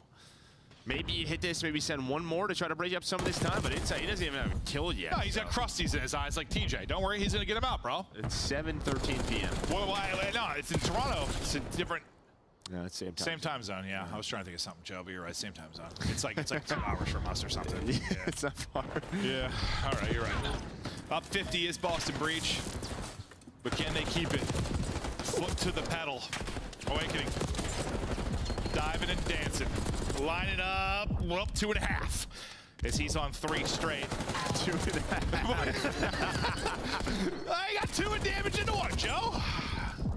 Give him 2.5. Boston does just they have this sometimes in hardpoint. I mean, we saw it at the major versus these where they just get going.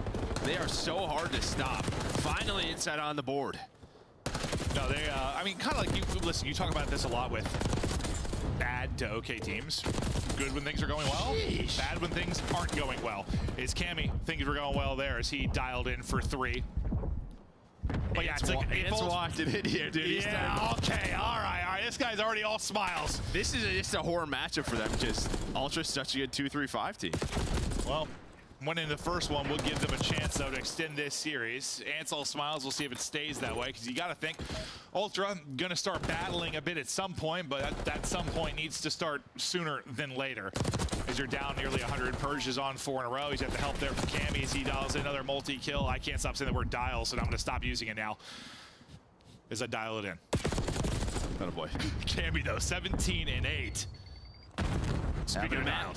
Having a map right now. Does a great job towards that P4, just playing his life, waiting for his teammates to get there off spawn. Another 3 dead, make it 4, another triple in the feed. It reminds me of like the LA Thieves series on land, where it's just like everyone was taking turns just having multi-kills. Scoreline a little bit different though, just they are dominating. Oh, they came out hot, Ultra came out flat. Can Ultra get anything going, though, at some point in this map 1 and make it a little more competitive, or will they come alive in the 2-3-5, which they've obviously got potential to do anything with the way they've been playing as of late. Snoopy lurking, Snoopy put into the dirt. Insight still trying to get something. 5 and 14, nothing working for him right now as they try to chip away at this advantage. Purge gets the headshot through before he falls. Time now for Ultra, and here we go. We're in this second set of rotations. You're in the P1. This is where it's a very important spot on the map. First hard point in the second set of rotations. You can flip the script. They'll try to do it now. Yeah, if you're Breach, you would love to break up this time. Right? You feel like if you can get this 40, if you're Ultra, maybe carry some of this momentum, maybe an early break, flip some of those spawns. But Purge, he's able to do that. As much as Ultra have to get it going, you're up 100 if you are Breach. This is the time they can put the map away. Pressure to Breach to close it out. Let's go to listening with Boston Breach. Yeah, two more. Go on Jim. There are 2 Jim. Jim, one more Clean X. Clean X, down me, one shot on old boys. Okay, I'm gonna go underground here. The next really become old, okay? Nice, sorry, K. Yeah, I'm going left, Wait. Waiting. Joe, see him back left, boys. In the back, yeah. Good drop down. I got native, boys. Give me a sec. Waiting a sec. Yeah, top insight, really glass flat. 3 minutes, really glass flat. Time. Top back door. Top back door. Glass flat, guys. Find the desk, one. Show me weak. Top weak. I'm gonna go up top, okay? Back here, me then. Nice. That's what I'm trying to live. Yep. Let's see anything top mid, boys. Back here then. Yeah. It's just 2 shit. Yeah, smile. You hit front doors now. Yeah, I'm hitting front doors. Joe, back door weak, and then glass flat. Glass flat, guys. Back to me. Drop down. I got stuff in P1. There's P1 behind me. Weak. Go I can't try. Yeah, front right. Front doors, both. Nice. I'm one shot. You want to butt me? Woodwall, we going underground. Listen, slow down. Just wait. You guys should work together. Yeah, they can show me all around. Work mid. Yeah. I'm working mid, okay? Yeah, it's turn now.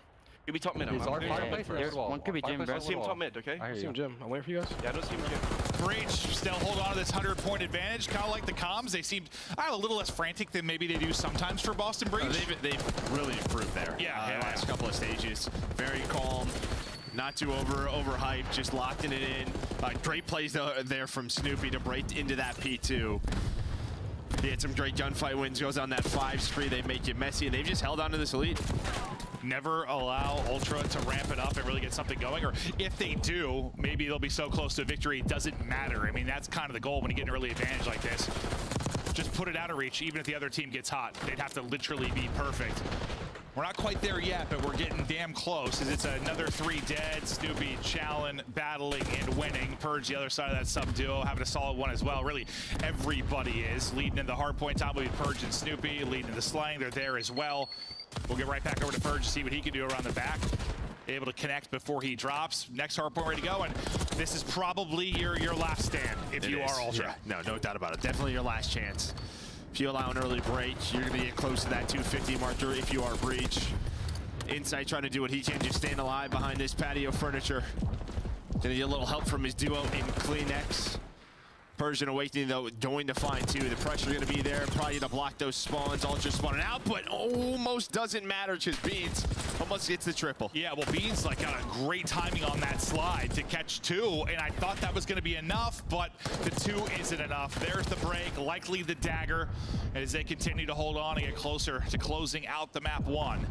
It's been the breaks, it's been the holds, it's been everything. They have dominated a very strong Ultra team as of late, and the domination continues. They can't win it here, but they will be so darn close. Start to leak out the other side will be Snoopy, and well, he's leaking everywhere. Well, that's not good. They should get that checked out. Yeah. Never good to do that, but honestly, it's a beautiful scoreboard. Like, if you look at the Breach side, everybody is close to a minute in time. Everyone's right around 25 kills. You look up team effort, this is it. From the Breach shot, it's Snoopy, another headshot, 6 in a row. Great spree from him, couple of more seconds. Trying to do what he can next to this hot tub as Purge gonna fly on through. Trying to close out map 1. It is a dominant map 1, 250 to 113. You feel good about that if you are Breach. I mean, listen, if you just look back to the major and the performance against Thieves, I mean, we talk about like Jekyll and Hyde type teams. I mean, Ultra was that until, I guess, kind of lately. They got a little more consistent, but they were the definition of Jekyll and Hyde. We know what we're going to get 3-0. Were they going to 3-0? Breach has kind of been the same thing. Are they going to battle top teams, or are they going to just lay down and get slaughtered? Well, when they battle top teams, it's always in Hardpoint. Yeah, I don't know if it's Jekyll or Hyde, which one came out, but the good one came out here. Incredible map one there out of Breach. And yes, usually in Hardpoint, but they have to be. That's why Control is such a big issue. Yes, all modes are, but like, when you just can't win it, it puts so much pressure on everything else. You have to win this map one. Whereas if you're Ultra, it's like, okay, all right, we lost map one. Let's fight back. Yeah, and before sort of their 3-0, sort of fest that they had, Ultra was a team, they would often start pretty slow in series. Like if you look at the first and second stage with qualifiers. So maybe just another opportunity here, but they've been so good at Search and Destroy, trying to bounce back. But yeah, we're going to a new map. So yeah, true. Interesting. That's why I kind of thought that this wasn't opening for Breach in a way, just because some new maps in it, or taking advantage of top teams that'll work on other maps against them because they look at them as a team they can do that against. Ultra have to get it done. The Search and Destroy now, as they'll try to take this series. And I mean, also to Ant's point about this being kind of a trap game, like, listen, you get top 3. Just beat FaZe. Just beat FaZe. Yes. This is the definition of a trap game. If the confidence is falling, you're thinking we're going to walk in and slam this Breach team. Unfortunately, yeah, Breach can get hot. And again, like we saw the graphic, they're tied for 8th right now as Boston Breach. And we have less online matches. We are going to go quickly from stage 3 into stage 4. It's going to happen fast these next couple of months. And every single match to this Breach team is so important. They're going to play with a very high intensity. Yes, and we always see some upsets happen later in the year every year because some teams have a lot more to play for. And granted, with how much money is on the line, how important qualifying is, how important every match is, because we have a lot less than we used to, it's still just like human nature. Last matches, the pressure's on. You might get eliminated from champs. Like, I don't want to say that you go harder, but like, yeah, the intensity is different. It is. Well, it's like Carolina, right? This is an organization that's like their year 1 was good, but since then they're trying to get back to the champs, right? Same thing with these players. Like you have had some players that competed for titles. You're trying to get back to that. No, you really are. You really are. And for Breach, you've had some just rough stretches, as an organization trying to get back into the winning column, and beating Ultra would be a magnificent start to a very important qualifier for you. You're going to have to. Well, you don't have to, actually. We were chatting about this like kind of before. They have been solid enough online that they might just be able to qualify via online matches. Maybe they won't have to make a run at LAN. They won't have to get like a top 4, top 6. They might be able to get away with it, but wins like this will help solidify that through the online matches, I would think. Yeah, 100%. And I mean, just like kind of last major, you get in the winners bracket, you win one match, you're top 6, right? That's what they did. Yeah. They just won that one match versus Thieves. No, that's a good point. It's kind of crazy to think about it. Yeah, just win one, right? And they prove they're capable of doing that.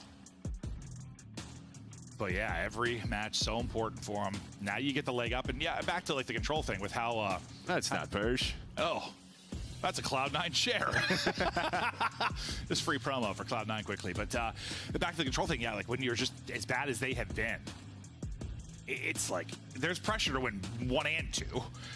Or at least one of them. Like, you're just always in a hole in series, like always. And like, if you're gonna win, and to be fair, they've had to do this a lot, it's like through 5. Like, how often do you have to win through game 5 when you're just that bad at control? It's just, pretty often. Yeah, it's gonna be the case for them. Because what was it, 5 and 16 or whatever the statistic was, you bottom 2 teams in that mode. And I kind of asked you and Ant, I was like, when has there ever been a good team that's been bad at control? And never. I mean, okay, maybe you've had like a one-off like run, like a one-off run or something where a team's like a, I don't know, one of the Rocker like runs, or like a Seattle Surge like run to a win. Like there's been some one events, but I mean like a consistently like good team that's bad at control. It's just not a thing. Hasn't been a thing ever. 50-50, probably at the worst. Yeah, at the worst. Yeah, any worse than that, no. Not happening. But we'll talk about the road to the major for Boston as we're talking about the importance of these matches, and let's see what their difficulty looks like. Not bad. No, this is not bad at all. This is, I mean, compared to like Carolinas, this is great. In that one, Matt, tomorrow with Rocker is massive, right? Because Rocker's at 90, they're at 110 is Boston, or 100, so massive there. Same with Cloud9. So not only are these winnable games, but they're also games that, in terms of like the placement, who they're going at, these are the teams chasing them. Yeah, no, true. Might have a little delay before map 2. It's a Toronto Ultra match, so server conversations. Got it. I feel like it's every Ultra match that we'll have this conversation, but hopefully we'll be into it quickly. Probably tested some stuff out, try to get back into it. They just got slammed by Breach in map 1, so probably might lead to the issue. I mean, listen, whatever's going on there, we'll get into it as quickly as we can. But that's the road for Breach. But yeah, you win this. The rest are winnable. I mean, okay, does the Rocker matchup look scary compared with how they look? Like, I think this Rocker team is potential to be very good because this Optic team is going to be nuts online, hopefully on land for them as well. But we knew they were going to be nuts online. They were with who? Stage Before, 1. Yeah, Stage 1, they were insane.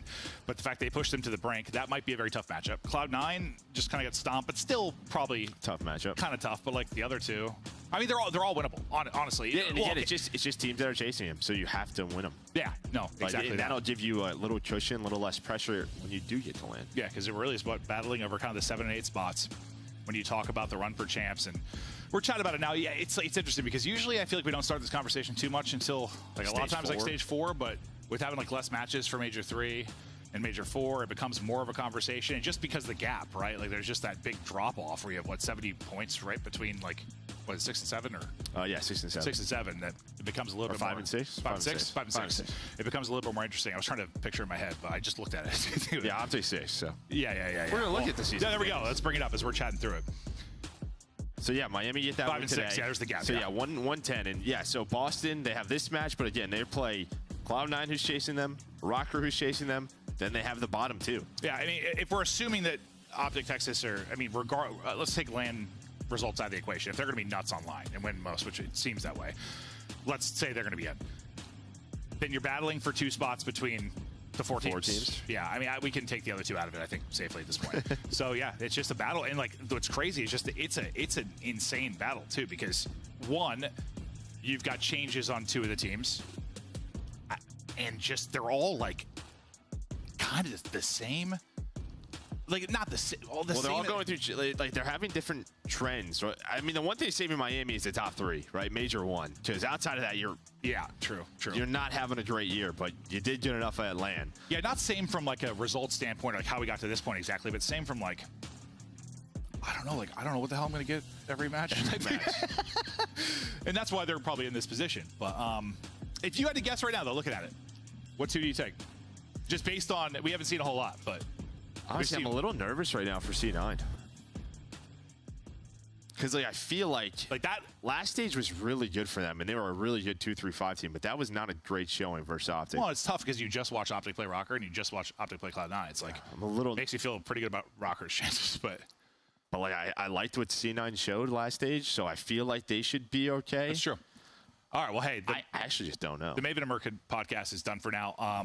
Ultra, break? We're having some issues, yeah. Oh, we're headed to a break. As soon as we are good to go, I think your testing servers will get back to it. Thank you for your patience, and I hope you're having a wonderful evening.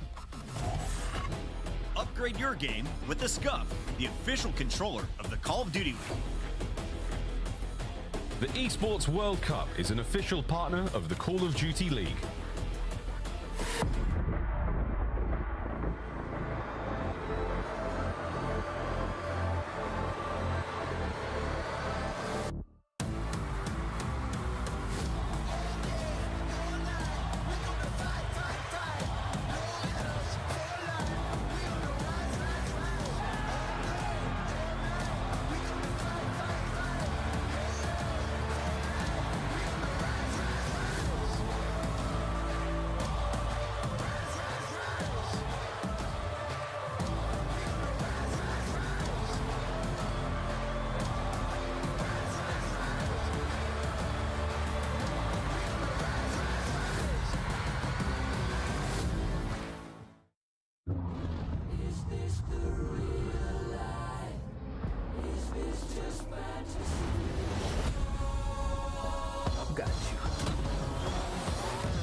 It's more than a game. It's for all who dare to compete.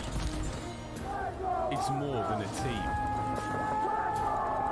It's our team. It's more than a feeling. It's unwavering passion. It's more than just talent. the grind that got me here. It's more than a moment. It's our legacy. One city, one stage, one champion. The battle starts now.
Chat, watch this. All right, we gotta just go play the game. Let's take a look at this bad. Different spot. Try for a different spot. Oh, no! Laugh it up, Chuckleberry Finn. I bet you're having a great time. Real as well. All down to the smoke play from up high. He's going for a joke. Johnny down. 1v1. And Real singing across the stage.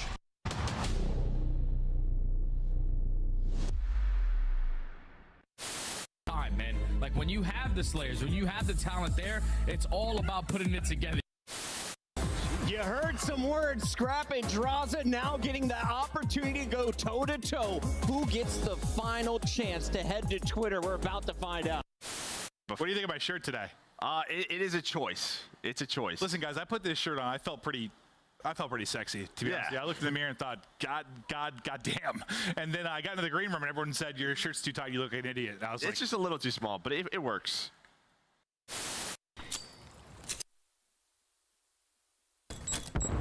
Tap out. No, we don't.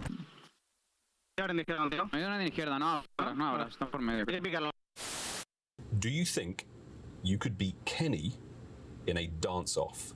Yeah. Oh, he's lying. Wait, did I? Really? Yeah. In my head, I'm thinking he's unstable on his feet. He's lying. No, this is broken because I'm dead ass not lying. I could smoke him. I'm just thinking about his front door porch where he was like trying to control his legs and he crippled on the floor. That's like the first thing I got. Damn, I'm lying on that? That's bullshit. What? I mean, I'd smoke him. Where is he?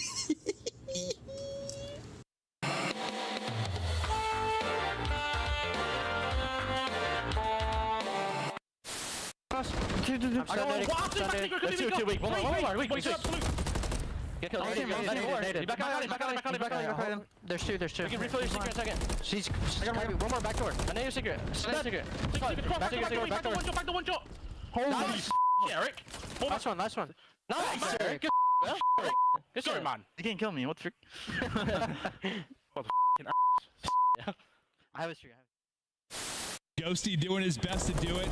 Oh, here we go. 3 are going to drop. A chance to go. One person is Droz that's got to go clutch. From the position we saw Crip do it, he doesn't do it. Ghosty able to put him down. They get on the point. Everybody's up. That's not going to hit. Second minute progress done. They got to surge on forward. A BZ with 1. Can't get through. Oh, and Sim connect. But you win it if you're Crip. Of course it's Crip. Time and time again, he wins his one-on-one. No, he's mid-desk, laying down mid-desk. The long desk, snaking the long desk. Nice play. Good Let's go, Clay. Let's go, Clay. Should have ran at him, bro. Yeah, you should have. With the Vaz, for sure. All good. Don't stare really, Hydra, please. Holy. In the corner.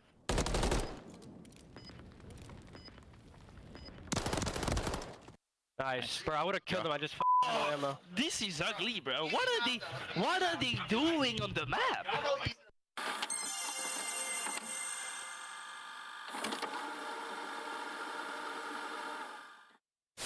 Pass me shotgun.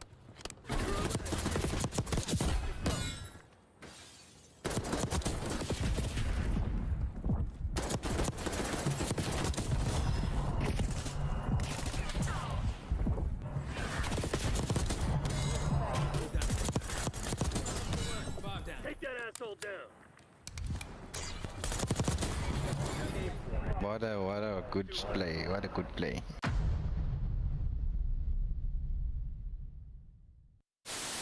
They watch us play Searchlight that? Oh my god, they're shit. I got it so bad. This guy don't play for the win. What? This is criminal. What was that? Play for the win. Why is he laying down though? Because he don't play for the win. I get. Hey Ken, you know where you died from? This guy's Yeah. not real. What do we call that out? Because I knew he was there the whole time. Let's call it barrel. Something was going wrong. Apparently, don't know who it was or where it was, but Linz is MIA. Linz has been, I'm not sure if you've seen Tron, the classic from the 80s, but he has been sucked inside the game. And now he has to play a series of games within Call of Duty to win his freedom. Did you feel bad about eliminating Vegas Legion from Champs? Yes and no, but yes. They're seeing them like, ugh. I don't know, actually. You are lying. I'm lying? Them guys. Yeah. My bad, Clay. I Keep that.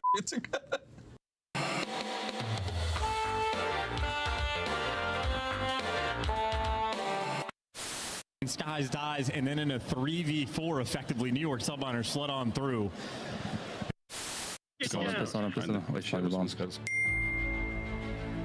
We're planting the bomb. Oh my god. God, ball, come on, give it to me. Bomb is armed. No, I don't know if he gets sound. Behind you.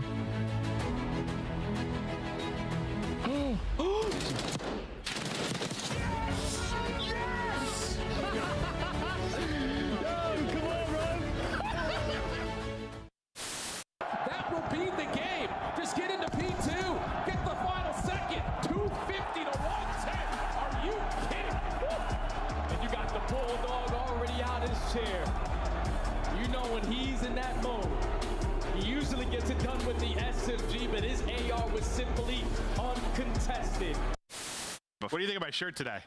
It is a choice. It's a choice. Listen, guys, I put this shirt on. I felt pretty sexy, to be honest. Yeah, I looked in the mirror and thought, God damn. And then I got into the green room and everyone said, your shirt's too tight, you look like an idiot. I was It's just a little too small, but it works.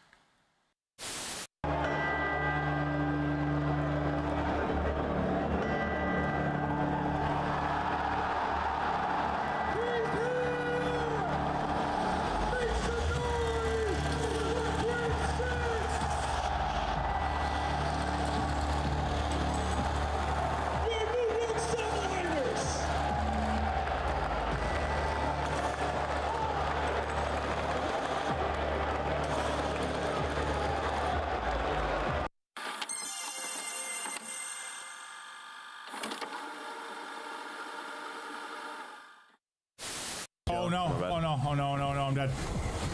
I'm dead. No way. Did myself revive? Nope. Honestly, it works out. I'm starving.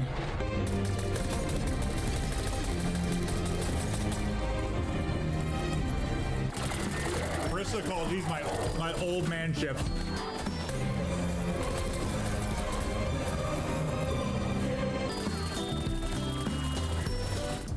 Hello, we are back, I hope, and maybe good to go. They've been testing out servers to make sure we're good. Ultra Boys were going through it. Hopefully, we'll be in a good place. But hey, we've been in this song and dance before. Very, very familiar with it. And apologize for the delays. But you get to hang out with Joe and I. It's the Ultra guys just like to troll. Maybe there's trolling the admins. I'm positive I know who Beans is flicking off all the time, though. Now I figured it out. I wasn't sure. I thought it was at me for a while. Thought it was at the other teams. I don't know. I wasn't sure, but now I know. Now we know. Now I know.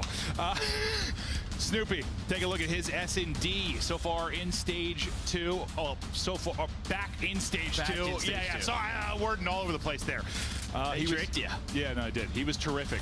Can he be terrific here? They were lights out in the map 1, but now, there's some server changes. Maybe the Ultra Boys are going to be back to it. Some server changes, some map changes. We're going to deal. Yeah, we had a 3-hour Ultra series last night. You know, get me right back to it, Joe. It's not like I got to go back and get on PGA. I just qualified for the tour, dude. I won 2 tournaments. Like, I get back on the grind, bro. I'm a golfer. I'm trying to beat Binjay to see him because that guy can't be good at. I refuse to believe he's better than me at anything. So that's what I dedicate my life to, Joe. There's no coordination in his body. Have you seen him? None.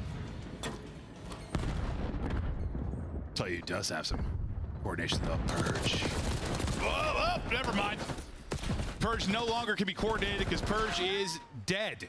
Snoopy sending it. Nice little gunfight win. The back dive not going to work out for Insight. Cammy, though, with the timing and the play. Suddenly, Kleenex, his opportunity in a 1 versus 3. They're not even playing. They're just hunting. Now they're going to plan. Kleenex has also been hunted. Round 1 to Boston Breach. Yeah, nice beat pressure there, and then what they do is they allow Cammy to kind of lay flank mid, right? When we saw this yesterday, earlier today, defense absolutely has the advantage, but it's really all about sort of that middle building because it's just such a quick rotation for them. You have the window over B. If you can get mid control on the attacking side, it feels like you have a lot of options, but it's just not easy to do. Yeah, I was going to kind of ask you your big takeaways from the first couple of days, and you sort of told me right there. So there it is. Thank you, Joe. I got you. No, excited to see more of it, and I'm sure we'll see some. That was one of the faster rounds, right? I mean, Evolution that was before, like, yeah, even had trophies. Boston just kind of sent it B-side. No, true. We'll see what Toronto do offensively, kind of spreading it out, looking for picks, and while the pick does come in, Awakening going to get gunned. Beans will find it. And now we're jamming out. Back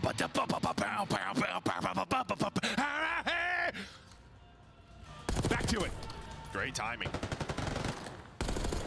Beans leading the way. He's already got 2. Maybe working on an ace. Got both guns to battle with.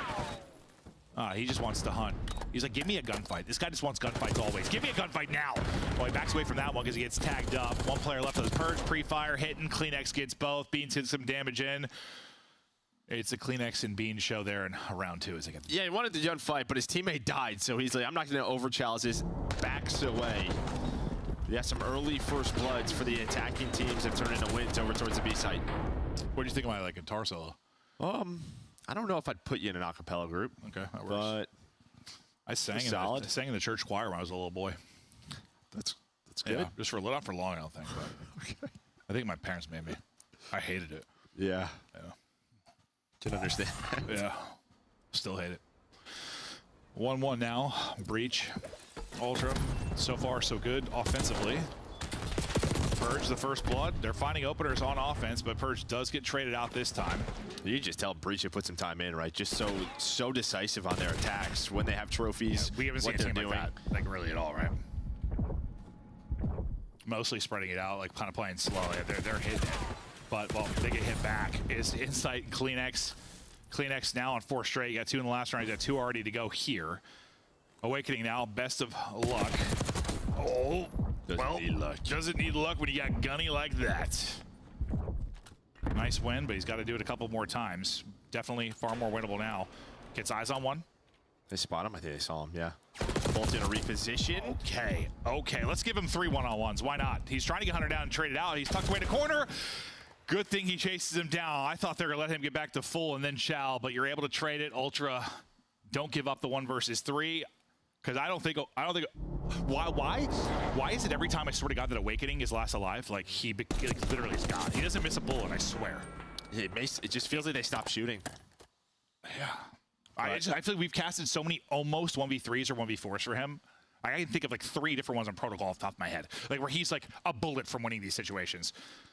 The guy gets turned when he's last alive, I swear. He's not worried about his teammates. There's no comms. Just gets locked. Yeah, just a tough position, though, right? Just so many ways where Beans could have traded, and then the health regen just doesn't fully come in. Beans times it well, puts Ultra up 2-1. Joe Steve still looking for his first. Beans. Oh! Hello! Stabs him in the face. Then we rock out to the guitar. Right over to Joe Deceive. Still not a kill for him because Purge gets the double. Beans his little stabby stab. Still not enough to give them numbers, but he is on 4 in a row and still a chance to make a play. Let's see if they can pull off the 2 versus 3. Why not? Because Beans is here. Old Beans, he doesn't lose his ones. Give him 2 and give him 5 straight. Yeah, maybe a bit of an overpeak right there for Awakening. I mean, they had the right idea. They were rotating off this. They do have bomb down, though. So if Awakening was last alive, he would have won that gunfight. I guarantee it. Well, he was last round and Beans won it. So maybe just anyone but Beans. Okay. Emperor Beans. Maybe Beans is the Awakening counter. Emperor Beans. They're coming. And he's ready. Well, he needs to get the bomb. Yeah, well, he's letting his teammate do that. Beans is just worried about the gunfights. That's Insight's job. Like, who are you making get bomb in this scenario? I mean, I hear you. It's just, they should probably help him out. Oh, Beans was he was too locked. He was too locked. I almost had dialed again. He can still clutch. Not much time, though. 15 seconds to go. He can still clutch, yeah. Come on, Emperor.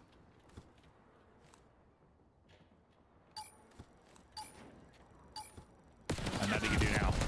Nothing he can do now. Even if he tried to insta-plant, maybe he got it off, but they don't let Beans make a play. I mean, he makes a great play to get that first blood, but then Purge makes a better one, finds the double over towards the A-side streak. Yeah, he was put in a really tough spot. You saw him put the trophy down. Just knew that trade was coming through the doorway and had the knife out. You think he just needed to group up with Insight there and just work back to get bomb? It felt like he thought he had the read. Yeah, they thought they were rotating. It's just a tough scenario. There's just bombs down. Sort of a 50-50 guess in a way, but I don't know, maybe more winnable if you just like group up, you can at least trade and make it messy, but hindsight is indeed 2020.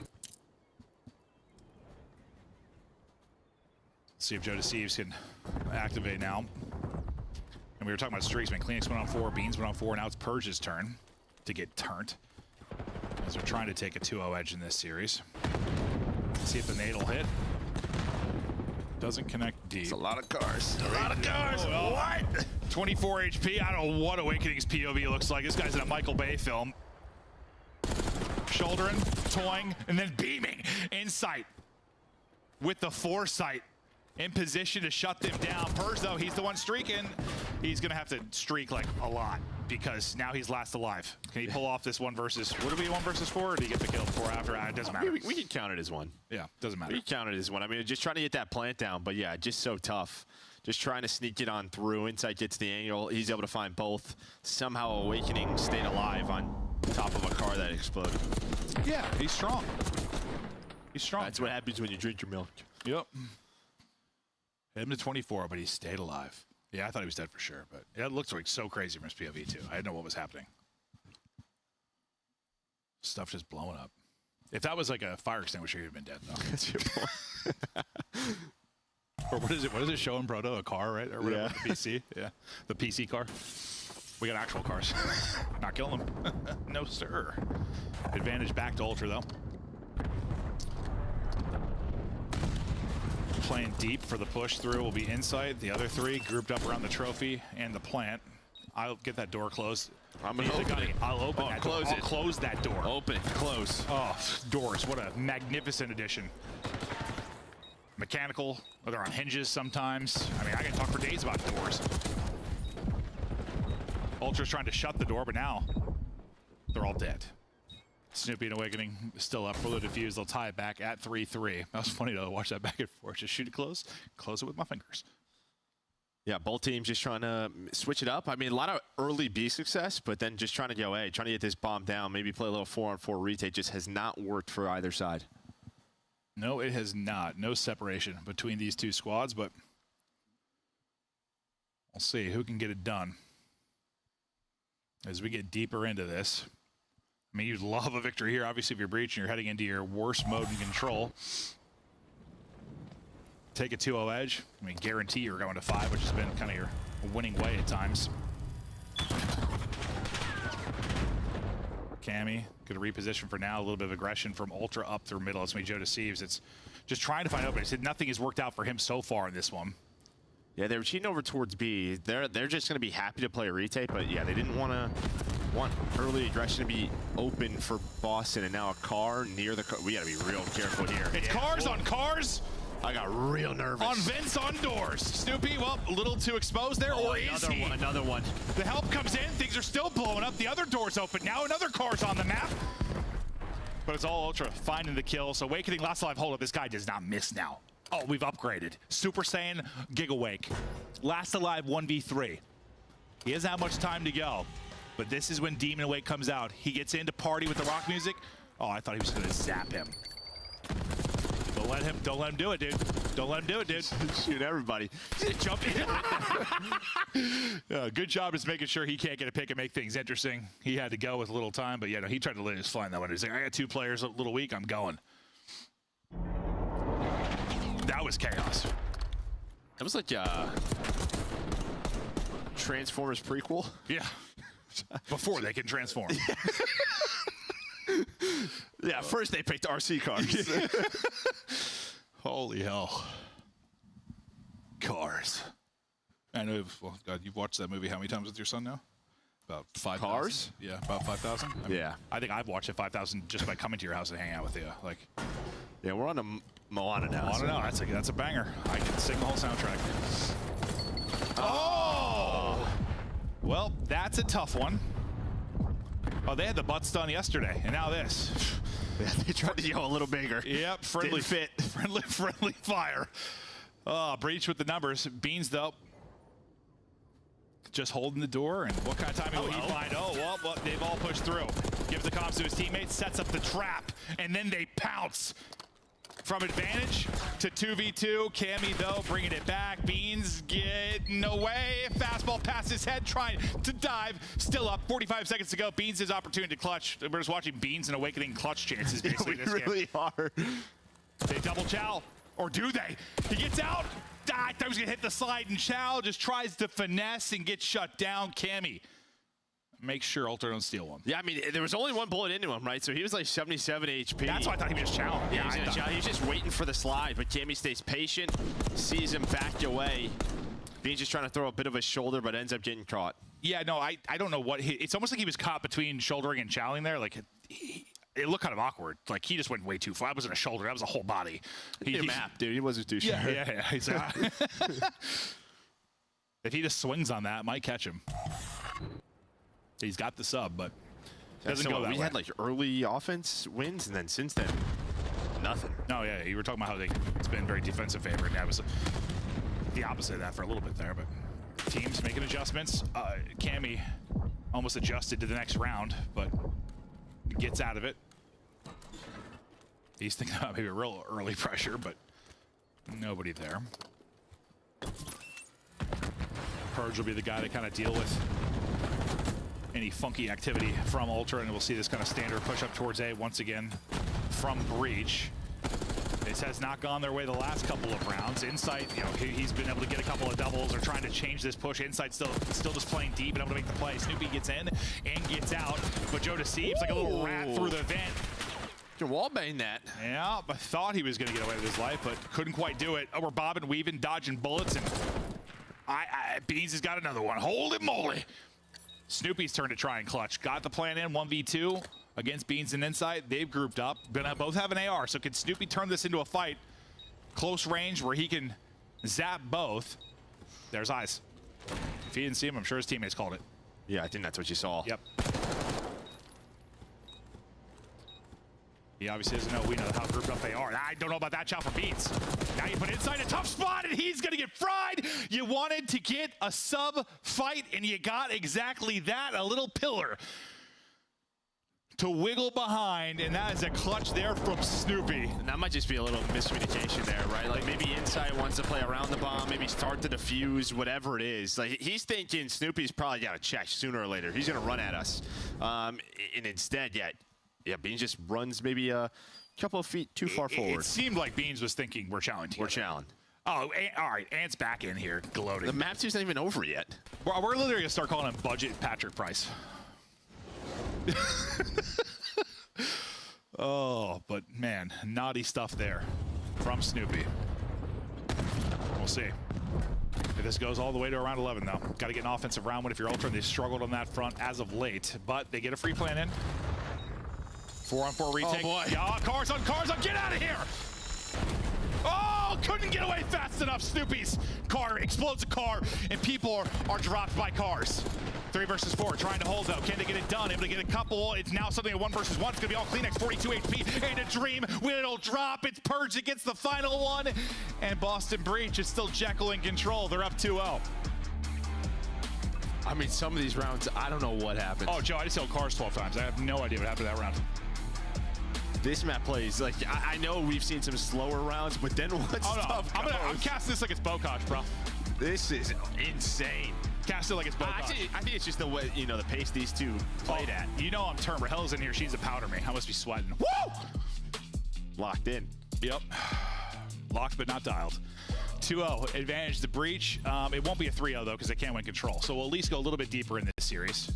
And then probably have to like game 3 might have another server switch. That's true. We gotta switch servers like 3 or 4 more times. What time is it now? It's 7:55. So if this is a 3-0, we have potential to be done about 8:20 Eastern. But I'm thinking like 9. Yeah, just due to the control ability and the server switches. Yeah, I'm thinking 9. We're just messing. We're coming back on camera. Am I sweaty? I see it. Rahel's ready to powder me. Do I look okay? I think you look great. Yeah, I look fine. What's going on?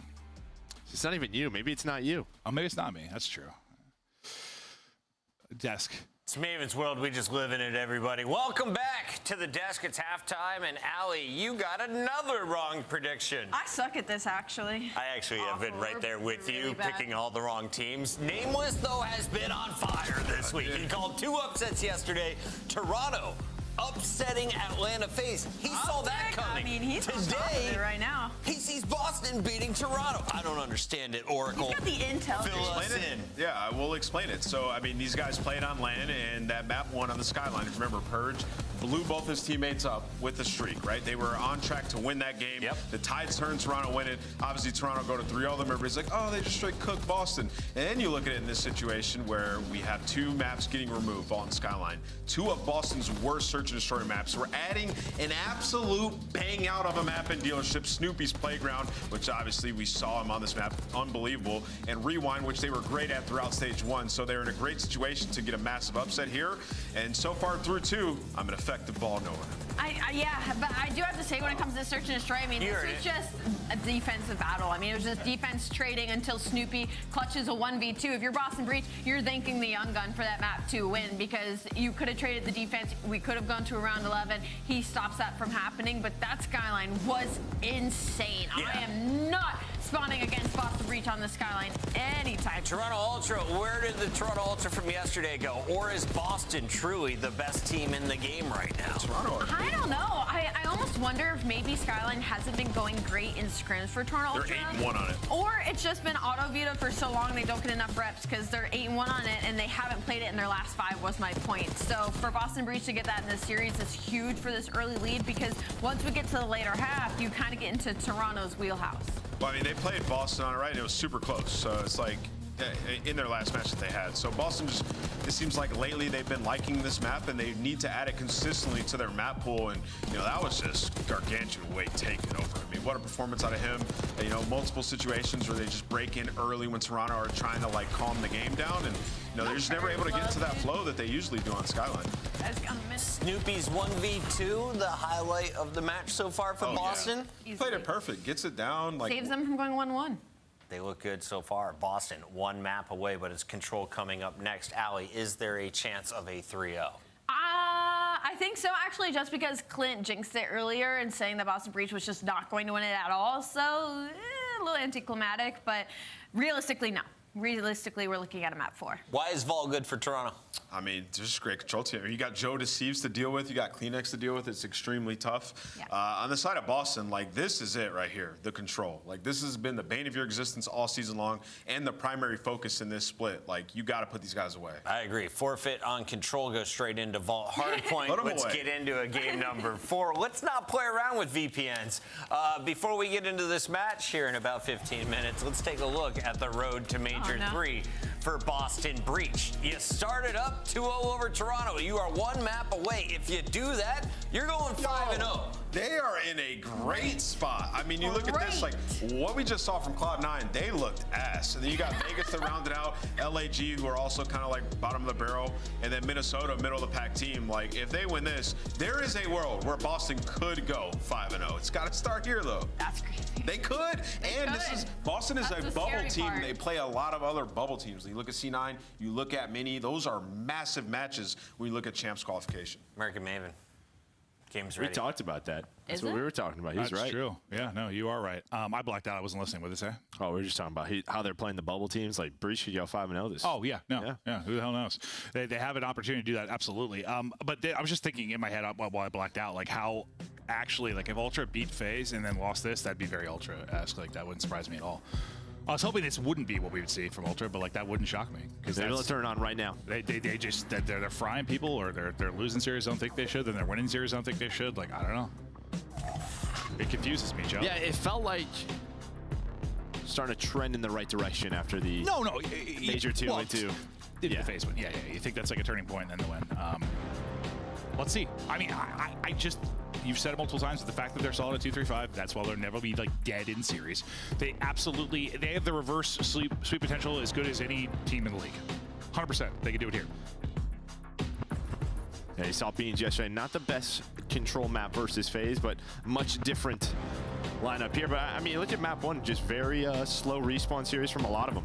The entire Boston Breach team just kind of took over. Maybe like an insight to start better here. What does your gut tell you? Like straight behind your belly button. Game 5. Yep. Okay. Yeah, that is what it's telling. Yeah, no, me too. Yeah, absolutely. I want to see some rewind. Hell, why not? What Vault? I mean, they played really well versus FaZe yesterday. Yeah, really well. The hard point. Well, they won like 250 to 200, but they could have won like 250 to 7, honestly. What the game? I'll say 7. Oh yeah, no. We look behind us and saw the players like faces. It looks like they're fighting. Joe deceives. Trying to get something going after the search and destroy where he struggled a bit. Now it's time to fry and take over. Yeah, Bean staying alive, and wow, the pre-fire pistol connects with the final bullet. So nice stuff from him just to slow it down there for Boston Breach. Doesn't allow him to get multiple players onto the points. And well, off spawn, Kleenex is going to find Awakening. Almost finds a second with the slide. Instead, though, it's Purge. He's able to find that double, get right to bottom art. And well, Insight's going to get caught. So, I mean, Breach in a great spot here. What do you think is like the single thing that... Oh, okay, well, maybe not in as good a position now, but like this separates like good control teams from bad control teams. This is something like good ones are good at, I don't know, working the bad point on offense, or, I don't know, what do you think kind of separates them? I feel like there's always just a big skill gap in that, like compared to other stuff. I think in this title, when you like watch like FaZe, who's probably, you know, if you look at the 2 major wins, they were undefeated in control. Just their ability to play their life, like they always make sure there's 3 to 4 of them whenever they're making a play. Like not going 3 or 4 dead too is probably a big one, but yeah. Say Breach can work on some of that, even the lives count, but got to work the hard point on B now. There's not usually a map you're going to be able to take it down to lives unless you've got a presence on B for... It's just not one of those you can like put one body on for a long time. Like a lot of our maps will play, but maybe he's good with Gutty. That would have been a disgusting snap. Snoopy somehow staying up. But you've got the lives advantage. You've got bodies on it. Give us a little triple stack here. They're trying to fly at the progress is soaring. Contest now in after the second tick gets done. They might just be on fire today. Jekyll staying in control. Round 1 offense. Boston Breach dominating. Now this is that team to be thieves. Man, I just wanted to lose in 5 so I can laugh at Ant though. Because I was Ant's just just looking in at the Ultra was just sort of yelling, so I'm assuming. Oh, like issues, probably. Yeah. Yeah, let me know. Just tell me in my ear. I saw Joe just saying, like, literally. Tell me in my ear. I know it's coming soon for producer. I know it's coming soon. We got to pause. Just tell me. Tell me we got to pause. Still moving? She literally said in my ear, like, we're good. We're still going. Then a second later laughed and said, no, we're pausing. We knew it was coming. No, I saw Joe yell at his screen. Literally, look, I'm lagging. Yeah. I know. Wow, it's almost like we've done this before. We knew this was coming. All right, so... It's like I don't want to give the Ultra Boys crap because like if they're lagging, if they're struggling, it's very frustrating. We want this to be fair. It's just like I mean, you got to figure it out. We set the test servers. Like, so like, what are your favorite toppings on pizza? I'm a pepperoni guy. Yeah. Just put some pepperoni on it. What about you? I like all sorts of different toppings, but if I had like a go-to, like you say like Supreme or something, that's just a little like Italian sausage. Okay, no, I'm with that. I'll mess with some Italian sausage. Yummy. Well, Shaw the Breach Boys, they're like, come on, just let us put them out of their misery. We're on fire right now. Cooking. In Toronto, I think the servers are on fire, and they're trying to put the fire out in more ways than one. We'll hang out with you and chat through stuff. You know, hopefully we'll get back into it quickly. I don't know how long it'll actually be, but I saw like the reaction. It wasn't like I just knew they were like raging. They were like raging. Yeah. These guys are normally pretty chill dudes. You know, we used to talk about like Bell Fiber and how great it was, but I don't know if it's like a routing issue or what's going on. But it's more consistently an issue with them than any other team. So I don't know what's happening. These guys need get them a new router, like maybe build a new building, buy some new cables. I don't know what's going on. Yeah, see, he's still going.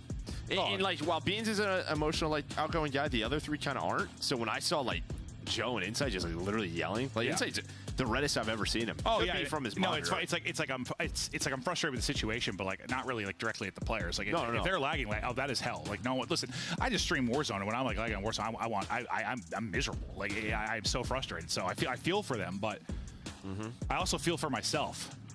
You know, I feel for the people. They're trying to watch this excellent product. These guys are this chilling. Call of Duty action. They're having a great time. That's true. They're up 2-0. They're up 1-0 control. Yeah. Looking good, feeling good. Doesn't matter what server. Just get us back in the map because I'm running Inside through a wall, bro. Who was I? Which of the four? Guess. I don't have any idea. I wasn't thinking of any of them. I was just curious what you'd say. Probably Awakening, though. I don't know. Hey, him or Purge are like the big guys, right? So that's who. Dude, I couldn't believe it. When I saw Purge, like, I get that a lot at events. Like, people are like, wow, you're way bigger than I realized, like, sometimes. From stream, too, because I'm sitting usually. But, like, Purge, I kind of expected Purge to be like a small dude. And I saw him at an event. I was like, hold up, dude. Purge is a beast. Guy's a linebacker. Well, maybe not that big, but he's a big boy. We're probably going 5. We'll see. I mean, they're going to carry that 1-0 advantage.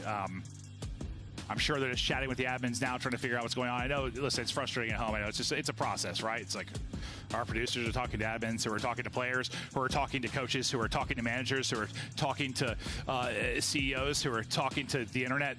You know, it's very complicated. It's very. We're gonna go to. You ever seen The Big Short? I think we're gonna go to a break. You ever seen The Big Short? Yeah. Yeah. Nothing to do with this. I was curious if you've seen it. All right, we're headed to break. We'll be back soon. The Esports World Cup is an official partner of the Call of Duty League. Upgrade your game with the SCUF, the official controller of the Call of Duty League.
Hardpoint located.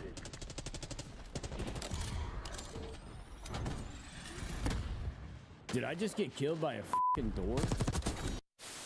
What is this? 9 and 4. Spot? What? Oh, that looks very uncomfortable. Very, very uncomfortable. No, it does. Yeah. You're basically balancing your nipples on a metal pole. For something that's a talent. Yeah? Crazy.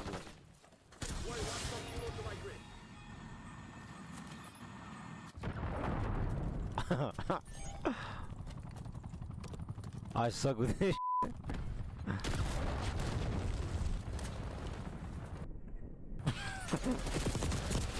Bruh.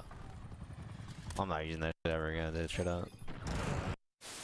Well, hello there. We are back and ready to kick it into the map 3. A hot contest so far.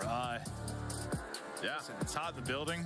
It's hot in the series. Hey, you got shorts on today. You're hot. Yeah, I knew it was going to be warm today. I had a feeling, so I had to pull out the quads. Look at these things. You think anyone's blinded? I've been see through them. I've been hitting the Peloton though. There's some muscle there. I'm telling you, these things feel like a couple of rocks, man. Okay. I'm so sorry about that, everybody at home. Hopefully, no one. Viewer discretion is advised. Had their vision affected by the bright lights of my quads. What do you think of my shirt today? It is a choice. It's a choice. Listen, guys, I put this shirt on. I felt pretty sexy, to be honest. Yeah, I looked in the mirror and thought, God damn. And then I got into the green room and everyone said, your shirt's too tight. You look like an idiot. And I was like, it's just a little too small, but it works.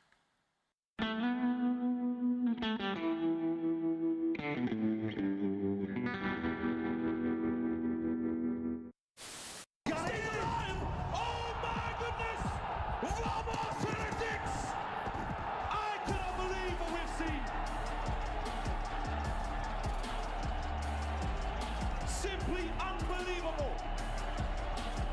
The madness in Madrid continues. Back and making all the plays in Spring 6.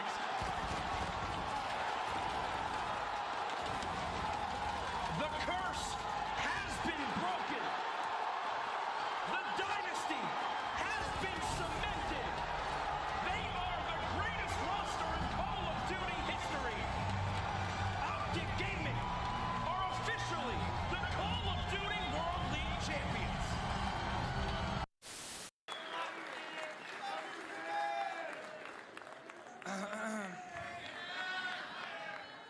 I'm gonna do my best not to break down right now.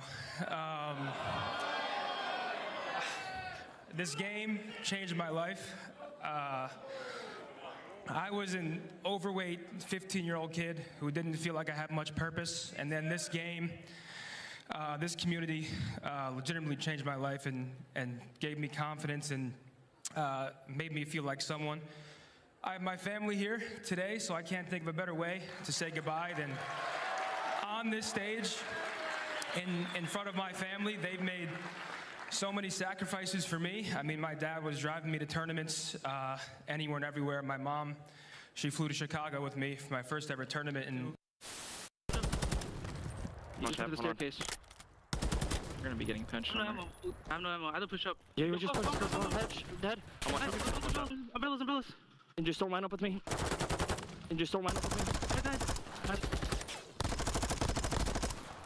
I had no ammo, bro.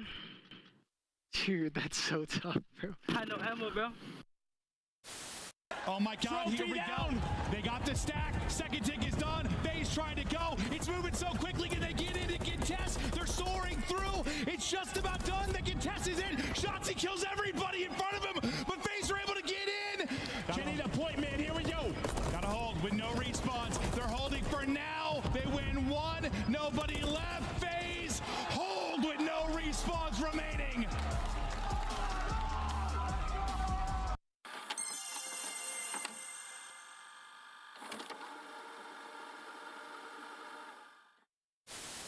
That will be the game. Just get into P2. Get the final second. 250 to 110. Are you kidding? Woo. And you got the Bulldog already out his chair. You know when he's in that mode, he usually gets it done with the SMG, but his AR was simply uncontested. They're playing A. They have to play A. They are both water.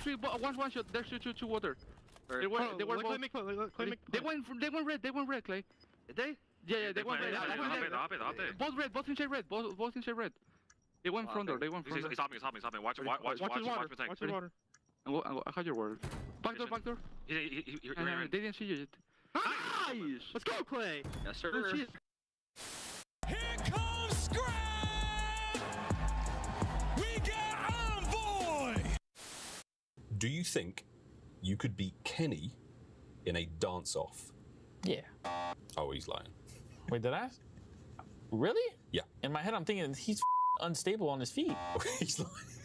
No, this is broken because I'm dead ass not lying. I could smoke him. I'm just thinking about his front door porch where he was like trying to control his legs and he crippled on the floor. That's like the first thing I got. Damn, I'm lying on that? That's bullshit. What? I mean, I'd smoke him. Where is he? Which one time? There's two. Give me this son. Dead. Nice. Last one there, son. I'll block. Oh my God.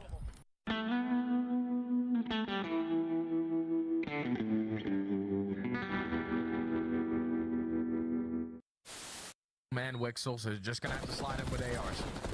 Nice little deep shoulder coming through. Asriel!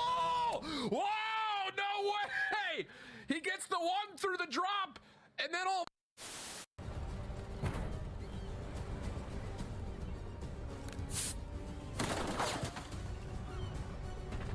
We're winning. Keep it that way.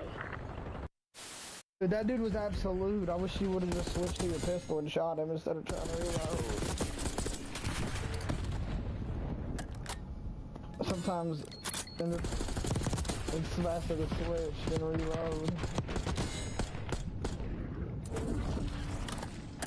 Yeah, bro. I'm going to solo queue.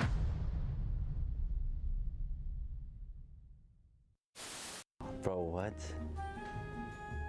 This is like a new person. Like I don't even. The first person that came to mind is Joe Deceives. Who's the second person? Oh, it might be me. Nah, it can't be me. I don't wear glasses. Hixie, I would say Hixie. This has to be MC and Real. I'm gonna do. I think that's MC and Joe Deceives. Bro, I'm gonna say MC.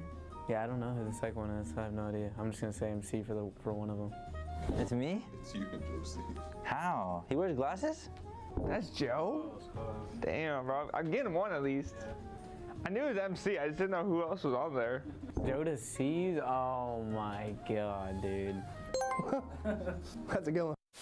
I'm Let's do it 2 week. One more. Get killed. Back on. There's two. You can refill your secret in a second. She's one more back door. I know your secret. Secret. Back to one shot. Holy Eric. Last one. Nice, Eric. Good story, man. You can't kill me. What trick? What the I have a trick.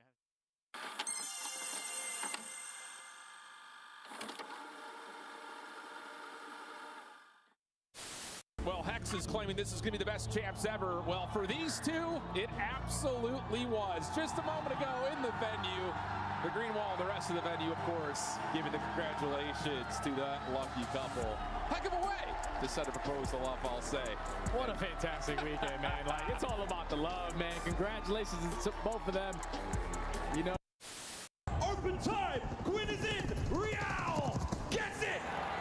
5 for the win. Real holding it on. Lucky gets the final kill. And what a map. All right, hey, chat, watch this. All right, we gotta just go play the game. Let's take a look at this bad. You're better, bro. You're so much fucking better. You're good. Oh my god. You're good, bro. You're good. It doesn't matter. Yeah, I'm Zach. You weren't meant to win that. You weren't meant to win. Nice. Go, baby. Good job, man. I couldn't stretch it. Let's go. Good job. You needed that. Can you act out the coolest kill you've had so far in Black Ops 6? Act out? Yeah, show me with your hands. What did you do? I can't show you the hands, but I can show you the Omni movement. There we go. All right, let's check it out. The chair's gonna. Yep. Okay. Oh! Hit him with the side strafe. Is it gonna come back?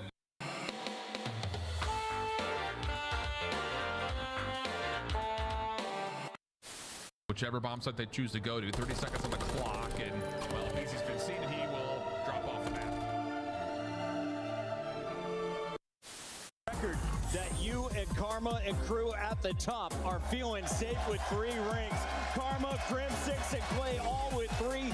Eggs, JCap, Apathy, and Arcinies, as well as Symphona Peasy with 2. And that list should stay the same. We're safe for now. Nobody's catching us this champ, so I'm happy about that. We do have quite a few world champions up on that stage. We got 4 of them up there. I had to bust their rings out. I had to bring them out back to their natural habitat. They were forged in arenas like this at Call of Duty Champs.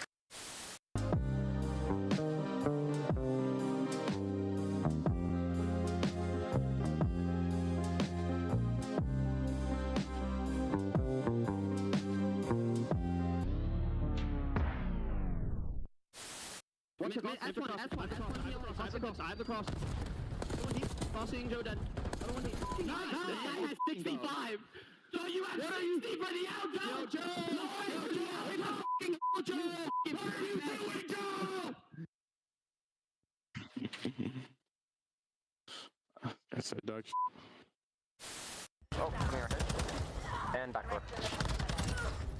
Oh wait, no. I'm coming alley. Oh my god. Oh my god! The paternity test is in. I am the father.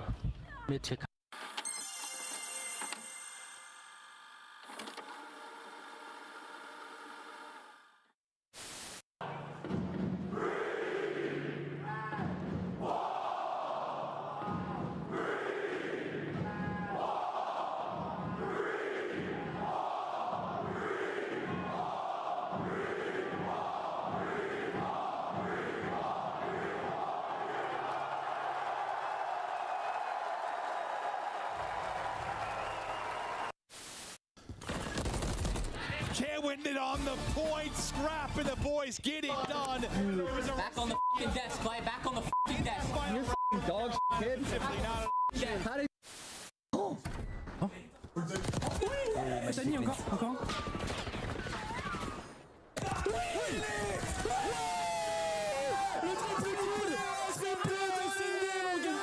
Voilà, mets-toi en confiance.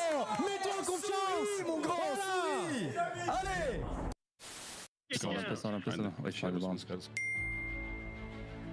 We're playing the bomb. Oh my god. God, ball, come on, give it to me. Bomb is armed. No, I don't know if he gets some. Behind you.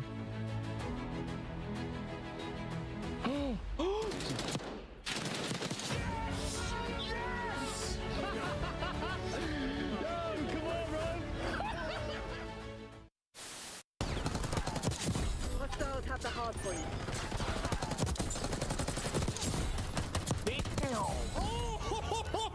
Oh.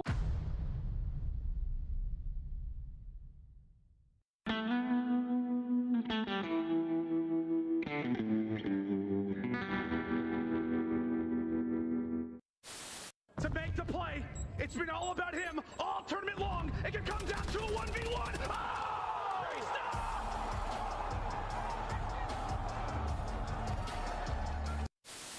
I'm gotta go with the New York subliners in this one. FaZe warmed up the subliners. Vibe check, bro. Dang, man. Paco has carried me in a rank. I'm going to go with the New York subliners. That's crazy. Vickle now. Last one up. He's got a trophy though, right? He threw a trophy out. Might do He it. threw a trophy out. Might do it. I think this might be Still too there? slow. He's still there. He got it. Oh, he does get it. Yeah, it was too slow. He gets it. He just hops it right away. Nobody checks the bomb. We're gonna be really good. I like your trophies. Which one's your favorite? Yeah. Honestly, I don't know. This one seems like insane. Look at this one too. Like this is crazy. Like The golden nut, baby. The diamond nut, excuse me. you know what I'm saying? How could I not be like? How could I not feel like I'm not gonna lose? You know what I'm saying? Like, come on. Yeah, and that's what I was going to ask you is like, Sib, you're coming into a winning culture. These guys won champs. We obviously. Hop and look over him. You can see everything. Did they find it for us? No. Back circle, weak. Back circle, weak. Back circle, I'm shooting. Back circle, 3-2, bullets bomb. I'm ready to move. So weak. No? Come back, go home. Oh my god. Let's go, man. Let's go. Oh my god, my bad, bro. Oh my god.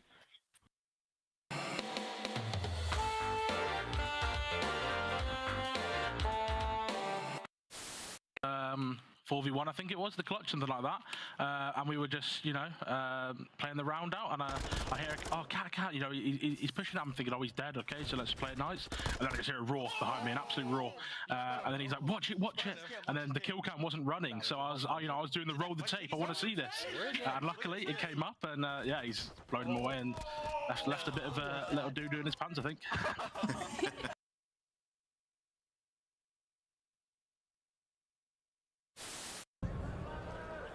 4-3 in game 5. Oh no! 4v2. There's the check. Oh, I like it more. Spray me in the face. In the corner.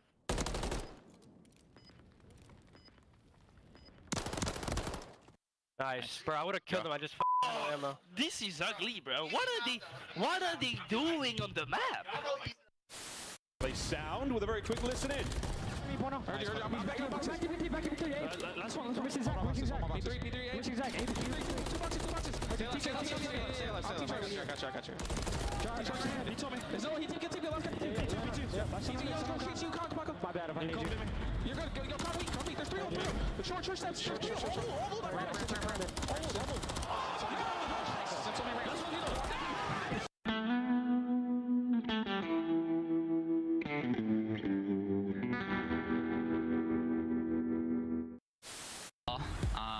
You know, we knew we were going to come in and handle business. You know, they're a pretty team. I don't know what all the hype is about around this match. I mean, look at the scores. I did.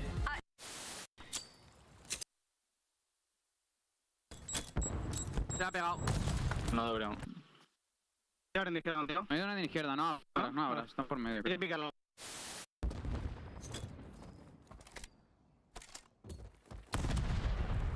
Iron Doge does it all now. Kobe. Unicorn. Now the Ravens soar. Now the Ravens battle. The final 5 moments for them now. What a turnaround. What a tournament. Carolina survive. Optic Texas go home. Time, man. Like when you have the Slayers, when you have the talent there, it's all about putting it together.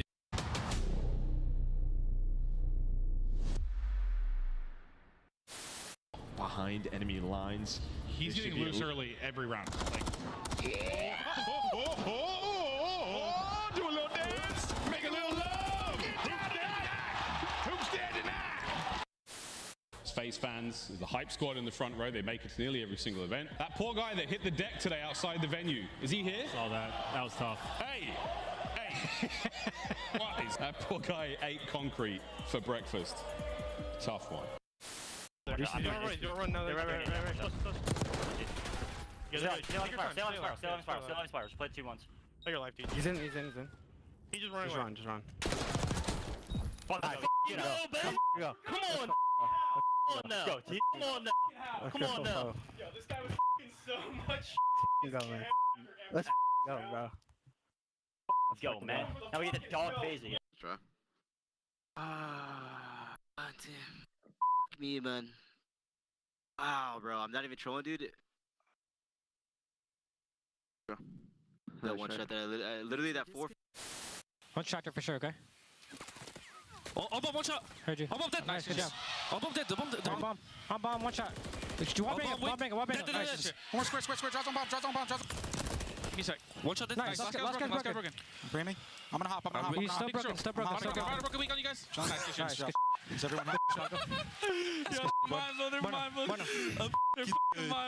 Go A. Yo, next time go A, guys. Yeah, they're gonna get whopping there. Yeah, nah, this is insane. What do they have to give yourself a fighting chance here in the series? Real, ruthless aggression. Another upstairs, can't get it. It's Kremp with 2. It's now down to Lucky. And will he be that in this 1v2 situation? Here they come. Finds the first. Oh my God! Lucky! Dios mío, how has he done that?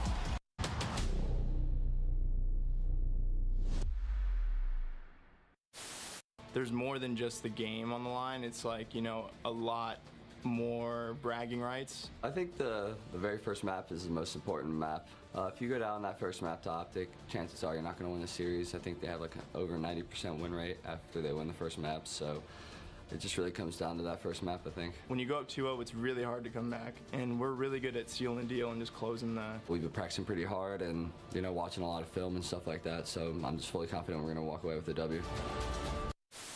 Billy, lie. But what the hell? What the hell is that? Wait, that guy's bowling. Wait, he's watching bowling. Look. You see, he's watching bowling. Yeah, what the fuck? I gotta troll, bro. Wait, is he trolling? Wait, is he trolling? Wait, he has to be trolling. Wait, is he trolling? He's gotta be trolling, right? Wait, he's gotta be trolling, right? No. That's not right. That's an Easter egg from the CDL. Get back, Dad. White car, sell him. Lockdown. On the black car, one shot, sell them. on you fucking idiot. Pillar, mid pillar. Mid pillar dead. Not playing, he's running that. He just got fucking shit on in finals for 5K. No, core, no. Dead core right now. The fuck up, get a haircut. Midnight. Come on now. Come the fuck on. Who's fucking with me? That's every single year. That's Zuma's tournament every single fucking year. Give me that 3P. I'll fucking out of here. Yeah, Scrap, you want the Twitter me, big dog. I'm fucking tweeting it. Yeah, come on. Down to 3 for either side. This is going to be it. Last ditch attempt. Flying with a point. Joe Deceives gets his. But 3 seconds to go. You've got to get on the zone, lad. Fresh mag. Send it. Wins it. Oh my god. It's a 2v1. Diamond Con. Can you do it? The boys are on the capture. It's now a 1v1. What a round of control. Diamond Con, if you win this. God damn, what a round. Here come the Thieves, they cannot allow this to slip now! And there is snaking going on. Octane and Envoy have broken through. Ken finds the second 1v1! And it's Clayster looking for the last! And they put it out! 10 seconds, 10 points! The comeback of the CDL year! Can they do it? The Thieves are moving, but they are moving into the kill feed! And Legion has just made the greatest comeback in halfway! Will ever see.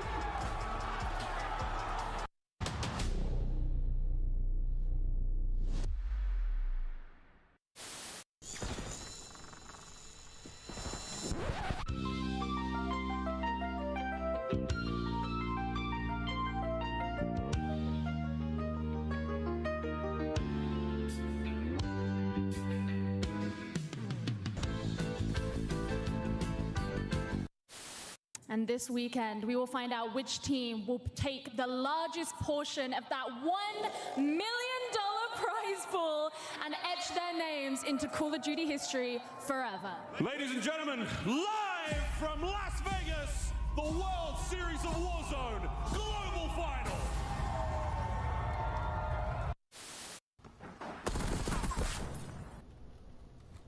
Only one enemy standing. Find them. End them. I'm too far from bomb side. But I'm gonna win that. Good kill. Let's go, baby. Let's go. Not bad, people.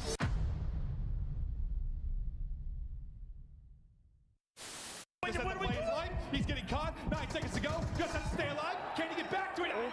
It's close. It is so close. He might have it. He might have this. Oh, with .1, Scrap gets it done. Ghosty doing his best to do it. Here we go. 3 are going to drop. A chance to go. One person. It's Ron's that's got to go clutch. From the position we saw Crip do it, he doesn't do it. Ghosty able to put him down. They get on the point. Everybody's up. That's not going to hit. Second bit of progress done. They got to surge on forward. A BZ with 1. Can't get through. Solo and Sim connect. But you win it if you're Crip. Of course it's Crip. Time and time again, he wins his one-on-one.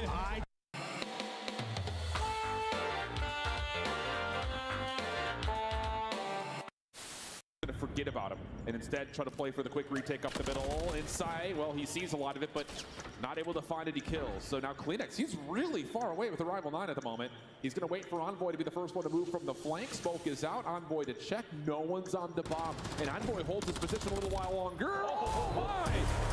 Hello, everybody. We are back officially. Toronto Ultra have decided not to finish the match. That's where we're at, Joe. So my job's done. Desk.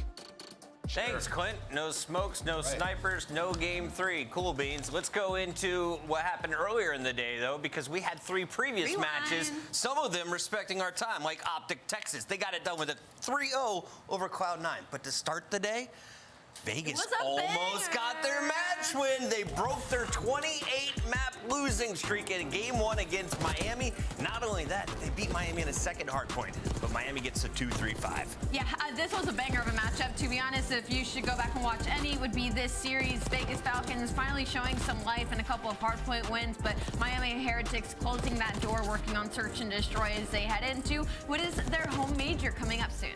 Yeah, I mean, production just didn't want me to gas Boston. It's all good. You know, talk about. No, you know what? Let's gas them. Boston are frying. Who on Heretics was playing like Boston today? Listen, man, you saw some big performances from Super. He had a hell of a series, Chris. Honestly, this guy, bringing him in, I told you, trust this organization. They could have lost that match if it weren't for him. Huge 1v2, and then also performed even in the respawns that they lost. Method sick over in Spain, one of the best GMs we've seen. In fact, he's even a better player than Methods from Optic. Let's talk about the second match. There's proof, guys. Carolina came in, heavy favorites. LAG, new roster. LAG came out swinging. Yeah, they came out swinging, but unfortunately, a 100-point lead wasn't enough for them to win map number 1. Incredible tenacity from the side of Carolina Royal Ravens. Gwyn was unreal throughout the entirety of this map and left a lot of breathing room for the rest of his teammates to catch up, specifically in TJ Halley, top 10 player in the league right now. Carolina Royal Ravens solidifying the fact that they are still right there in that top 6 conversation, really pushing for top 4. Yeah, just knowledge gapping them, and early on in the series, LAG and their map pick, just weren't able to take either of those first 2 maps to put themselves in a good situation. They could have won map 1, and then we get to game 4, which was Carolina's pick, and Slasher just laying it down, absolutely slamming them 37 and 20, 4,000 damage. Man was everywhere. 37 and 21 to close out the series. Slasher holds the door. Meanwhile, Optic Texas coming in back to back. Hook has now won 8 online qualifier matchups. That is more than how many teams have? 4 other teams. I mean, this is literally building the hope right now for Optic Texas. Like, they got 1 series under your belt. All right, now we're feeling good. Now we've got 2 against a Cloud9 New York that was looking unreal heading into Major 2, even attempting to make a run. So for Optic Texas, maybe looking to put themselves back maybe into a top 8, top 6 conversation. With the new plugs in the roster, it seems like things are finally starting to look up. Optic are back, bro. They're so back. They're so bad. Are Cloud9 in it? I mean, Cloud9 looked terrible today. I mean, honestly, like... Worse than Toronto? It could have been a rough day. Yes. I don't know, but... Yes, because, like, I mean... All right, keep that thought in your back pocket for now. It's Puckett's Powerhouse. It's my time to talk nameless. My player of the day has to be the one and only Kyler Hook, dropping 26-16. That's a +10 in map number 1.